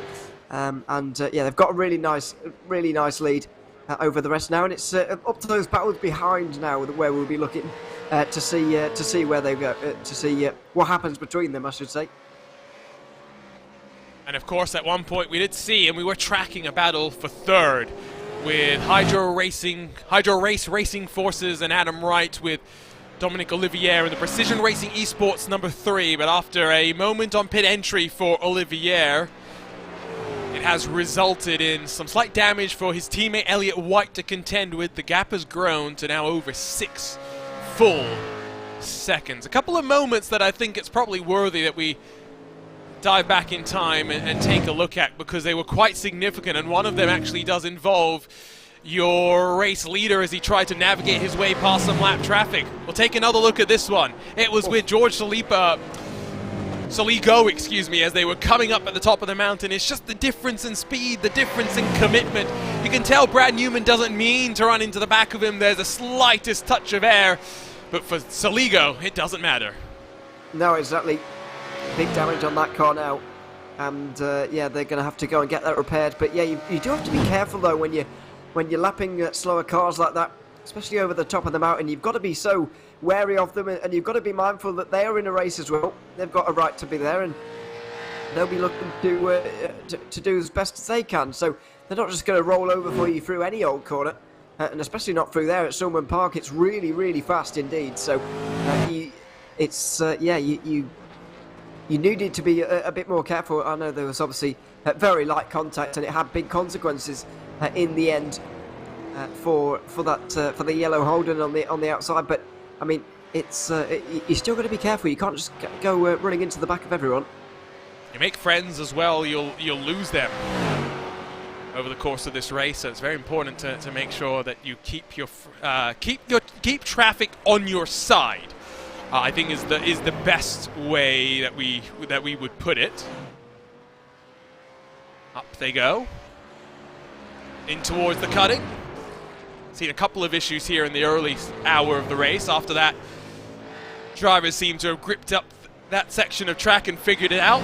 Complex section after this is where we started to see drivers make a mistake, with the Fujitsu air conditioning sign getting featured prominently by the camera. It's this right here, this next left-hander. Now 3 cars have turned in too early. 2 clobbered the wall and then sent out wide into the gravel and into the wall. Only 1 has been able to gather it up in time. Also, we've seen plenty of mistakes down through the chase, that final chicane at the end of the lap. We have. I think that's really been the main action point of the race so far. I mean, it was always going to be, in terms of actual overtakes, that's where we see a lot of the moves made, but in terms of incidents, wasn't quite expecting the amount that we've had down at the chase, although it is such a tricky braking zone. We're about to see it here with Hydro Race Racing Forces in the 62.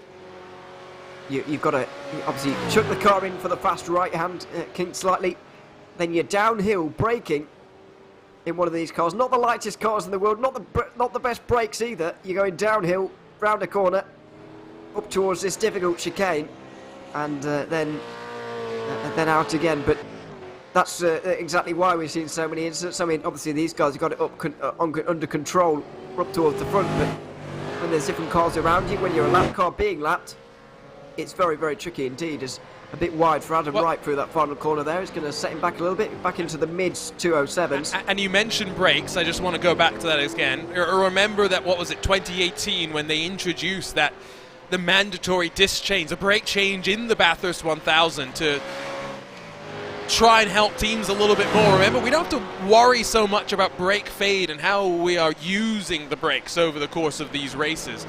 So it is somewhat of a benefit, and indeed, managing the state of the car overall, how much you're abusing the engine, the gearbox. Yes, you can do stuff, but not to the same extent that you'd have to worry about it in the real world as well, right? And it's how endurance racing has changed you. And right when endurance racing began, it was all just about the machine being able to best the clock, for the machine to be able to be still running when the time expired. Now with reliability so much higher, with engineering work so much cleverer as well when it comes to the packaging of these cars, we've gotten so reliable that endurance racing in some ways feels like a sprint race, but in the real world you've still got those things that ensure you check up your speed.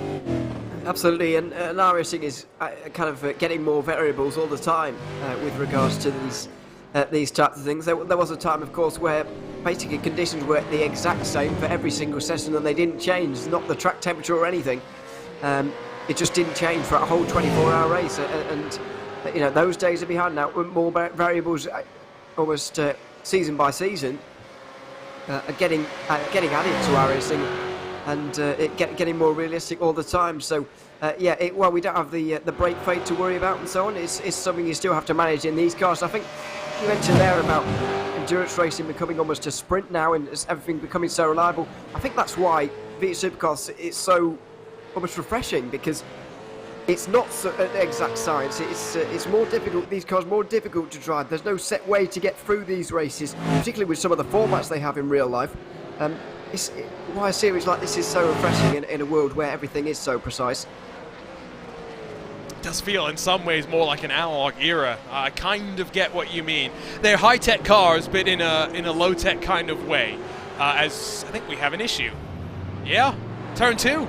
Michael Lamoureux in the Octane's Racing Esports number 12, the one that's been involved in plenty of shenanigans and drama today, has yet another moment here. We'll pick up what happens to him on our ever-watchful RaceSpotTV replay. And I just wonder if he stamps on the brakes a little bit too hard. We talked about how you can move around the bias. I don't even think that's related to it. Yeah, I think, just strange things happening there with the downshifting. But either way, we were just talking about the brakes there and how they can... Oh, he's got a big slide going through McPhillamy as well. Wow, he saved it. Had to lock it up to do so, but that car is damaged. It is definitely hurting, that is for sure. He was almost maximum opposite lock for a moment there. Let's grab an instant look at the RaceSpotTV replay, and just, you'll see the corner of the steering wheel. Hard right, trying to keep it out of the wall. Just about kisses it with the left rear. Could have been a lot worse. It's clearly not a healthy car. Not a healthy car whatsoever. Really unhealthy, in fact. Look at the front right there. Yeah, really badly damaged. It was very apparent, actually, as soon as we cut to him, actually, that car was badly damaged. You saw how it happened with the moment on the brakes, going down towards Griffin's Bend, the second corner, and it's not turned out well in the end for Michael Lamoureux, who will continue on bizarrely, because that car is struggling really, but somehow still going. Maybe it's not damaged enough for him to think it warrants bringing it down to pit lane. You can see left side, all but the top 4 have been lapped, and at the trend that we're going, would not be shocked if we end up with just second left on the lead lap at the end of the 161 laps of this Bathurst 1000. It's only about 30 plus seconds that Kovic has to make up on Elliott White in these next 50 laps. By no means is it done. Is it dusted? That really is, though, I think, the main battle to be watching out for right now. Can Elliott White, do enough to close on the back onto Adam Wright? He's doing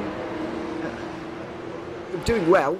He's getting there, but I don't know if there's enough left in this stint to really make a difference. He's coming towards the end of a stint already, because this is his 19th lap, just about to complete right now, when they get to the line, of course. So we're not too far away from pit stops again, but in this kind of matchup, Elliott White is certainly quicker than Adam Wright. There's no question about that. But how is this race going to change over the final few stints of the race? We've got 2 pit stops remaining. That means 2 stints after this one. Is White going to be at the wall for all of them, or for both of them? I'm not sure. I don't think White is going to be in the car. I don't think Wright is going to be in the car again after this. So does Elliott White have enough over Neuhoff, who we saw earlier on, to close in that 4-second margin with, of course, that little bit of damage as well that might just be affecting them too? So Olivier did the single stint up to his incident and then got out of the car. Technically, I think he has met the drive time, the fair share regulation, but I would agree with you that the wise thing to do would not be for Elliott White to do all but 22 laps of the 161. When it comes to Adam Wright, he has been in this car since just before lap 50. So he's been going for about 61, 62 laps so far. Maybe we will see him switch back around in the next cycle of pit stops. He's only about 8 laps away from that marker as well, so we will know in pretty short time what the situation is with him. And unlike the split that we have kind of between those front two, where they are amongst the longest in terms of those able to extend the stint, Hydro Race and Precision Racing are pretty equal on pit stop strategy. They are. Of course, we saw a really early stop on the very first stint for Precision Racing Esports. It was a good, only 3 laps shorter than these guys, who did also kind of short pit themselves. But since then, the pitting has really closed up between the two of them to only 1 lap now. Or it was only 1 lap on the previous stint anyway.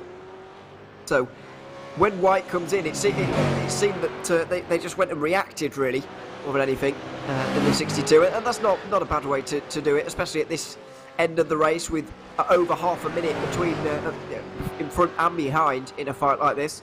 So it's not the worst idea. But yeah, there's not too much difference really in pit strategy anymore.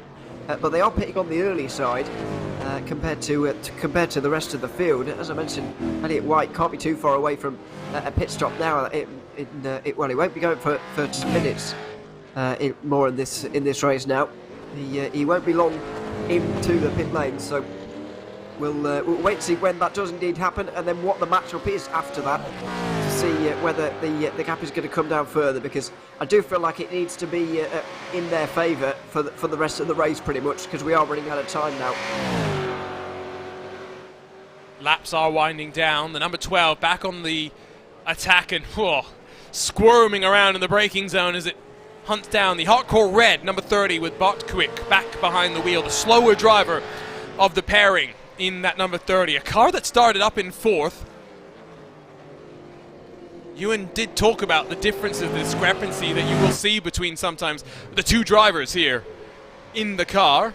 I think no more is that shown than in the pristine hardcore red car, just down there just by virtue of how the paces averaged out across of your 2 drivers. So we've been racing now for just over 4 hours. About an hour and 40 minutes still left to go, still left to survive. 28 took to the green flag. It only took about 20-30 laps for our first retirement. It was the Pro Drive Esport number 17. Since then, one by one, they've been dropping like flies. We still do have 22 cars left out on track, so only 6 retirements, but with 16th on back being at least 2 laps down and with only 4 being on the lead lap, it shows that a lack of safety cars leads to a sprint sort of a race for many of these competitors as they look to just blast around as quickly as they can. Getting word there was a moment down at Murray's, the final corner, for one of our last runners. It's the 14, the Shell V-Power machine. Oh. Yeah. We've seen a couple of mistakes into the final corner. I don't think any as big as that one. No, not as big as that. That was a really catastrophic case of too late on the brakes that we're about to see here. Just missing the braking point entirely. Yeah, you get the... well, yeah, I don't really know quite how it was quite that dramatic. I guess maybe it looks a bit more dramatic because when you get in the grass and the gravel there, you're no longer slowing down anymore, so the speed they actually carried into the wall there was a bit higher than maybe it otherwise would have been. But either way, it was a pretty colossal miscalculation and a big hit into the wall there for the 14. The last running car, really, out there in the field. One of those teams just looking to get to the end of this race, and anybody who does should be very pleased with their efforts, no matter where they finish. It was John Hindorf that said, it doesn't matter that it's virtual. The cars may be virtual, the racing is real, and all the splits matter. It doesn't matter whether you're in this top split or in one of the many other splits here on iRacing. 4 different time spots, fields filled with drivers of all different levels of ability. iRacing allows you to find the right match. Still looking for a chance and forcing the opportunity. Lamoureux down the inside of Bartwick and is able to get it done as third place on the road lurks in the rear view mirrors. It was unsure, unsteady, but he got it done. He did get it done, and it's fair play to him for doing so as well, because you can see the damage on the front of that car now just affecting him quite badly, really. But clearly the hardcore red car not going very quickly either, and they may drop even to 12th by the end of this stint as well. Got a car not too far away from them, but at the moment just getting out the way of that third place car. It's really closed up that battle for third, although once again Precision Racing Esports car is going to have to go through them both as well, so it may well be a battle that closes in and then may extend out again pretty soon. And of course the Precision Racing Esports car won't be too far away from a pit stop right now. This is the completion of lap number 21 of this stint. Not too many to go now, and in terms of the actual maths, in terms of the actual making it to the end, they can pit now and still make it to the end on only one more stop. Would you want to? That's the question. Do you want to force yourself into a situation where you have to drive the car in a way that you haven't been driving it so far? Plenty of cars have been doing the fuel saving as Hardcore Red slightly overcommits. Precision Racing Esports up and under, able to slide on past as Hardcore will subsequently lose the spot to the Songliers Racing Motorsports number 4 as Alexandre Saint-Oren will slide his way on through. 48 to go. It's about the regular distance of most supercar races. We've already got about 113 laps in the books in this unique Bathurst 1000 powered by Hoisingveld. Remember, we mentioned it earlier, everyone who's competing in this special event over the course of the weekend is automatically entered into their chance to win a set of Hoisingveld pedals. Hoisingveld partnering with the team at iRacing for a couple of your special events for 2022. Just looking up and down at some of these gaps, the one that really seems to be going back and forth with both drivers finding and losing time. Like you said, the traffic is playing its part, but Adam Wright and Elliott White do seem to be fairly equal in terms of lap times right now. Yeah, I think the traffic is playing the biggest role in this fight, really. It's close to nearly 2 seconds actually in that last run of traffic over the mountain, but then when they single file it out again, when Adam Wright has made his way through entirely, the gap extends to nearly 3 seconds as well. These two do seem pretty evenly matched as opposed to what we saw earlier, which was the 3 car being quicker in this matchup. Elliott White was a lot quicker, well, I say a lot quicker, it was probably a few tenths here or there, but it was noticeable that he was quicker than Adam Wright. And that doesn't quite seem to be the case anymore. He's taking less time than he was earlier in the race. Just wondering about this stint and whether he may have gone out a bit too hard though, because we saw the gap when he came out of the pit lane. It was pretty big, really. The gap was very large between the two, and we've seen Elliott White really closing in, but I just wonder whether that kind of gap sparked him into going a little bit too quickly maybe and now he's feeling the effects of it coming down towards the very end of this race. See the damage on both sides of that car now, of course. The white shell makes it just that a little bit easier for us to figure this all out. Car does look pretty pristine. There's a bit of a snap there for Lamoureux. Again, the opportunity for St. Laurens to slide back down the inside.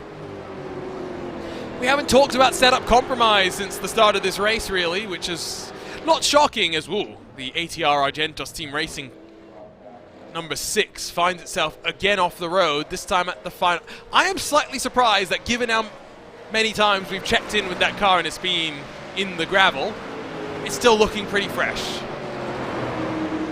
Yeah, I'm pretty surprised as well, but maybe they've been having some long stops to repair damage. Let's see what happened down in the final corner. Getting it wrong under brakes. Not too late on the brakes per se, but just losing control. Slightly in the wall, but we'll be able to get back going again. By the way, a team made up of entirely Argentinians there, by the way, ATR. Nice. I think that's their 3rd driver, actually, in the car. Might be the first team that's actually used 3. Yeah, I don't know any others that have used 3 drivers, but unless I'm just misremembering some names, then I think that's the 3rd driver, which of course you are allowed to do, unlike in real life. It's sim racing, so we don't have to follow the rules. No, it's not that we don't have to follow the rules, it's that we can make better rules. Is how I've started to think about it. I'm not saying it's better or worse to have 3 drivers at right. Bathurst or 2, yes. but it's just different, isn't it? Yes, no, it is different for sure. Again, we're at the point where you can make it with one more stop from here, I think quite comfortably. 25 has been the longest that we've seen. 24 seemingly somewhat easy. 23 has been common as well. Don't forget to stick around to the end as well, because assuming we get 22 cars to the finish line, I'm hoping we get 22 cars attempting a tradition at Bathurst. If you finish a race at Bathurst, you better take the jump. Oh yeah. Oh goodness. Did you wonder where I was going with that one? I did, yeah. I did wonder a little bit. But we'll see about that one when we get there, of course, and who gets there indeed as well. As we've got Adam Wright into the pit lane after 115 laps, trying to take the initiative a little bit and pit a little bit early. I think they were thinking actually that Elliott White would follow them in, and so they would get on strategy with them. But in the end, White has gone for a 24th lap, which is quite rare for him. Don't think it's going to matter too much either way. Similar amounts of fuel will go into that car. Wright will get out and hand back over to Neuhoff, who started the car off and was really... Just remember how aggressive he was to Kovic. Not letting Kovic... I still maintain that Kovic was playing games. But Neuhoff was there and trying to make sure those games exploded into a little bit more. Yeah, I really like as well the way these two are... The way that Wright and Neuhoff have split their driving up, actually. Doing first couple of stints for Neuhoff. He was obviously very strong, the stronger of the two of them, and was able to hold his own well up front. Then put him right in for 3 stints, which of course is less than 3 hours in these cars, so it's not too much of a stretch. He can kind of get into the rhythm of things, things are more spread out a little bit. And now, final couple of stints, Neuhoff back into the car again for that little bit of pace right towards the end. If I had 2 drivers and I was kind of managing a team, that's exactly how I would split it as well, if I'm honest. Because, you know, it seems the most logical way to me, and also they'll probably have the closest to 50-50 split as we've seen between anybody. Been trying to track the deltas between the teammates. At the front does tend to be a little bit more equal as the Hydro Race Racing Forces Wallaby 55 comes in. I'm just saying Hydro Race Racing Forces. Hydro Race Forces, seems like there's a little bit of redundancy in there for sure. Good looking livery. We haven't talked much about this. It's one of my favorite topics during endurance races. Liveries is always so enticing. I had a great chat with Denise Pope on the VCO Esports studio last week about how she finds actually that she roots herself in reality when doing her sim racing liveries, which I find interesting, and I can agree why you would do that, you know, the more professional your operation is. But, you know, for my smaller teams, I always thought, you know, let's embrace the fact that we're in the sim world and we can do crazy stuff. I think there's a time and a place for both. It's why we don't see all events that are super serious with high budgets and all of this. We see sometimes even RaceSpotTV. We've got the more higher earning events for the drivers and the lesser ones, and so there's a time and a place for both. We like the high competition, the high level competition, the professionalism that all of that brings, but we also like to have fun, make a bit of a meme of a livery, and go home happy at the end of the day, no matter whether you've come last or first. So Precision Racing Esports, down onto the lane. This is crucial in terms of the gap to Neuhoff. How is he being able to attack on his outlap? He's already in towards turn number 1. He'll regain the lead in this battle and in fact stretch the advantage to potentially upwards of 3 full seconds. It does look like there's been a few attempts put into that one there. Maybe the tyres, but also maybe Neuhoff fresh into the car, maybe getting ahead of White in terms of pace as well. The first time these two have really matched up against each other, it does look like Elliott White is going to, well, since the start of the race I should say, it does look like Elliott White is going to go to the end of the race after all. Dominic Olivier has done his 20 laps roughly. Well, how many did he do in the end? I think he did 23 in the end, to my numbers. But anyway, it's enough, and so White will be able to go to the end. Just how fatigued is he? Will he have the edge over Neuhoff? Because Neuhoff's a very strong driver, and I don't know if he's quite going to have enough here. 2.6. Temperatures may be stabilizing now for White. Olivier not back in the car. Would you risk it in that final sequence of pit stops with about 90 minutes to go? I'm not 100% sure about that, if I'm being completely honest. With him having done his mandatory drive time, with White arguably being the faster of the two drivers, if he's comfortable to stay into the end, stick him in, I say. Yeah, I think so. I think Olivier not quite as quick, obviously, and they need all the pace they can get here in this stage of the race. If there was nobody around them, no fight, then I would definitely say Olivier can get in to end off the race, but I wouldn't say so really. With the fight they're in, I think Elliott White has got the best chance, but even then I think the odds are stacked against him. Just listening to the engines and trying to hear any differences in throttle shaping out of the chasers. The rubber is built up, the temperature is, this is what I've been waiting to discuss. It is actually dipped below the starting track temperature we had of about 37 degrees Celsius. It's at 34, and by the time we reach the end of this race, 28 I think might be where we plateau before the checkered flag. So tires will last a little bit longer, you can push a little bit more, and if you had an aggressive setup, Ewan, this is the time when the track starts coming back to you. It certainly does, and I have to say I've been a little bit surprised by the way the track temperature has come down again from midday earlier on in this race, where we saw, I think it was high 30s we got up to at most. The clouds clearly had quite a bigger effect than I was expecting, actually, the cloud cover. But you can see that it's not all an overcast day, is it? Look, even looking at these shots right now, we're clearly in a little bit of a break from the clouds, and we're getting a bit of sun again now. So maybe track temperature's going to be just ever so slightly rising again, but it's difficult to see the track temperature going up at this time of day. You're getting towards 20 to 4 in the evening. And so, yeah, it's probably not. Either way, yeah, a little bit surprising to see that. But as you say, this is what's allowing some to go a little bit quicker, and I get the feeling that Lobs Falcon Esports are one of those who have really benefited from it, because Paul Kovic set the fastest lap of the race not so long ago, and he's still going quickly now. Yeah, he's below the 205s regularly now, Ewan. I mean, that's something we have never seen since he was first in the car. Yeah, exactly. Yeah, he's been in the 204s for a good while now, in this stint at least. And yeah, maybe that was the whole plan, to get him in when the track was at its fastest. But anyway, it doesn't really matter at this point. Kovic is just putting on a bit of a demonstration. There's those lap times, and you can see just how consistently relentless he is. Any blips are traffic related and instantly corrected. The subsequent lap, it is stunning. You can see just how on the limit he is as well. He is not driving within himself like we saw from his teammate Brad Newman. This is the commitment that Supercars is all about. What a great view it must be for those spectators to watch the weight transfer of this car through this complex section that builds towards the descent. Down they go, through Skyline, grab a couple of gears, down a couple more as you touch the curb and throw it into the dipper as tentatively as you can. Tires going to be so much more important now. How much can you lean on them?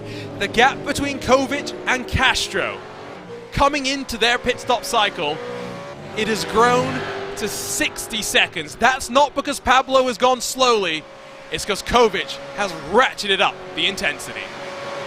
Yeah, he's gone a whole lot quicker in this portion of the race. He's doubled that margin effectively. It was about half a minute before, and now it's ticked over to a minute. How many cars are we going to see on the lead lap by the end of this race? You begin to wonder. Not entirely sure. Well, it's difficult to know now because obviously we're in a pit stop phase. However, you get the point. 1 minute already. I don't think he's going to be able to catch Pablo Rio Castro here to be able to have a lap all of his own, but it could very well just be the two of them. Kovic comes in onto the limiter, where he's had no issues over the course of this race. About 4 hours and 20 minutes in, with 41 laps to go. Give it about 85 minutes of drive time remaining. So if Kovic steps out, we're not expecting him to step out, let's be real. Newman's focus is on the V8 Scops Bathurst 1000, but there'll be a 41 lap run to the end for him, if you were wondering. Castro was offset very slightly by virtue of the longer stints they were running at the start of the race for the PGZ Motorsports team. Therefore, we'd expect him to stay to the right-hand side of the track, continue to put in the laps, and being realistic, Pablo's not going to have to worry about tyre degradation too much for the rest of this race. At this point, it's all just keeping the tyres in a window where he's comfortable driving to the end. Absolutely. Comfortability is one of the most important things in this race, and it certainly is for Castro in the position he's in right now. As Paul Kovic comes out the pit lane, he's out in front of the team PGZ or PGZ team already. He's a whole pit stop in front of the entire field. It's not very important in terms of how this race is actually going to pan out, but in terms of just a symbolic... A statement. A statement, yeah, a statement of what they've done throughout this race and what they're continuing to do right now in the final quarter of the race. It's yeah, absolutely unbelievable from them. We've not seen a dominant performance like this in an iRacing special event for a very long time. Yeah, they have gotten so much more competitive recently. And yeah, you look at the gaps for a 24-hour race and say, well, it looks like this.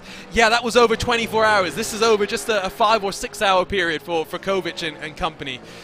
And with the gap back to Elliott White holding at 1:45, would you bet against Kovic finding 15, 20 additional seconds in the next 40 laps? It would be a very bold bet. You would get some amazing odds, but you might as well be throwing your money away. Already 2 seconds now. The gap grows a full second between Kovic and Castro with the fresh tyres, paying dividends for the Lobs Falcon Esports entry. Elliott White has had a moment as well down at the chase, and that's crucial in the fight for third. Yeah, looks like it, and the gap will just grow ever so slightly. Let's see what happens down to the chase. He's too late on the brakes.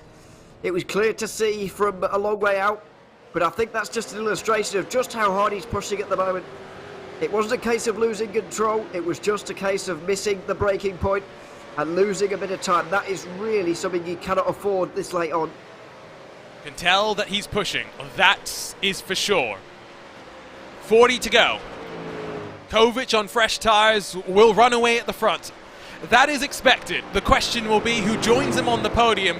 Where do things settle out in the midfield as well? You're watching RaceSpotTV and the 14th iRacing special event of 2022. We're live from Mount Panorama for the 2022 iRacing Bathurst 1000, powered by Hoisingveld. All competitors across the 4 time slots of competition and the multiple splits that each slot will see are automatically entered into a prize draw for a set of Hoisingveld pedals, courtesy of our good friends at Team Hoisingveld. Only 4 cars left on the lead lap, and at this point it's stretched out through the entirety of the field. Yes, there are battles to watch their progression, the likes of Elliott White in the Precision Racing Esports car trying to close the Hydro Race Racing Forces 62 for the final step of the podium. It is going to be that sort of a race, though, for the remainder of it, where we're looking for ways to fill the time. It will be the Kairos Esports 317 that becomes the next car to roll to pit lane.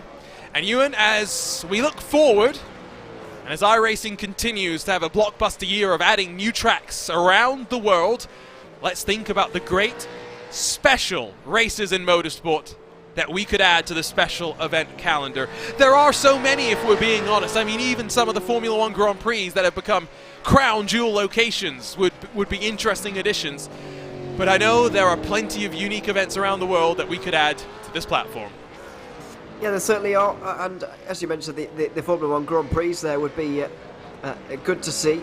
It would be good to see the kind of Grand Prix racing come back to iRacing a little bit. Whether that's, I mean, I'm not even talking about in World Championship form. I'm talking about just generally. I don't know if this is just me not seeing the right parts of iRacing, I suppose, but it doesn't seem to me as if it's as popular as maybe it once was. And I don't know. I think it'd be fun to see it come back a little bit. Over the next few years and months, and certainly a couple of real F1 tracks that you don't really see very much elsewhere, but some proper F1 tracks would go nice with iRacing. But in terms of the endurance racing calendar, the first race that springs to mind for me is a Dubai 24 Hours. One of my favourites, I've got to say, and like the 1st of January or whenever it is. It's quite early. It is. It'd be a great circuit as well. I know it's not people's favourite, but it's a great race, and I think it would fit well in iRacing with the selection of kind of touring cars and lower end GT cars that we have nowadays. Maybe in past years it would have been a bit strange, but now with the selection of cars we have in iRacing, I think a Dubai 24 Hours would fit in perfectly. Of course, Daytona, the 24, used to be the first major event of global motorsports in some ways. Now Dubai takes its place as the first endurance race of the year, but of course the Daytona 500 is still the true start of the stock car calendar. We'll discount the Clash at the Coliseum as a pre-season showcase more than anything. I don't know, I've been thinking about this one. I think there are some fun ones you could do. Dubai would be great. I think adding the ability to... Everyone knows I'm a fan of the Nordschleife, so maybe this is slightly predictable. The thing that I want to see truly as Castro comes out of pit lane a minute behind, so able to gain some time in the cycle at a slightly shorter stop. The thing that I would like to see potentially is just 200 cars on the Nordschleife, a proper Nürburgring 24-hour race. Yeah, exactly. That's the only thing really missing from some of the 24-hour Nürburgring races that we've seen. Not that we haven't had exciting ones, of course. I can't remember what year it was, but there was a exceptionally close finish one year, 2018, 19, something like that. Vanderbilt were involved. I don't know if they would or not, but they might not have been. Oh, I know the finish you're talking about, because I'm just trying to. There was drama around top that of my mind. Yeah, yes. Exactly. Yeah.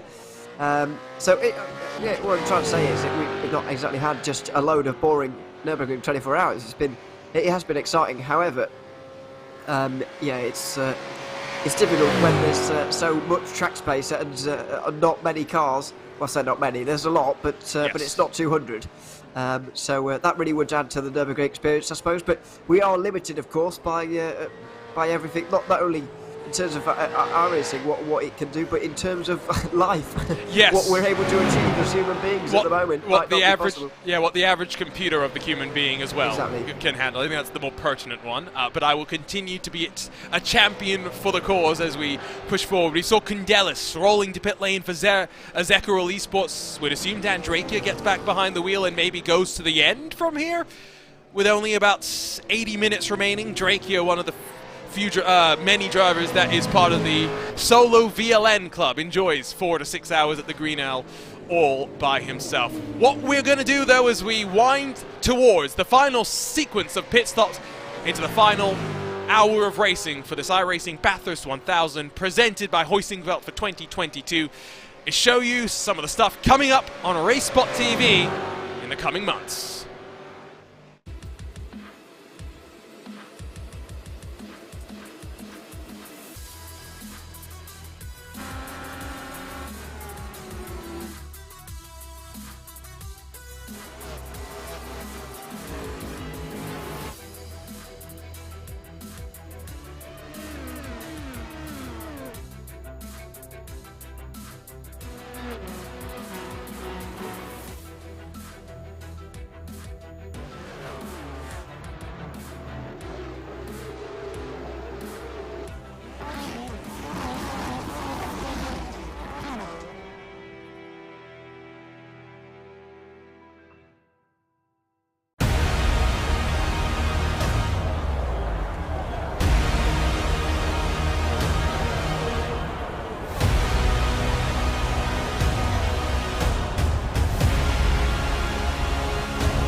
Friday night primetime is back, and we want to hear from you, the Race Spot community.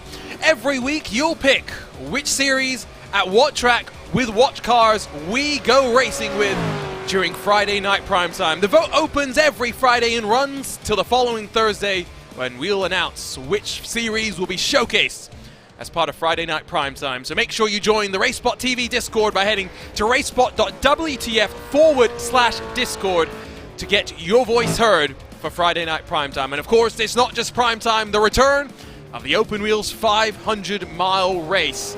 Just like how the V8 Scops Bathurst 1000 is the biggest Australian sim race for many, the Open Wheels 500 has become their focal point of a calendar year. With limited qualifying attempts, a field of 33, and a traditional qualifying weekend grind, the Open Wheels 500 is a celebration of everything that the Indy 500 stands for, and this year Open Wheels brings the Open Wheels Grand Prix to kick off its 2-week celebration of the month of November. All live on RaceSpotTV. Make sure you hit the subscribe button. Stay tuned on social media for all the latest broadcast news related to RaceSpotTV.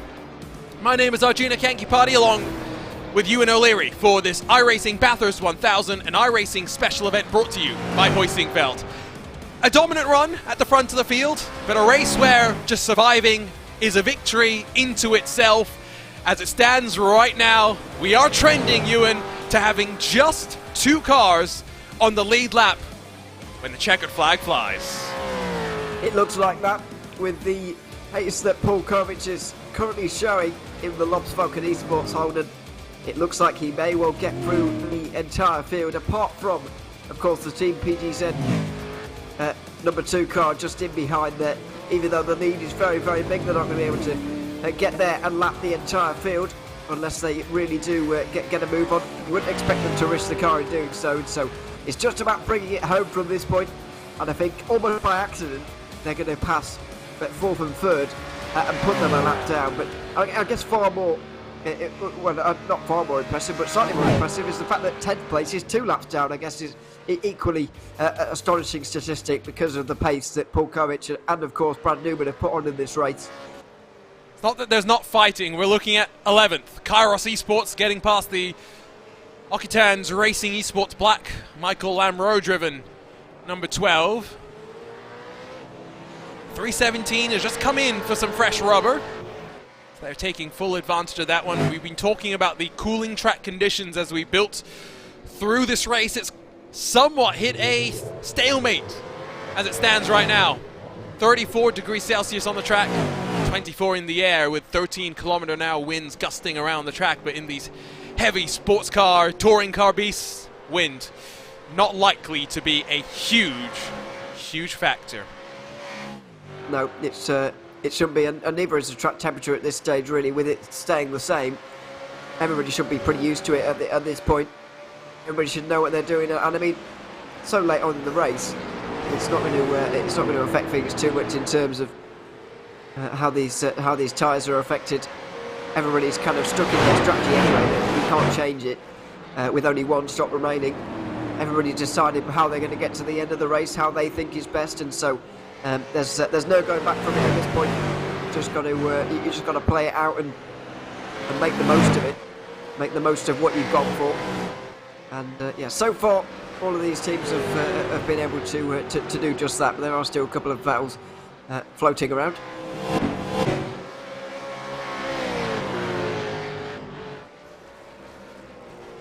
So, at the front of the field still, now a 62-second advantage. In that battle for third, it stretched out. Elliott White not able to make inroads. He's 8.5 back as a result of how things have all played out. It's the one battle that we'll track on the track itself. Part of the big news this year with iRacing, not just so many of these tracks, not just rain joining the fun as well. The first ever electric car on iRacing. Yes, there have been many people with the very clever jokes about how all cars in iRacing are technically electric. But this is a big shift, Ewan. The sensation of driving an electric car is so different to what it is like in the real in an electric in a gas-powered car, and that's why this being the first marks the new generation of motorsports that might be coming to iRacing. Yeah, absolutely, and we're going to be seeing a lot more of that on the coming years as well. In sim racing generally, not just iRacing. Over the next decades, we're going to see a lot of electric cars, of course, and so it's a step to what we're going to see in the future. But I was thinking about this the other day actually, with the whole all the crises in the world at the moment, particularly with regard to gas, whether we can get hold of it and whether we should be using it at all as well. Thinking about sim racing's place in that and restoring and having these older cars, because one day these internal combustion engine cars will be no longer in real life. There will become a point where there is no longer, or they won't be used anymore. So I wonder sim racing's place in that, and whether it will be able to deliver sort of memories of the past, if you like, with these types of cars when we're all using electric cars for all forms of racing at some point. This is talking a long time in the future, yes, of course. But I just wonder for sim racing's future where their role is in kind of the nostalgic element of the cars we currently have when they become old in decades' time. Yes, no, I know what you mean. And somehow that's where the track stuff comes in as well, right? Like being able to keep Pukekohe alive in the sim world, yeah, exactly, as we get ready to say goodbye to it in the real world. So a lot of things to think about when it comes to that one. I enjoy as well the fact that we can try stuff out. I have mixed feelings on some of the experiments that iRacing and NASCAR have come together with. For example, I don't know what I don't like the Chicago street course and the layout that they have designed. However, I love that we were able to try it because of iRacing and because of the ability to just scan it in and throw it together. The same thing comes to play when we talk about the Auto Club Speedway, where it was just confirmed this past week that they will be going ahead with the drastic change to the facility, going from a large super speedway to a much smaller short track, selling off a lot of the land around it. I don't like some of the execution of the ideas, but I like that we're now using this blank slate that we've got, Ewan, to try new ideas. Absolutely, yeah. It's a great thing. I guess it's just kind of computer simulation on a larger scale, isn't it, or a more public scale? And there's nothing wrong with that. I mean, it's generally when you make these trial and error mistakes in real life, they cost a lot of money.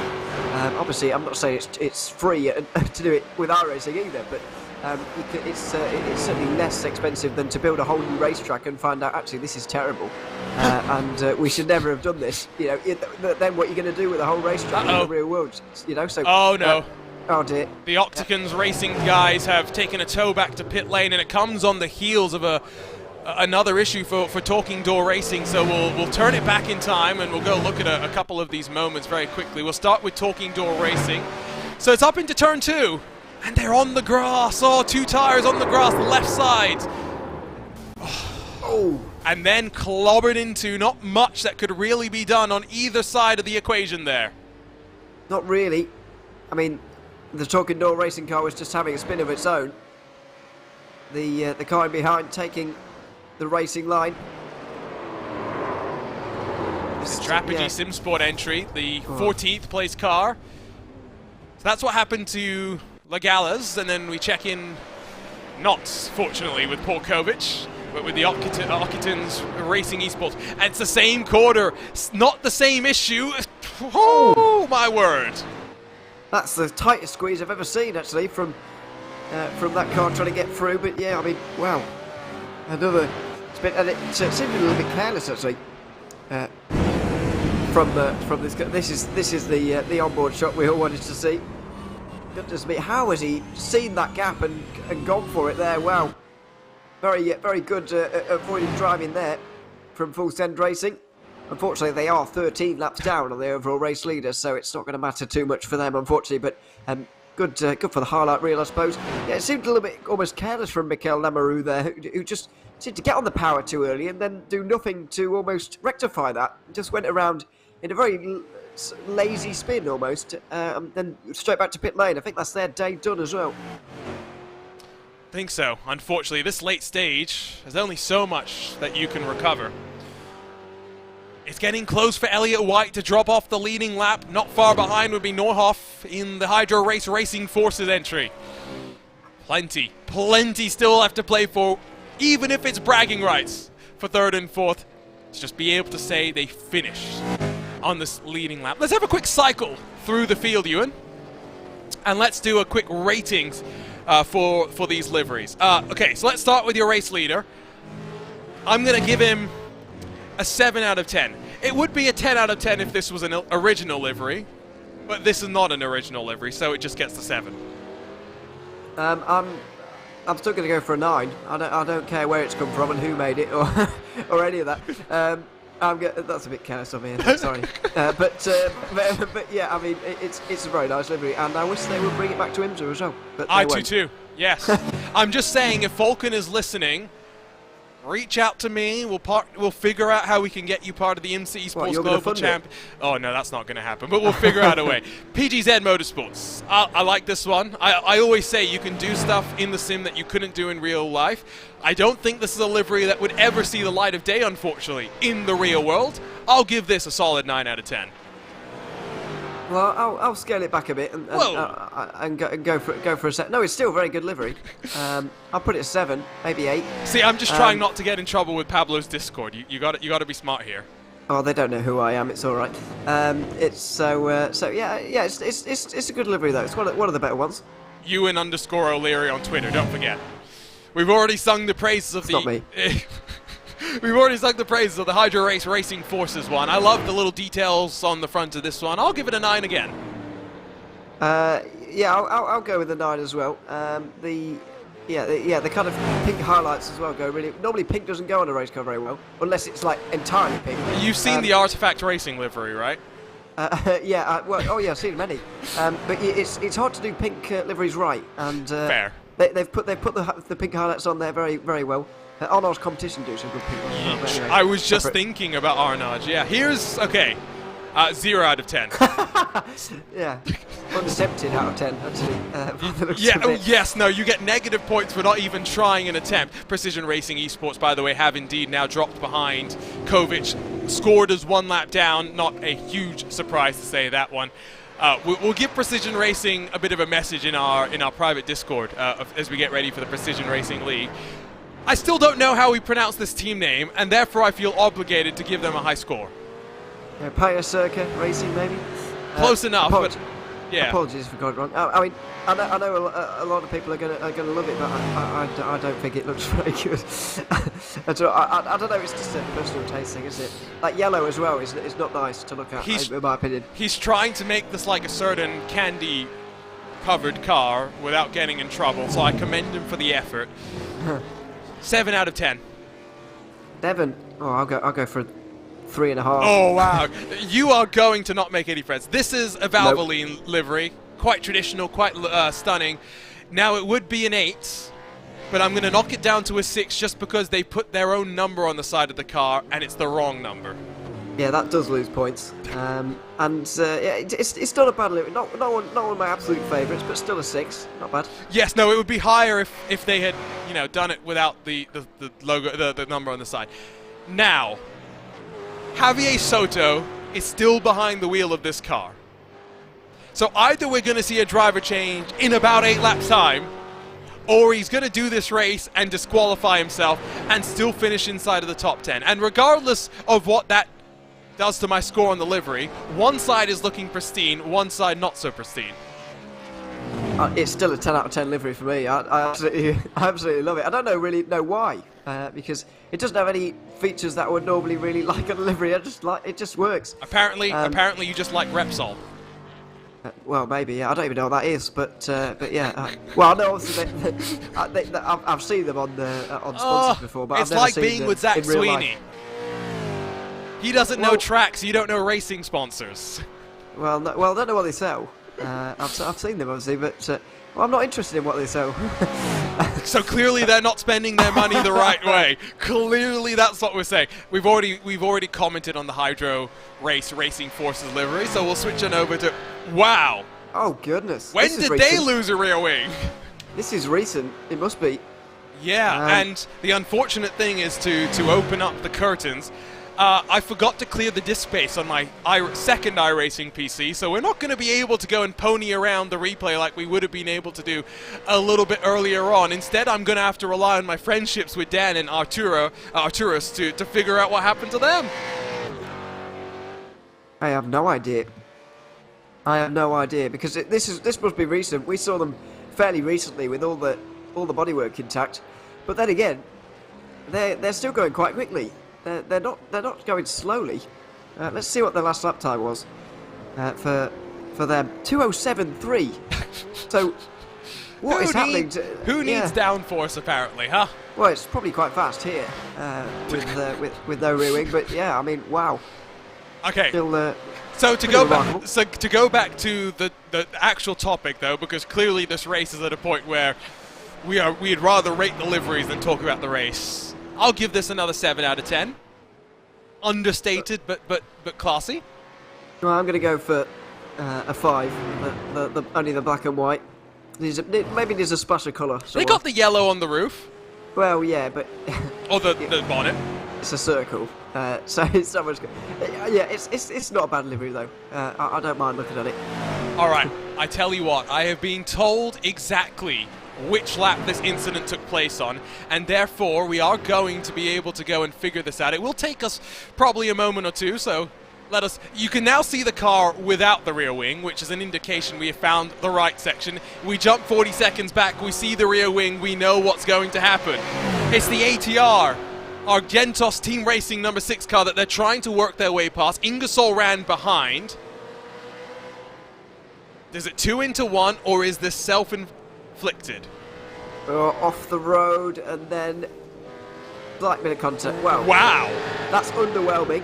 If that's what it takes to lose a rear wing, I should own a lot more rear wings, because I own Devlin DiFrancesco's rear wing from that monumental shunt at Texas. I would like to add that rear wing to my collection, please. Well, I think we've all inflicted a rear wing loss of someone else's car. If that's kind of contact results in losing it entirely, that's quite remarkable. I wasn't expecting to see that, to be honest. I was expecting to see a pretty spectacular crash, but I guess that would explain why they're still going quite so quickly, because they really don't have any damage at all. One of the quirks sometimes of these damage systems, although the iRacing new damage model, which I don't think these cars have, underwent a significant rework in this most recent build that launched last week, changing how the damage accrues and accumulates. Be interesting to see on the likes of the open wheel machine that support it, and even the NASCAR Cup Series cars that have recently added support for it as well. how that changes the course of the racing. The new damage model, Lewis McLean and myself talking about this during the 2021 ISOWC, changes the way you race, how willing you are to go wheel to wheel, knowing that if you lost a bit of the front wing on an IndyCar, for example, you'll feel the pain for the remainder of your stint and then have to sit for 5 extra seconds to get the front wing replaced. So all these added things. And we talked about rain earlier. Imagine what it's going to be like when the biggest teams, the ones that already have engineers, spotters, and non-drivers supporting during a race, what's going to happen when they have to add a weather forecaster to it? Well, yeah, how are they going to do the weather forecast? Because I know that always in any sim or game that has a weather forecast, people complain when it's wrong, as if that isn't true in real life. So I don't know. I don't know how they're going to do it in terms of that, but all these things are being worked out, I'm sure. Yeah, it's going to be a great spectacle. And just add an extra layer, because I said this time to time. We were talking about it a little bit earlier on, with regards to the fact that sim racing is so exact, so precise. The conditions are always the same quite often, and you can. It's almost like practicing a skill sometimes. That you just have to kind of do it again and again and again to go quicker, and you're just doing the same thing almost like mindlessly, doing the same thing again and again. Now, I'm not saying that these guys aren't talented, of course, but the adaptability doesn't really come into it. Now that with the track temperatures and iRacing, obviously the different conditions, in that way adaptability comes into it a little bit more. However, with rain it would even more so, and so there could well be conditions during those races that they just never have practiced on it, and that's really when you do get to see the raw talent coming through, and that's exactly what you want to see from a spectator's point of view. So I got these two teams that we have not managed to pronounce properly over the course of the previous 134 odd laps. Project Churka racing in 5th, now only 2.3 clear of the Indonesia racing team, who've picked up a lot of damage now on the left side of that car relative to just a few moments ago when we were taking a look at it. Bit of a shock, but keep that in mind as they close. Let's continue our rundown of liveries, why don't we? Let's start with the Sanglier Racing Motorsports car. Now, this looks like just a real supercar livery, if I'm being honest. I do like the grille, though, being a slightly different color behind the mesh than the rest of the car. Yeah, I didn't know that was possible, but clearly it is. Yeah, it's not a bad livery. It's very supercars, though, isn't it? Which is not necessarily a bad thing. But it's, well, yeah, 6 or 7 maybe, 6.5. I'll give it a 7. Yeah. Kairos Esports behind them. I like asymmetric liveries. It's why I love the BS competition one so much. This for me is an 8 or a 9. Well, I do not like asymmetric liveries, if I'm honest. And typically, this is not bad. It's no BS Turner, but yes. But it's not bad. I'll still go with a. Well, oh God, I said 6.5 for the one in front of maybe 5.5 then. Maybe I'm being a bit harsh. Maybe, but you like what you like. Hardcore Red. Simple, clean, uses the spec map to nice effect. 7 out of 10. Yeah. It's not the most convincing. I don't know, I just don't like the red very much. It's more pink than a red, if we're being honest. Because of the way the spec map reflects the light. It's whatever it is, it's not a colour for me, so I'm going to go 6, maybe. Okay, we're running out of cars, but hopefully we'll find one that appeals to you and earlier. Oh, here we go! Oh, yeah, I like this blue. This is nice. Traditional kinetic racing livery and patterns? Yeah, I'll give that a solid 9. That's a good livery. Wow, okay, 9 out of 10. You and a fan of the kinetic racing Surge car? It does look quite nice on this supercar. I feel like I'm on Strictly, to be honest, doing this. Hey, I mean, we're having fun right now. It's been a slow second half of the race, but you can always find ways to have enjoyment. I don't know about this one. I like it, and I don't like it at the same time. Yeah, it's a bit of an oxymoron, this. That's not really the right word, is it? But you know what I mean? It makes you feel all kinds of ways, this livery. Yeah, but none of them, the feelings coming out of me, none of them are like, wow, I love this one. It's just like, oh, no, it's interesting. It's very interesting. I really respect the the differentness of it. And the way that it changes as it goes to the back of the car.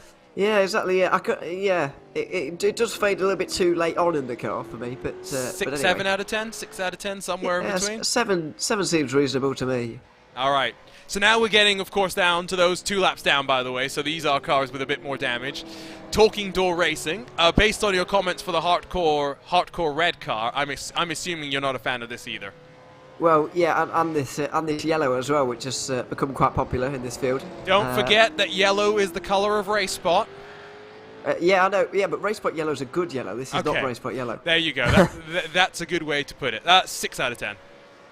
Yeah, even a 5 for me. Yeah. Drapage Sim Sports Racing. Now the good thing is, unlike the paint schemes that they submitted for the BMW Sim GT Cup, they have not added their number separately like we saw with a car earlier. So it doesn't lose any points for that one. I like it. Some people look at my liveries, especially the Artifact Racing liveries, and think, oh, Arjuna likes complex liveries. I like complex liveries. I like simple ones too. Yeah, it just made me feel wanted a little bit more though. If I'm honest, it's a bit. Yeah, I don't know. It's not one of my favourites. So I'll go for it. Still a 6.5 though. At least it's a passing grade. Absolutely, and this is a battle, by the way, between these two. Better Parts D. I don't think we talked about them all day, but outside line into turn 2. Oh dear me, that could have ended badly, but just about kept out the wall, and that is exactly why you don't try and move on the outside of turn 2. It's why I keep saying, yeah, don't do outside turn 2. Just don't even think about it. It is not worth it.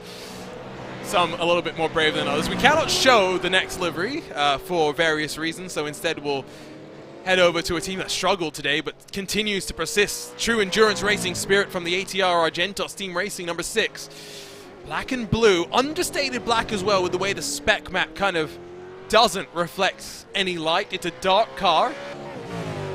I'll give it a 7. Yeah, it's not bad. Yeah, 7 seems reasonable to me as well. I like the blue as well, especially it's a nice blue. Well, I don't think there's a bad blue really, is there? Blue is a nice colour. It is. We only have a couple more cars to look at. Here's Full Send Racing, not in their traditional, like, whatever, black, purple, bright green that they traditionally have. And this is a yellow blob. So they get 0 out of 10 for lack of effort again. Joachim, if you're listening, yes, 0 out of 10. And then over to Victory Racing, where they've just decided they want to play Scott McLaughlin, Anton Di Pasquale, and grab the Shell V-Power car. Well, I don't mind that at all. I actually don't mind the all yellow either, to be honest. But for someone who was just complaining about boring liveries, yes, yeah, I find it quite interesting. I don't know how this car is back on track, but it is. Well, I'm shocked, to be honest, but pleasantly so, because yeah, we want as many cars out there as possible. 28th place. Well, not 28th. They're actually 26th. They're 8 laps behind the next car, so they will be able to get there. And then there's another 11 laps to the next car, so they'll be able to get 2 more positions out of this. Endurance racing spirit, I tell you. When I write my rule books now, I'm always thinking about what do we need to do to incentivize people to stay to the end of the race, because I know the feeling. I've been guilty of it in iRacing special events. You're in the 24-hour race, you get to hour 5 and you're 5 laps down, and then you have another huge crash. It's so easy to give up, but to dig down deep and to finish against all odds is really what endurance racing is about. Battle for 10th. Kairos Esports getting in front of the song. There's Racing Motorsports entry with Hardcore Red and their faster driver Alexander DeChaco looking to charge forward as well. 3-car fight with no one really around them. They've got plenty of room to work with. Yeah, nice 3-car fight here. And I would certainly fancy the Hardcore Red car to get through on all of them, actually. I know we've seen a lot of fluctuating of pace in that car, but the current driver, Alexander DeChaco, is very quick indeed. Unfortunately, obviously, teammate not slow, but and kept this car out of the wall as well and did exactly what he needed to do. But DeChaco in a little bit out of position in terms of where his pace could see him. Because if he was driving on his own, he might well be challenging for a top 5 here in this race. He's a very quick driver, and so I would expect him to be able to make his way through on both of these drivers pretty soon, although Leonard Gurlian is pretty quick for Kairos Esports as well, as you can see right now, pulling a bit of a margin as we got Teammates in formation here as well. It's not just teammates in formation, but it was close for Kovic to lap up to third place. He'll dive into pit lane to start the final sequence of pit stops. You pit from here, you are good to the end. It is just about being mistake-free for Lob's Falcon Esports entry that rolls into the best pit box available for the final time today. Up on the jacks, 4 tires, full tank of fuel, and a driver swap. Kovic out, Brad Newman into the checkered flag. Yeah, but he clearly wants to take the glory and have that moment where, you know, he crossed the line and he can just celebrate. So yeah, Brad Newman clearly not wanting to desert his teammate for the final few hours. He did want to get in at the end here. It's a pretty quick turnaround for him to get ready for another 1,000 coming up pretty soon for V8 Scots, but we'll see how he gets on in that one. I guess it's just a really extended and good practice session for him in this. We know that Paul Kovic is not partnering him in that one, but he will have had a lot of laps under his belt here today, upwards of 60, 70 laps maybe, which is not bad practice. And they're all in race trim as well, which is quite important. The pressure of a race, so different to what the situation can be like when you're in your private test sessions with maybe less distractions to have to be thinking about. We'll grab a look at something that just happened for the Indonesia team. The team name that I have to, every time I say it, pretend I am from Scandinavia and put on the accent, but hasn't lost too much time. Enough time, though, that maybe any chance of fighting with for a top 5 will go out the door, and he's not the right side of the wall as well. We'll be lucky to get away with that one. Yeah, lost a lot of time there to the 5 car, which will, maybe just consolidate its 5th place now. We'll see whether they can get back to it with Oskari Karkinen there. Has he been out of this car, by the way, at this point? He must have done, but I just don't remember. He's done a lot of the driving, but it's just that inside curb at the final corner again. We said earlier on that you can't really touch it. It's not really usable, and it's certainly better avoided, and that's exactly why, really. It just spits you out onto the outside line. Neuhoff into pit road then for the final time. Remember, we did see White box a little bit earlier initially, but then it was the mistake on pit entry that has really changed how this is going to play around. Again, 45 seconds maximum you'd expect at this point. Might even see some cars, if they pit after 20 to go, able to do just a 40-second stop. 38.2 for Neuhoff. The pit stops will get quicker from here. They will do. Any lap you can go further in this one, and he actually comes out behind Brad Newman there, so they lose enough time to lose the lap even in the pit stop phase. But any lap you can go from this point on is a lap less that you have to take on in terms of fuel, and so maybe that is going to play into the hand of Elliott White in the Precision Racing Esports car, although I still think the gap was just too big for it to really matter. Plus, Elliott White probably can't go that much further in terms of this race right now without making another stop. He's about to complete lap 23. We're really getting towards the end of another stint for him. It's at that point now where 45 minutes or so to go. Put the driver in with the best chance of getting you to the end. Javier Soto will roll to pit lane. We'll find out if he is going to try and finish this race by himself, or if he will draw it to the line and come in at the very last possible moment to hand over to a teammate to be able to make the fair share, to make the drive time regulations. Soto searches for the stall. Qualified inside of the top 10, so finds his opportunity to rise on the jacks, throw the fuel into the car. The tires go on. And with 10 seconds of the stop already in the books, I don't think Javier Soto is jumping out. Does not like it. And it makes his drive all the more impressive. For him to be inside the top 10 in top split in a race that's so difficult, doing it completely on his own is really, really impressive indeed. And I guess he can go home happy that he was the best performing sole driver of the race, not only in this split, but I think he's the only top split driver to have been able to complete this race on his own.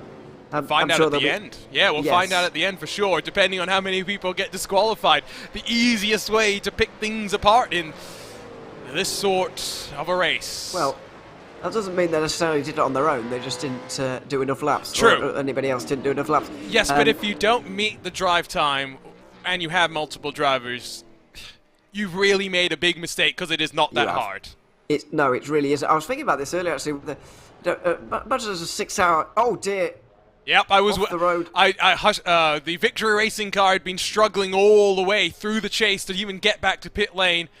That will require the mandatory tow for Peter Hrushka to be able to get the car back, and just showcasing how difficult this car is on the run into the chase, locks up the rears and spins the car almost around. PGZ will squeak on through, but it was the trip down onto pit entry. I've been talking about how treacherous this is, and we've had 3, 4, 5 examples of just how hard it can be. Yeah, it's very difficult indeed, and well, I don't even think they were really trying at this point. Oh no, they were. They were just got it wrong. Yeah, just got it wrong on the grass, and straight into the wall for them, unfortunately. So there we go. A real shame to see, as two leaders only 24 seconds apart at this point. Are we still waiting for a pit stop here for PGZ? I guess maybe we are. Yes, PGZ is 18 laps into the run, and they will have a very short final stop. At this point, watching them carve down the dipper in through the S's. Let's see how short the pit stop is here for Elliott White. For Elliott White as well, because he's in, and this is very important in the battle for third place. So there is the Hydro Race Racing Forces 62. Kenzie Niehoff back behind the wheel after showing speed at the start of this race. For Elliott White, it's 15 seconds and counting. As the Hydro Race car is already through the final corner, it is going to be advantage Hydro Race. How big is the advantage going to be? At least 10 seconds, I'd say. Yeah, looks like it. Still up on the jacks at the moment, and yeah, this is actually more than it was at its largest point 2 stints ago. Surprised that took quite so long for Precision Racing Esports. 39 seconds of a stop. And they only really, well, I suppose 20 laps of fuel is still a fair amount, but it's pretty much the length of Mountain Straight. And at this point in the race, with so little time remaining. He had a longer stop than Neuhoff, who's already done 2 laps as well. 39.1 versus 38.2. I think, yeah, they just miscalculated Precision Racing Esports, but calculated on the safe side. Yeah. Whereas the 62 team, I think, have calculated for 160 laps because they know they're not going to go to the end. So not only have they gone closer to the margin in that 62, they've been a bit braver than Precision Racing Esports. They've also factored in the fact that they're going to be going only 160 laps. I think that Precision Racing Esports have, first of all, they've been a bit safe, and they've also presumed they're going to do 161 laps, which isn't going to happen. Exactly. Perfect. Good call from Ewan O'Leary. Sometimes us commentators do know what we're talking about. Most of the time. Single me out there. Yeah, I was going to say most of the time it's not true. Top 5, not really much movement except for the one car that has been able to gain. You will see 4th and 5th slip behind the Precision Racing cars after they make their pit stops, but it's the majority, that's the only changes that we'll expect to see at the very front of the field as PGZ Motorsport continue to work out of the Forest Elbow. On lap 19 of their stint, could even go a couple of laps longer. Next time, it's back to Michelin Raceway Road Atlanta with just the LMP2 and the Grand Touring Daytona cars. No GTLM anymore for the IMSA WeatherTech Sports Car Championship. It means, Ewan, that traffic is going to be different to what it was like during 2021, where you had 3 classes battling out over the small, congested Road Atlanta. Now you just have the 2 classes, but you'll have more of the numbers for each of the classes. Yeah, exactly. We said this before Daytona. Is it going to change things? Well, no, it's still chaos, especially on the first run through traffic. Arguably more, because the LMP2s have to go through the entire GTD field pretty much in one go. And there's, about 25 of them or more. So it's no less chaotic in that race. So yeah, very much looking forward to it. The next iRacing special event as Pablo Arujo Costa comes to a stop for the final time. Now, will they do a driver change, hand it over to a quicker of the two? Yes, they will. Out gets Castro, back in.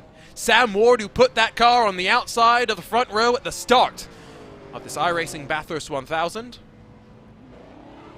Rest of the pit stops finishing up as well, as 5th and 6th will emerge from the box and rejoin the track. It does mean that inside of those top 5, we have finished our cycle of pit stops.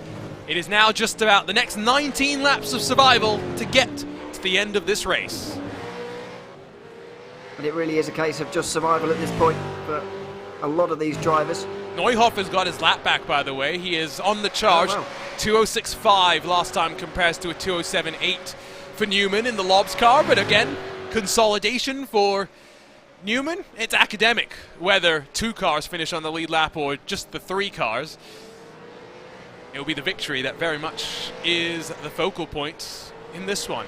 And of course, I mean, iRacing, since its inception back in, 2008, its public release, has been about the multiplayer, the always online portion of the service. But one thing, Ewan, that has become increasingly strong over the last 2 years is iRacing's AI, which might actually be some of the best AI for racing across of the market, whether it's arcade racing, sim racing, and everything in between.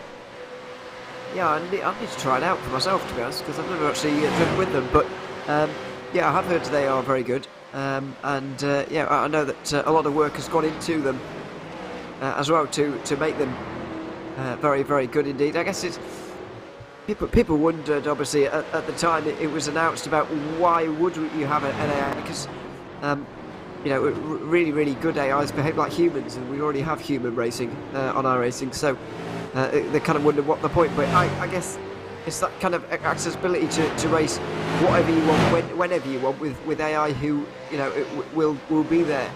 You know, so if it's very, very good indeed, then people are going to use it, and absolutely, it's yeah, it's good racing. I guess it's good, a good place to kind of learn in terms of racing around other cars. It's a great place to learn, because obviously normally when you're racing against other people, it's the pressure's on already, and sometimes you need that little bit of learning time in terms of racing, especially if you're new to racing generally. So yeah, the AI has been going from strength to strength, and it's good to see more circuits and cars added in this next season as well, I believe, or in this new season. And of course, it was a healthy update for the artificial intelligence just a week ago. Let's learn a little bit more about all those changes.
Final 16 laps of the 2022 iRacing Bathurst 1000, presented by Hoisingveld, lie in front of Brad Newman in a Lobs Falcon Esports #1 car with a lead of over 70 seconds.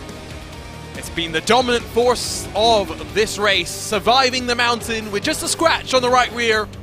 What a drive it's been so far, with just 2 cars not left, or not lapped by a race leader. My name is Arjuna Kankipati, along with Ewan O'Leary, getting ready to see the checkered flag for this Bathurst 1000. And Ewan, it's been a lengthy race for many of these teams, many of these drivers doing monster stints, but it comes down to just surviving these final 15 or so laps and getting to the checkered flag.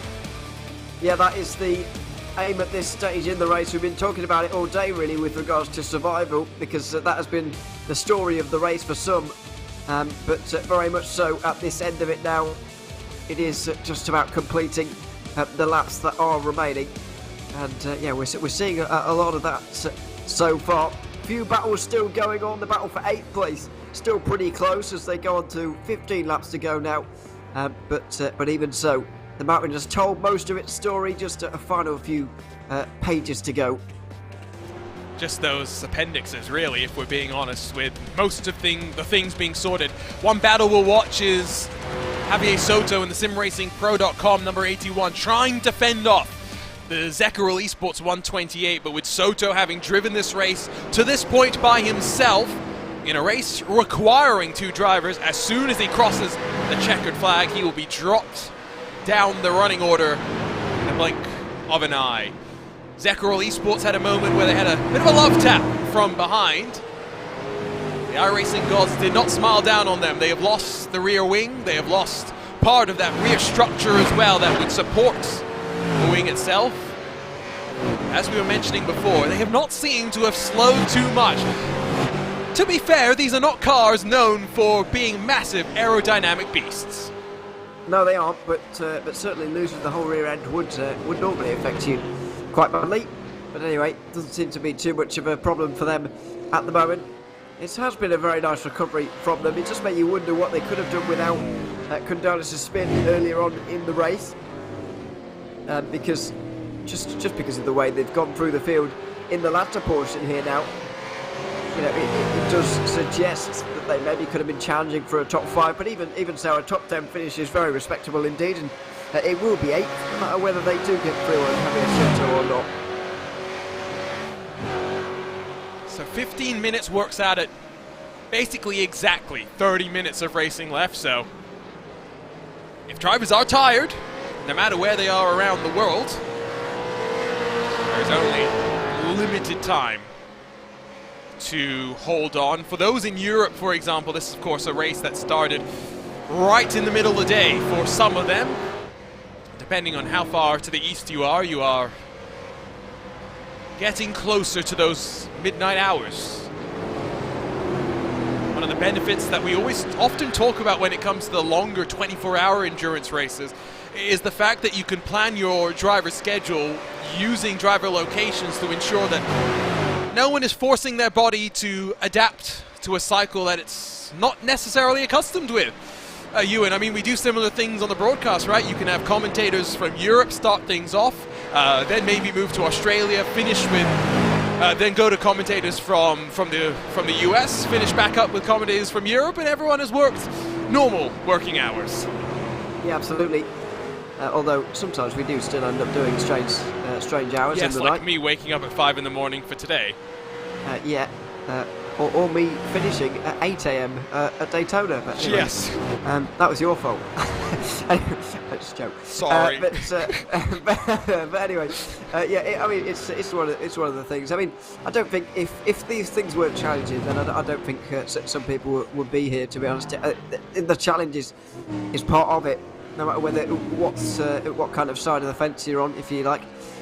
Whether you're a driver, even team managers, strategists, spotters, all of those kind of roles, as well as the media side of things, the commentary side of things, and whatever we do throughout the race. It wouldn't be done if it wasn't challenging, and so that's the whole idea throughout those longer races. So yeah, we do all enjoy it nevertheless. But yeah, at the moment it's not really a challenge for these drivers in this race.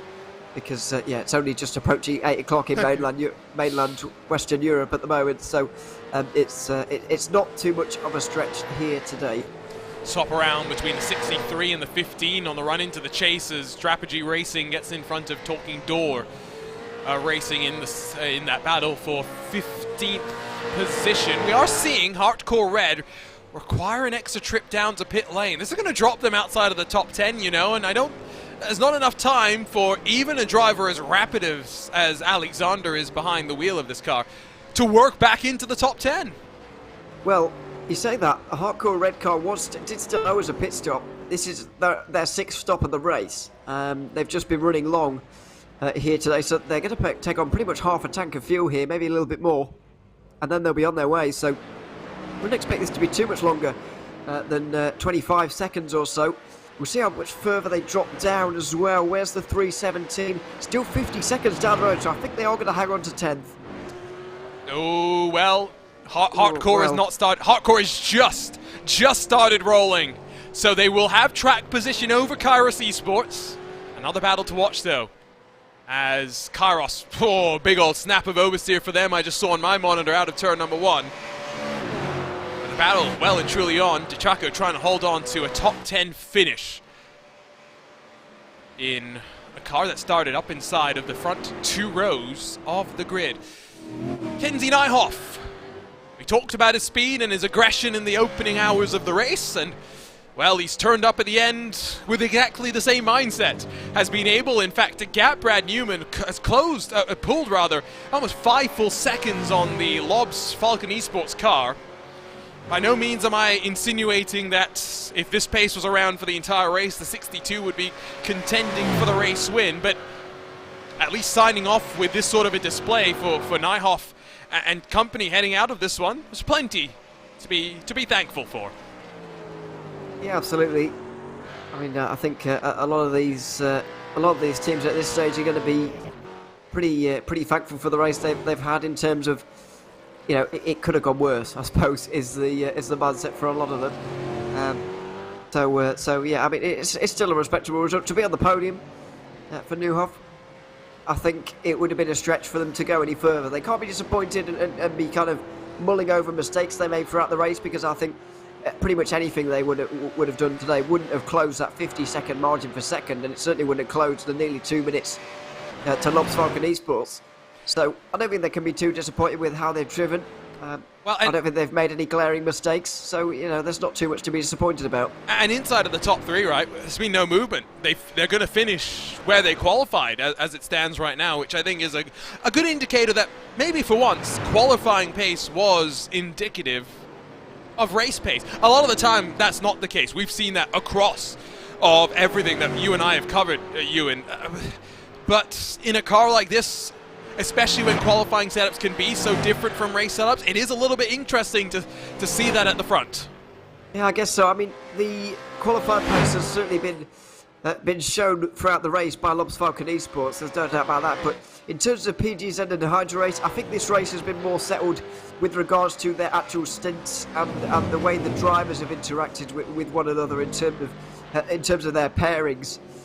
Here, because the pairing of Team PGZ has been slightly stronger than the pairing of the 62 Hydra Race Racing Forces. So Nijhoff has been as fast as Samuel Ward, for example, and Arujo as well. He's been as fast as those two, but unfortunately Adam Wright wasn't quite on that level, so they couldn't quite get there. So while the qualifying pace did show us what the number 1 was about, we did have to kind of go through stint after stint to work out the battle for second, certainly.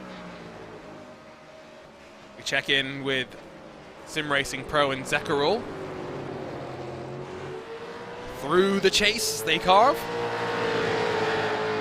2 cars that have had their fair share of trouble, and at the end of the day the cars show the signs of war and the scars of battle.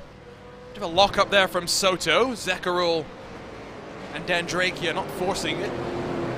Seen Zekarul in some top split Nürburgring 24-hour races. It's good to see them continuing to enjoy the mountain as well. So many of the VLN drivers find themselves so ensconced in that track, jumping from week to week, no matter, just finding the opportunities to race at the Nordschleife. Nice little healthy community that we still have in that Winter Green Hell Discord. Even though the series has now been off for a couple of years, it's still where the heart of the Nürburgring Endurance Championship, as it's now known in iRacing community, continue to converse and enjoy the racing through the course of the year. Great shot from the grill as drivers work down in towards McPhillamy Park and all the way towards Skyline. We're talking about tire temperatures and how the track temperature is dropping as well. I said maybe 28 degrees Celsius. I'm not too far off the plateau at the end of the day, Ewan. We're down to 30. It had stabilized around 34. Yeah, there's still time. There's still time for it to go to that margin. I mean, it looks quite late, especially if you're living in the Northern Hemisphere at the moment. You might be thinking, oh, 10 to 5. Looks quite late for it to only be 10 to 5. Well, obviously, yes. First of all, this is the 9th of October we've got in sim at the moment, which is a little bit later to kind of get on the level with the Bathurst 1000.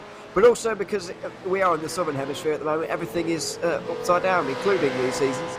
And so it does look it's kind of early spring. I'm surprised the cars aren't upside down as well. I did expect that. It's what Top Gear taught me. Well, nobody has been so far, but we're about to see that in the acrobatics after the race. Ah, yes. Okay, we judged the liveries. Get ready to judge some jumps. Yes, we'll be giving them scores. We'll be like diving judges soon, sat on the side, just giving them a score. But no, yeah, it all works a little bit differently, of course, in the Southern Hemisphere. And something that I had to contend with while I was commentating on a race at Kyalami the other week as well. Yes. Completely forgetting. I was wondering why it was getting so dark at 6 o'clock. I was, what's happening here? Because it's obviously supposed to be in September as well, the time the race was. But obviously, Southern Hemisphere as well, and they're just emerging from winter. It was really interesting, right, 2020, when everything was interesting, if we're being honest, because everyone was shut at home. But we moved the iRacing 1,440 minutes in the French countryside to run later in the year to match what the real world race was going to do, and therefore it became, both in the real and virtual worlds, one of the longest nights in a 24-hour jaunt through the French countryside, just by virtue of that. All of these little details shift things around. It's like when Bathurst, the 12 hours, moved from its normal date in February to May this year, right? It's peak summer for the Northern Hemisphere, but for Australia, that was the peak of winter. So the nighttime running at the start of the race, usually you kick it off at around 5:30, instead of being a 30-minute, blast through the night, as you'd have 10 minutes of proper night and then the sun's coming up. They were in darkness for the entirety of the first stint, and it's something that we just don't talk about enough, but I think in some ways... Oh my word! Contact down the Conrad! Dan Drakia gets into the back of the ATR Argentos Team Racing number 6 car as lap traffic again. The same car, miscommunication with those around him, and it was in front of your race leader. They're very lucky to get away with that one as well, but I think at the moment the ATR car is just the embodiment of trying to get to the end of this race. They don't want any trouble with anybody, but unfortunately in doing so, in driving relatively slowly and in doing all of that, they're causing a little bit of trouble from time to time. Look how slowly they're going on the straight here, and then weaving about as well, reacting in the mirrors to what's going on behind them. You absolutely can't do that. You need to drive at a reasonable pace, and you need to stay on your line as well. Sorry. Pick one side and then go for it. Look at the helmet that Brad Newman is wearing, by the way. You can see the top half of it in the rearview mirror as we ride on board with this vantage point. And this is the liberty and freedom that having such a big gap will allow you to do. If Brad Newman was in a wheel-to-wheel fight, he's not lifting. You best believe that. Because he has a 60-second lead, he can afford to get out of the power, let the situation unfold in front of him, and SpongeBob SquarePants survives with the lead of the race. Well, I think it was actually great awareness and kind of thinking ahead. He thought ahead very well. Brad Newman. He could see the situation developing in front of him, and then, as you say, of course he has the lead to be able to do this, but he saw the situation and he was very switched on and aware, and thought, this doesn't look good. I'm going to just get out of this a little bit, and he certainly did that. It was good driving in the end, really, from Newman. I know that he's got the lead to afford to be able to do that, but even so, he's still going to have the awareness to avoid the incident. The end zone I know I've said it worse this time than I did last time, which is saying something, but they seem to have an issue. Still comfortably in 6th, but I would start worrying about their ability to hold on to this. Doesn't look like they lost too much time, fortunately. Not a major issue, but at this point in the race, you're thinking just about the checkered flag at this point. You're thinking about surviving, and there are those technical issues that are starting to rear their head for that number 7 entry as well. Yeah, they are. At the moment, still nearly 49 seconds to the car behind, so they haven't got concerns in that respect, but they certainly will have internet concerns, judging by what's going on for them at the moment. But either way, hopefully they'll be able to get to the end anyhow with that car in the way that it is. But yeah, for now, it is the aim of everybody to just get to the end. 8 laps to go, as Brad Newman has gone over the line again there. So not long left for Newman now to bring this one home. We watch as Kenzie Neuhoff continues his charge. Been an impressive closing stint for him. We mentioned that before. 15 minutes left to play for these drivers. 15 minutes to survive. You look at this PGZ car. I did see a couple of comments from Pablo in the build-up this week. You know, he's done a few races with the likes of Shane Van Gisbergen and Nick Foster as part of that Apex Hunters United Endurance League, along with Shane and Nick. But I think this was a different sort of a challenge. Yes, stepping into a GT3 is pretty common for most road races and iRacing, but you step out of your comfort zone to this one.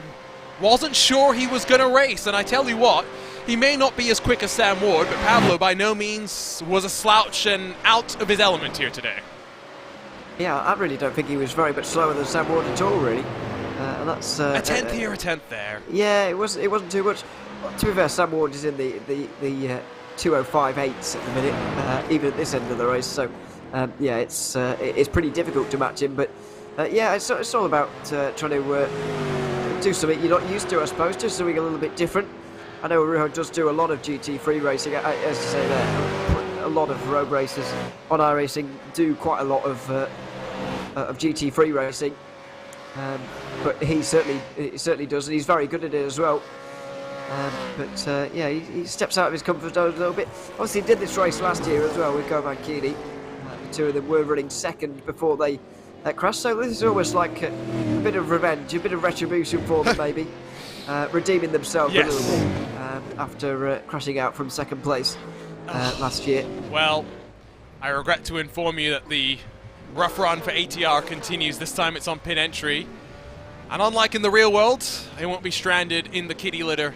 They'll spool the engine up and pull themselves out and return to the safety of pit lane. We've seen a couple of incidents on pit lane entry, and I'm glad that I did point that out at the very start of the show, Ewan, as one of the danger zones, because it's not so bad in a GT3 car, right? Because you have the benefit of being able to rely on ABS. If you go in deep, ABS can bail you out. If you go deep here, there's no saving you. You're by yourself.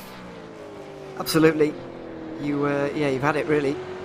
So yeah, it's a difficult pit entry to get onto, isn't it? And unfortunately, we've seen that plenty of times now from that car. But there we go. It's difficult to get on here, and as you mentioned there, the ABS helps you out so much on GT3s that sometimes you almost get used to it, and the kind of the uncertainty with braking in one of these cars can catch you off guard at any point. Really, we've seen it many times. It's one of the really most important things to right when you're driving a V8 supercar. And it's why, right, the Porsche 911 Cup car has ABS and traction control, which you can enable if you are the gentleman driver, you know, maybe racing in endurance series. But if you're racing in the Porsche, you know, Mobil 1 Super Cup, you know, the top level of feeder series for Porsche factory drivers, no, you don't get any of that. You got to figure it out all by yourself. And I was talking with one of the Porsche Carrera Cup North America drivers just this past weekend at Indianapolis, and he was saying just how important tires can really be. So not having the ABS, not having the traction control. When it was raining at Indy as well, damp, mixed conditions, all of those things. Very, very technical. Good run out of Hell Corner, though, in this battle for 7th for the Sim Racing Pro Car. Drake is trying everything he can. You can see inside of the draft. Still, the 81 car pulls away on the charge up into turn 2. Yeah, absolutely. Has good straight line speed here, Javier Soto, and it does suggest that the car may be a little bit more sketchy over the mountain, which he's been able to tame so far throughout this race. So he's done a really, really good job. Unfortunately, he's not going to appear on the results sheet, but we'll remember him as he nearly gets shoved up the inside, shoved out wide there. This fight for 7th place, that was aggressive. You can tell we're getting towards the final moments of this race because the aggression level has just gone up now finally. You say that, but don't you remember those first 19 laps? There was quite a lot of aggression going on there, and some very similar moves to what we just saw there, actually. But yes, he made a little bit more. Well, I suppose it made sense back then as well, because they were fighting over the lead, but still. It's been one of those races where it started so much more promisingly than what anyone would have expected, and then it settled into the rhythm that we all kind of knew would happen. It would break up. The best would rise, some would struggle. Some would struggle with the fatigue as well of staying out of the walls for 161 odd laps. As it stands right now, only 3 cars will do the full 161 lap distance. 3 cars, 160 laps, and then even more, 159 and fewer laps through the course of this race. While these cars continue to fight for 7th, Drakia maybe not pushing as hard, knowing that Soto will get that disqualification once he reaches the checkered. It will be 5 laps to go for Brad Newman as he sweeps through Murray's Corner. 155 laps completed as of right now, and not many to go for Brad Newman, who knows his way around here oh so well, of course. Really dominant performance from Lobs Vulcan Esports, and as we said earlier on, one of the most dominant iRacing special event performances we've seen in a very, very long time. As at the back, that battle for 7th still ongoing. Soto hedging his bets by going down the middle of the road, but once again that straight line speed meaning there's no real chance the 128 can go through. I love this shot up the hill into the cutting. Just watch how Drakia sets the car up. You can see leaning on the right front initially, then the weight unloads, then reloads as he gets onto the power. So much technical understanding of balance required up here through the mountain to get the most out of the car. Even without a rear wing, Drakia planted to the ground, listening to the car, listening to what it's asking for. As over the top they'll come in towards Skyline and start that plunge down with 5 laps to play. When I think of Bathurst, I think of the 1000, but my memories now are all coloured by the Bathurst 12 hours that I've been spoiled to commentate on. And I always think back to 2021. Max Verstappen, Enzo Benito, one at the top of the real racing universe. Enzo Benito, someone that has seen everything that sim racing has to offer, put on a flawless drive for 12 hours in an Audi R8 that is known for its temperament. Over the rise and fall of the mountain, the strength of field maybe is not as strong for Brad Newman and his teammate, but Lobs Vulcan Esports are reminding me of the drive that we saw from Team Redline in 2021. Yeah, and they've really made that race their playground over the last few years, certainly. They've won it on multiple occasions, I think at least 3 now. And so, yeah, they've had some dominant performances to go with it. And it seemed rarer to see it in a race of that length as well. And as we see just in behind, the 55 getting involved in this battle for 7th as well. Didn't quite realise that was quite materialising quite as quickly, but clearly Frederik van Eekhoven has really been putting on the pace in the last few moments, and Maybe he will have something to say in this fight. Yeah, this should be fun. This should be very fun. A three-way fight. It's really between Drakia and Van Eekhoven. Again, recognizing the disqualification coming for Soto. Drakia deep at turn 2. Straight up the inside comes the 55. Van Eekhoven takes over 7th in the race. There was a mistake at Hell Corner as well from Dandekar there, so clearly not having a good start to this lap. Not sure what's happening to him at the moment, but clearly out of the rhythm now. It's looking worse. It's looking scruffy, isn't it? It is, yeah. As the rear wing damage finally started to affect him. Has he taken more damage that's actually started to impact him? That's what I was wondering when you brought your line up, but whatever the case, you can just see it's not as comfortable as it was a lap ago. Again, doesn't really matter. He's lost 7th. He'll still grab 8th, the top 10. Given A, the spin that Kundelis had, and then the contact that Drakia had. There are worse days at Bathurst to walk away with a top 10 finish. That is for sure. There'll be 3 to go for Newman this time by. Neuhoff has really made his statement at the end of this race, building the advantage to Elliott White. Up over now almost 17 seconds. Remember midway through this race, Ewan, when we thought 3rd and 4th would be the battle to watch to the end? Well, it wasn't an on-track brawl, but it was an interesting fight between the two of them in terms of working their way to the end of the race and how they were going to do that. That's what the interesting part was. Unfortunately, it didn't materialise into an on-track battle.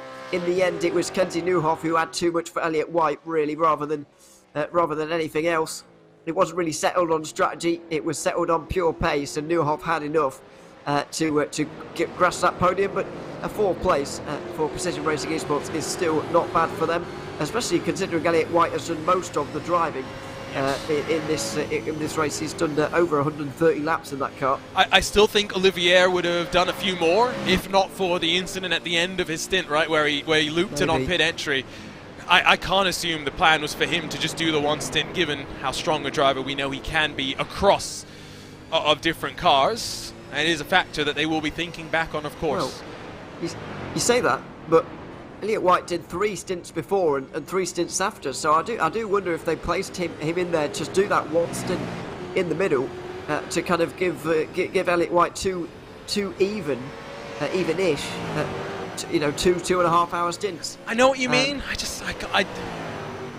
I can't imagine preparing for a Bathurst 1000 and planning to only do 1 stint, because it is hours of practice for less than an hour's drive.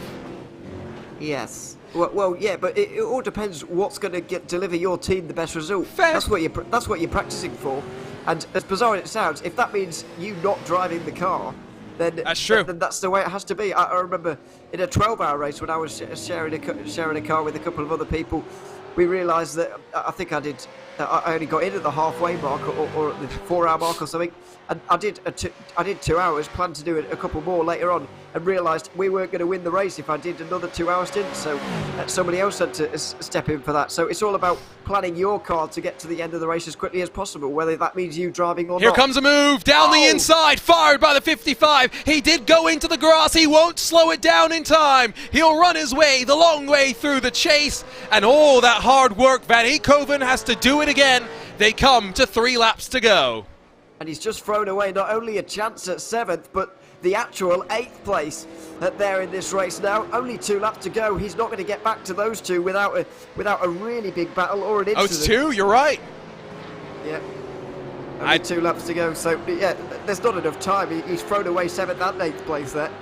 I misplaced where the leader was. We saw the moment for Full Send Racing's George Saligo in the number 9 that went around in that bright yellow entry down at the elbow. Surprised we haven't seen more chaos there. You are right, 2 to go. 1.8 the margin. It's going to be close. It might not be close enough. To quote the great Murray Walker, the late great Murray Walker, to catch is one thing, to pass is another, and you'd have to assume that Zekerel Esports would be willing to defend a little bit more a second time around. Quite possibly. We'll see. I mean, the collapse are really extended between these two at this stage in the battle for 7. And I do think the 55 is too far away to get involved with only a lap and a half to go, although they are really going very strongly over the mountain now. You see just how much these guys are pushing towards the end of this race. You can definitely tell that we're towards the end now because a complete disregard for the cars is being shown. They're just throwing them across all the curbs, next to all the walls. Nobody's worried about, damaging the car for fear of what it might do later on, because there is no later on anymore. And it is all about pushing. But I do think that the 55 is too far away. It's coming to 1 lap to go. Let's grab another look at the replay. Closing moments. Issues for a couple of cars. 2 tires in the grass. This time it's the BetterParts.de Michael Greenig 701 that finds itself in the wall. And while that's going on at the front of the field, 20 odd corners left to play for the dominant car in this, the iRacing Bathurst 1000 2022, presented by Hoisingveld. The white flag flies. Lobs Falcon Esports. One more trip up and down the mountain left to go. And it's pretty much a lap of honour for them. You can see Brad Newman is barely going anywhere near the curbs, barely going anywhere near the sides of the circuit. He's throwing away quite a few seconds of his race lead, but he's got that insurance policy built up, and so he's going to absolutely use it throughout the remainder of this race. The real fights are behind. The one for 7th place is going to be the most interesting moving forward, but it's difficult to see it changing too much. We'll track it and we'll follow the 55's progress. Trachea right on the ragged edge now, knowing what is on the line. 7th place. Whichever car crosses the checkered first will have it. And surely Trachea knows if he's got the opportunity to pass Soto, he does it to get some separation between him and the car chasing him down, because as they rise up the mountain, the gap continues to close. It does indeed. Very, very close between them. How hard will Javier Soto have to defend here, though, because we know that he's not going to appear in the results sheet at the end of this one. It's been a heroic solo effort from him today to get this 7th place for now. He's going to try and hang on to it as much as possible, but just wonder how much these guys behind are going to want to get through, because they will know the truth between them. So let's see. They make their way through Forest over for the final time.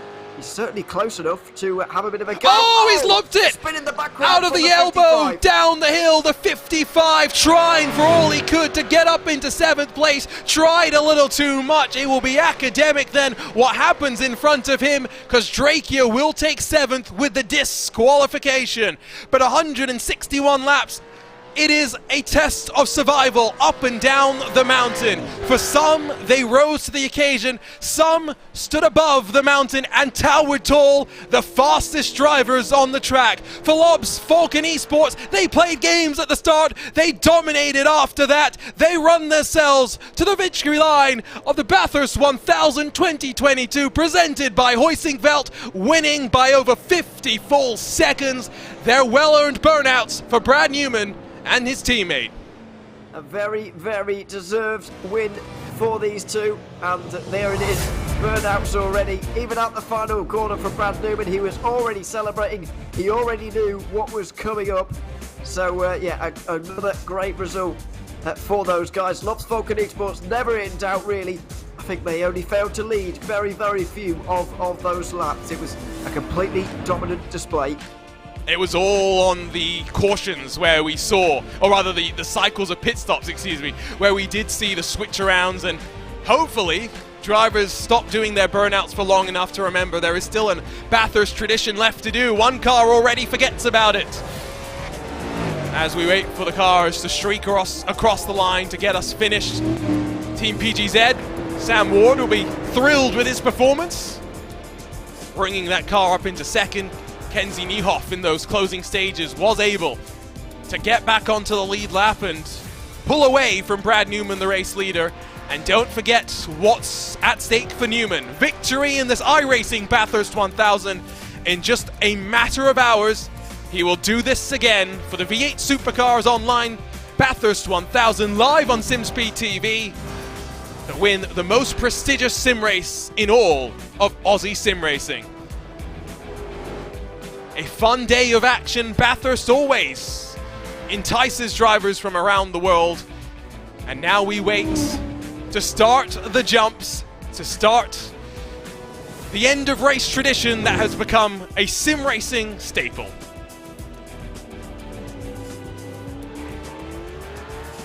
Absolutely. I mean, well-deserved celebrations for Newman at the moment, who's just weaving around and sliding around all over the place for the moment. Yes, he'll be enjoying it tonight for now, before getting some rest for the big race a little bit later. Rev it up, come on. Yeah, it needs a bit of speed here. Yeah, you can't take a jump this slowly. Here, there's someone coming, that's for sure. That's the Kairos Esports bunch that will, I think, take the jump. Oh, boo. Boo! I don't think I've ever been so disappointed. Disappointment. We'll see if anybody does, but it looks like Newman's far more pleased with just drifting around all the corners if he possibly can. Showing off in style, huh? He is, yes. There we go! Oh, nailed the landing! Now, can he keep it pointed straight? No, but he'll keep it mostly out of the wall. I'll give that one a victory. That's close enough to success. It's not bad. We've got what we came here for now, with regards to the jump as well. But yeah, just a bit of fun for everybody who's gotten to the end of the race. And there were some more behind as well. Yeah, they're all starting to pile in right now, I do believe, as they fall in behind the field across the line. And what a day it was for some. This is a race, though, that if you finish, you are proud to just make it to the line. It is a Holden that takes Bathurst with Brad Newman and Lobs Vulcan Esports 55 seconds clear of Sam Ward and Team PGZ. Kenzie Neuhoff for the Hydro Race Racing Forces number 62 will grab a spot on the podium, the final spot on the podium. Ford's lockout second through fifth, with Elliot White and the Pages Circa Racing entry, the number 5, rounding out the top 5. And Tosientia in 7th, with Zekarol Esports behind them. Hydro Racing Forces Wallaby, Hardcore Red, and Kairos, the top 10. Of course, you will note Sim Racing Pro bundled down the order after finishing at the checkered flag inside of the top 10. Sanglier's Racing Motorsports 11th, with Vincent Herbier for the Kinetic Racing Surge entry in 12th.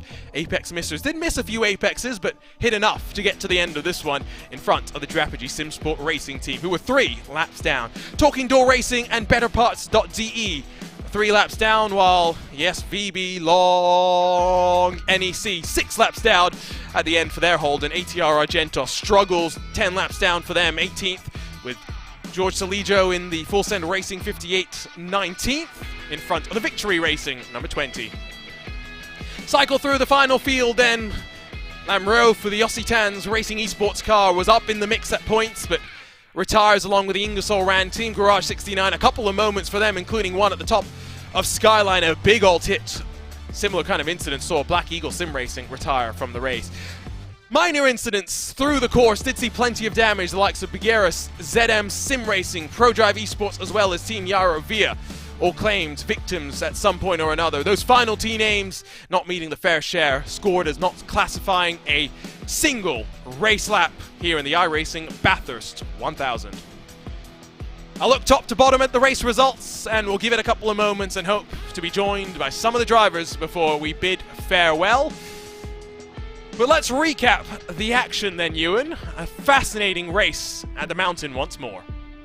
Yeah, absolutely. It was a good race indeed. The first stint especially, between about 15 cars all stacked up on top of one another, was very, very exciting indeed. It was a brilliant start to this race, but then Lobs Vulcan Esport just kind of ran away from everybody else. And yeah, it was a big victory margin in the end that could have been even bigger, but the battles behind were the more interesting ones between the likes of Team PGZ, Hydro Racing Forces, and Precision Racing Esports as well. They were all fighting over 2 podium places, the remaining 2, and unfortunately Precision Racing Esports, the defending champions, were the ones to miss out. Talk a little bit more then about the next of the iRacing special events. We're back on October 8th after the Real World IMSA WeatherTech Sports Car Championship Showdown, the IMSA Michelin Endurance Cup Final as well. The Petit Le Mans takes place the first week of October. After that, October 8th, iRacing Petit Le Mans, powered by VCO, the third of our VCO Grand Slams, where physical trophies will be on the line as well. RaceSpotTV, in partnership with the team at Radio Show Limited, will bring you uninterrupted coverage in sound and vision. And Ewan, this is the one that many have been waiting for, the final multi-class event of the iRacing special event calendar. Absolutely, it's going to be a great event indeed to see the Petit Le Mans. Always very exciting indeed, and the first time, of course, for a long time it's just been LMP2s and GT3s together. No GTEs anymore, as we had last year and in the previous years as well. But we've had 3 classes for a very long time actually at Petit Le Mans, so that will all change here this year, and we'll see how that affects the racing. And of course, if you want more IMSA action, let's not forget the IMSA Esports Global Championship, which will get underway in just over a month's time, with its first round hosted at the Michelin Raceway Road, Atlanta. It'll be a ball to see how the GTDs, and the TCRs will work together with one another. Let's grab a look at the overall iRacing special events calendar, because of course plenty more action across all the different disciplines, SCCA runoffs, road racing in every type of car, whether it be slow, fast or in between. There'll be a week of qualifying building up to the super sessions and a full day of broadcasts live on the iRacing Esports Network and on RaceSpotTV. It will be live on October the 22nd. Then after that, the very next day, over to Crandon to the big house with the jumpy trucks. We'll break out one of the most fun cars on iRacing, some of the most talented drivers in the service as well, and head for a shortened, action-packed afternoon of excitement live on October 23rd. Then, the NASCAR Cup Series final showdown. Of course, while all the NASCAR Sanctioned Series head to the desert for their championship showdown, the NASCAR iRacing Series will do the same thing in a full distance race at the Phoenix International Speedway. That will, of course, be at the start of November. Coverage likely to join you on November 4th on Friday night in the US. The next weekend after that, the final of the VCO Grand Slam. Suzuka 10 Hours, the Winter Derby, short track racing with Super Late models, November 26th, before the final special event of the year, the iRacing Chili Bowl, on December 18th, indoors at the Tulsa Expo Center. It will be the third of these annual iRacing Chili Bowls. It is always a lot of fun to work through the alphabet soup. Ewan, before we say goodbye then, doesn't look like we're getting any post-race chats with our drivers, unfortunately. What are we looking forward to for the rest of 2022? Well, I guess it's got to be some of the special events, obviously there that you just mentioned, like Petit Le Mans and Suzuka 10 Hours, which particularly will interest me personally. If you're into your endurance racing, they certainly will as well. But there's a lot to look forward to if you're a dirt fan as well, and an oval fan, I suppose. So yeah, there's still a special event for everyone. Even as we approach late September, there's still plenty more coming up in terms of special events. Yeah, we're very much enjoying, or looking forward, I should say, to seeing how some of the new tracks on iRacing are going to be getting on over the next few weeks. The new season very much getting underway. I'm glad to see Osher Slayman on the service. So we'll see how that races in the coming official races coming up over the next few weeks. Well, it is time to bid you farewell from the land down under for the final time in this iRacing special event schedule. Bathurst has played host to the 12 Hours and now to the 1000. Both fascinating races into themselves. Just surviving is enough. Today it's Lobs, Falcon Esports that walk away on top. They'll look to do it again. Brad Newman, back-to-back winners potentially as he challenged himself in the V8's Online Supercars Championship Bathurst 1000 live on SimSpeed TV this weekend. Go check them out and enjoy some great racing. For now, it is time to bid you farewell, though, on behalf of the team at RaceSpotTV. For Ewan O'Leary and for myself, Arjuna Kankipati, we bid you farewell from the Blue Hell, where 6 hours later it was Lobs Falcon Esports that endured, but the field of finishers victorious in conquering the mountain. We'll see you next time from Petit Le Mans for an iRacing special event. We'll see you then. Goodbye for now.